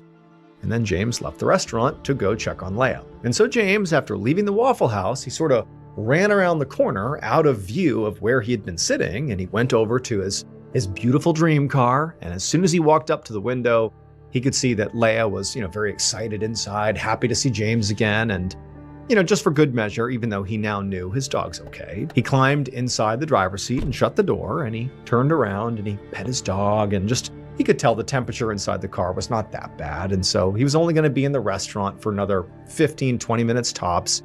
She'd be okay. However, after only having sat inside his car for a matter of maybe like 30 or 60 seconds, he felt himself getting really hot. I mean, it was definitely not cool inside the car, and the sun's burning through the windows. And he just was like, you know what? This is not responsible to leave my dog in here. I can't do this. And so even though he had placed his order for food, he figured he could go in there, cancel the order. He was a regular. They'd understand. He could have one more sip of coffee, but that was it. He needed to get back out here and basically put the AC back on and get him and his dog back into the comforts of their own home. But when James pushed that super fancy button on his car door that he was sort of so proud of how modern his vehicle was, when he pushed it to open his door, nothing happened. And so James, he's just staring at the door in confusion because this has never happened before. And so he starts pushing it a few more times, but again, nothing happened. And then after a few moments, when this car door was not budging, James reached across and started pushing the button on the passenger side door to see if maybe it was just an issue with, his door. But no, that door wouldn't open either. And so finally, he decided he would just try to turn the car on to see if maybe that would help. But he couldn't get his car to turn on. The Corvette was completely dead, and James had no idea why. But he knew this was not good because, this car, because it's so modern, didn't have normal handles. They really were all electric, all buttons. And so if these buttons aren't working and all the windows are up, what do you do? How do you get out? And so James, he's starting to stress out about what's going to happen here? Is he going to have to break a window of his beloved vehicle here? Is that what he's going to have to do? And also, how crazy is that? How could he have wound up in this position? But also, the sun is just burning through the glass, and he's suddenly becoming really aware of just how hot it was getting inside of his car. This is sort of becoming an emergency really quickly. I mean, because again, he can't even turn on the car, so he can't turn on the AC. He's inside of an oven at this point. And so James instinctively reached for where his phone would normally be, but it wasn't there. And that's when he remembered he had left his phone inside the Waffle House. When he had gone in earlier, it was low on charge and he had handed it off to one of the waitstaff to go plug in somewhere. And so his phone's inside. He has no way to contact anyone. But luckily, right at that point, James looked out the corner of his eye and he saw a couple walking out of the Waffle House. And he's like, oh, thank goodness, someone's coming out. I can get their attention. They can come over here and get me out of here, or at least, call someone who can. And so he starts waving, through the front windshield at this couple as they're sort of walking generally in his direction, but they clearly didn't see him. The sun is glaring off the glass, kind of making it hard to see inside. And so James is sort of realizing this, and he's becoming more and more desperate as he and his dog are getting more and more overheated. And so he began leaning on the horn to get their attention that way, but no sound came out of his Corvette because the horn was powered by electricity, and again, the car is dead. And so James now is getting frantic. He's banging on the windows. He's screaming to them. But this is a nice car. It's totally soundproof inside. Again, there's the glare from the sun on the glass. The windows are partially tinted. They can't see or hear him. And so this couple eventually comes right near his vehicle. They climb in their car and they drive away without ever noticing him. Once they were gone, James told himself that, you know what, this is a busy area. Lots of people come in and out of this Waffle House. Someone's going to see us. Someone's going to get us out of this car. And so for the next several minutes, James looked all around him, looking for anybody walking through this parking lot, looking for people coming out of the Waffle House, and anybody who came even close to his vehicle, he would scream and yell and bang and do anything he could to get their attention. But nobody noticed him. No one could see or hear him. And now James and his dog were really starting to struggle with the heat inside of this vehicle. It really was like they were trapped inside of an oven. And so eventually, when it seemed like no one was going to notice them, James just began frantically looking around the interior of his car for a toolkit. He thought he had left a toolkit in here somewhere, in case of emergencies. And he's thinking, maybe there was a tool in there he could use to maybe jimmy open one of the doors, or if he had to, he could maybe use something heavy in the toolkit to break a window, just to get out that way. And so eventually, in the back seat near Leia, he found this toolkit, but when he cracked it open, he was disappointed because it really didn't have anything that useful. There were some pliers, there were some jumper cables, and a flashlight. But, James, he still took the pliers and he jammed the head of the pliers into the crack of the driver's side door to attempt to basically wrench open the door. But the pliers were very thin, and so he didn't budge the door at all. And he used a lot of energy trying to, force the door open. And remember, it's like blisteringly hot inside of the vehicle at this point, and it's getting harder and harder to breathe. Like Leah's struggling to breathe. James is, drenched in sweat, and so he drops the pliers, and he just has this huge wave of anxiety come over him that like, oh my goodness, like, is this it? Are we gonna die in here?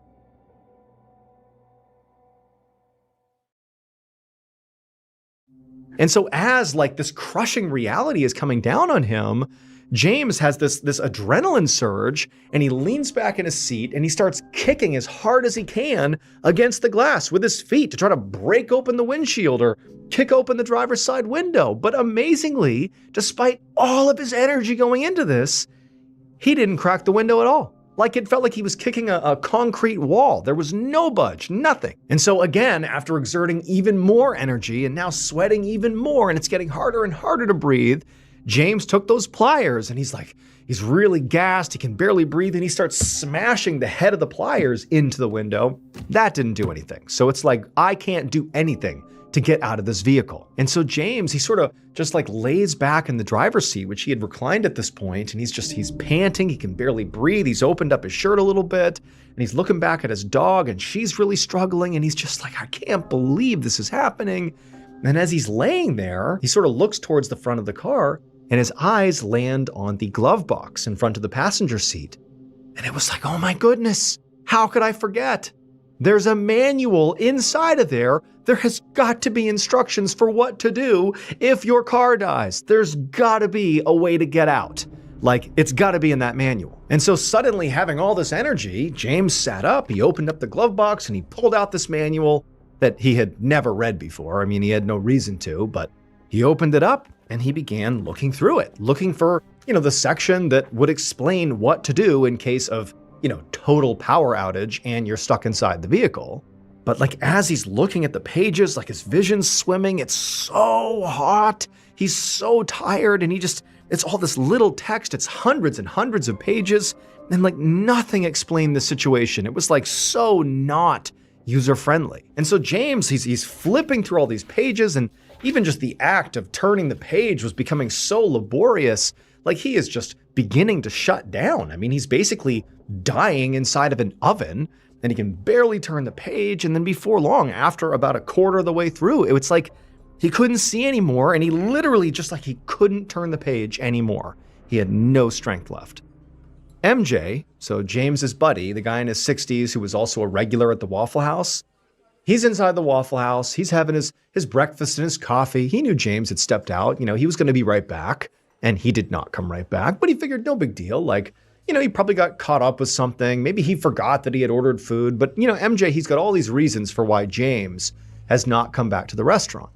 And also, MJ, being a regular, he's chatting it up with other people, he's not really even aware of the fact that James has not come back inside the Waffle House.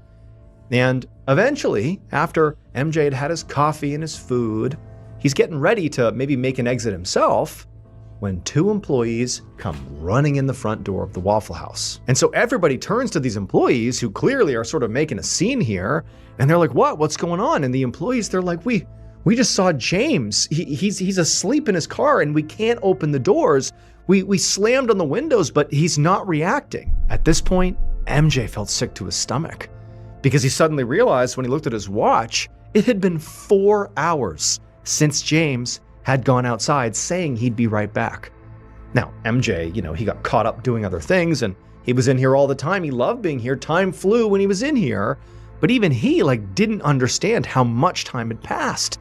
And he's thinking like, oh my gosh, what's happened to James? And so MJ jumps out of his seat and he runs outside into the blistering heat. He goes around the corner to the red Corvette. He sees, through the tinted glass, there's James inside of the vehicle. He starts hitting on the window, but there's no answer. James isn't moving. And so MJ calls 911. It would turn out when James bought the red Corvette, it really was like his dream car. He fell in love with it. It was beautiful. It was flashy. It oozed status. It had all this new tech. It looked so expensive. It was perfect. And James, he didn't just, buy this car and that was it. After he had it, he obsessed over it. He learned every little detail about it. He took great care of it. He drove it everywhere. This was like his child. But despite, really obsessing over the car, he never learned one really important thing about this car, which is what do you do if you happen to be inside of the vehicle with the windows rolled up and your power goes out? Because the doors are not regular doors. They're powered by buttons. They're electrical. And if you have no power, you can't open them, as he found. Well, it turns out there's actually a lever under the driver's seat that once you pull it up, it pops open the driver's side door and you can get out, no matter if there's electricity or not. But that information was buried on page 80 of that owner's manual that he had pulled out and begun flipping through, but he was so delirious from heat exhaustion, he couldn't get that far into the manual. He's like combing through all this really dense text. He made it about a quarter of the way through when unfortunately he and his dog Leia died from heat exhaustion. James's family filed a wrongful death case with Chevrolet, the maker of the Corvette, in 2018, but the case was dismissed. Chevrolet still makes Corvettes with these special electric doors, and there have been numerous additional incidents of people getting locked in and trapped. But in more recent Corvette models, the manuals have the information about the door's release lever much closer to the front of the manual.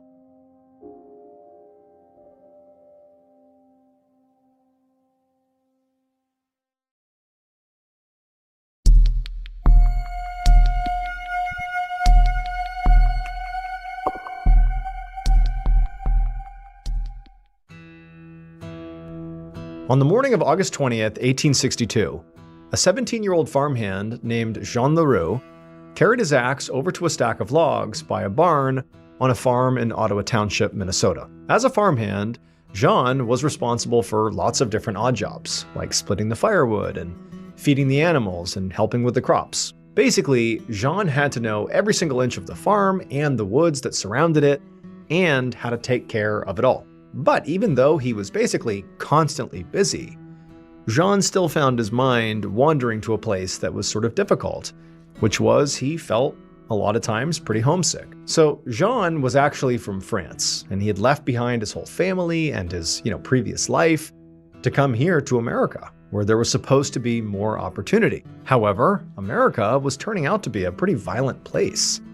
The country was currently fighting the Civil War. And on top of that, the area specifically where Jean lived was pretty much like the frontier. And so there were these constant territorial disputes and virtually no law enforcement. So just a really dangerous place. But more than any dangers he faced, Jean just really missed his family, especially his mom. So he spent basically every spare minute he had, which was, few and far between, sitting out in the woods by this one particular just huge, beautiful oak tree. And he would sit at the base of it and he would make journal entries about basically everything he was doing so he could track it all and know what to tell his mom when he finally got to see her again. He just wanted to tell her all about his experience. Also, just for context, Jean had saved virtually all the money he had worked so hard to acquire. And his whole plan was to eventually send that money to his mother, who he loved so very much and missed so much. But more and more, like the more homesick he became, the more he wished he could actually just go back to France and get out of America and literally hand the money to his mom and just see her again and be done with this whole America experiment. But for now, Jean raised his axe over his head and he brought it down on the log that he was going to split. And it did, it split open, and he raised the axe again to chop another log. But as he did, he froze because off in the distance, he could hear a a series of repetitive booming noises, like really loud. And for Jean, immediately his heart started to race and he was so scared because he knew what those were. Those were gunshots. And he was terrified that the thing that he and really everybody else in his town had been scared of for days was now finally happening. So right on the other side of the woods that surrounded the farm was the Minnesota River. And over the last decade, lots of people had settled along this river. And there'd been a town established right nearby, and new homes were being built constantly. However, all the expansion had literally forced out the indigenous tribe who had previously lived in the area, the Sioux. And after being displaced, the Sioux had struggled to find food and a place to live, while the settlers just continued to expand and take more of their land. So finally, just 2 days earlier, the Sioux had had enough, and they finally retaliated, attacking settlements along that river. It was being called the Sioux Uprising, and the attacks so far had been horrific. A lot of farms along that river had been burned to the ground, and their occupants had been killed right alongside it. And then just yesterday, the Sioux had attacked a city that was just 50 miles down the river from where Jean was right now. And so Jean and everybody else in this particular area had really been terrified the last 24 hours that the violence was moving in their direction towards Ottawa Township. And so now Jean, he had put his axe down and he just stood there, trembling as the sound of gunshots continued. This was not just a few stray bullets. This was a barrage of gunfire. And so this could only mean one thing. The Sioux were here. Now, Jean couldn't tell exactly where the shooting was coming from, but he could tell it was pretty close. And so Jean knew that he likely only had maybe several minutes to gather up whatever he could of his possessions and get to safety before the Sioux arrived. So Jean, he bolts over to the farmhouse, goes inside, and he goes to the area inside where he slept, and he grabbed his rifle, and he also grabbed his notebook and all that cash he'd been saving for his mom. And he jammed the notebook and the cash into a satchel, and with his rifle over his shoulder, he ran back outside. And then once he was outside, he sprinted right towards the tree line at the edge of the property. And after running for a little while, Jean finally stopped to catch his breath and to listen to see if there was more gunfire. And as he sat there listening, he couldn't hear anything. But that's when he realized, he's all alone out here. If the Sioux came charging through the trees right now, he wouldn't stand a chance even with his rifle. But Jean had an advantage. He knew these woods like the back of his hand. He was in here all the time. And because of that, he knew exactly where to go to find safety. About an hour later, Jean's boss and the owner of the farm, Edward Gleek, hustled from his farmhouse towards town. Mr. Gleek had also heard the gunshots. Basically everybody in town had. And he had come running out of the barn just in time to see his farmhand, Jean Leroux, bolting off into the woods. And, Mr. Gleek, he didn't blame the kid. He was also horrified by the recent attacks and was also very worried that those shots they were hearing were a sign that trouble had finally arrived in their town. But after all these gunshots, no Sioux warriors showed up in town. And so now Mr. Gleek was heading to the town center to see what had actually happened. What were those gunshots? Now, Mr. Gleek had sort of accepted that this could have been something totally benign, or it could have been the Sioux. He didn't know. But he was just going to find out. He was rational, he was calm, despite, the risks here. But when he got into the town center, all he could see was just chaos. Many of the area's residents were out running around, carrying trunks and bags and all their belongings, like they were fleeing the area, much like Mr. Gleek's farmhand, Jean Leroux, had looked like he was doing. However, it didn't take long for Mr. Gleek to hear what had happened, and it was not an attack by the Sioux. Those people running around like maniacs, fleeing the area, they just hadn't heard the real story yet. They were sort of operating like there was an attack coming. So apparently, a group of American soldiers had been riding on a boat up the Minnesota River, and for some reason, they just gotten overly excited and began firing their guns repeatedly. So those were gunshots. And unfortunately, because they were gunshots, they completely freaked out all the residents around the river because of this growing threat of the Sioux attacking. But fortunately, at least in this case, there were no attacks. This was just, an unfortunate event. And so after hearing this, Mr. Gleek went back to his farm to find Jean and tell him that, everything was actually just fine. But when he got there, Jean still had not come back yet. And when Mr. Gleek went into the woods to go look around for him, he couldn't find him. Now, Mr. Gleek figured that Jean would eventually find out what happened, much like everybody else in town. I mean, not everyone had the news yet, and so at some point that day, he was bound to return. But by the time night fell, Jean still had not come back. And then the next day, Jean didn't come back. And the next day, and the next day, he just didn't come back. And so finally, after repeatedly searching his property and asking all over town if anybody had seen Jean, Mr. Gleek finally came to the conclusion that Jean must have fled because of this Sioux attack, and then likely gone back to France to be with his mother, something he knew he wanted to do anyways. Maybe this was his excuse. 57 years later, on a morning in July of 1919, Mr. Gleek sat on his porch looking out over his farm, the same farm that Jean had been a farmhand for 57 years earlier. Mr. Gleek was old now, and so he could no longer actually physically work on the farm himself. So instead, he had to hire entire crews to do various jobs. And in fact, right now, he had a whole bunch of workers out in the woods clearing away some dead brush for him. And so as Mr. Gleek is just kind of surveying his property, he notices a worker come running out of the tree line and starts waving at Mr. Gleek really frantically, like he had something really important to say. And then as the man got closer, Mr. Gleek could see that this worker looked terrified. And before Mr. Gleek could ask what had happened, the worker, whose face was, white as a ghost, said Mr. Gleek needed to come and see something. And so Mr. Gleek, who was, very intrigued at this point, managed to haul himself up and he slowly hobbled off into the woods with this worker. And as he got to where the rest of the crew was, inside the forest, he saw that they were all mostly gathered around this very large, recently downed oak tree. And the whole group was very quiet and tense, and they were all just staring at a section of this tree that had split open. When Mr. Gleek joined the group and looked at this particular section of the trunk of this tree, this hollow part, at first he didn't even know what he was staring at. It was just this hollowed out sort of split section of the tree, and there was a few items that didn't belong there that were inside of it, like a cachet of sorts. But then he sort of fixated on one particular item, and that's when he understood why the group was just so stunned.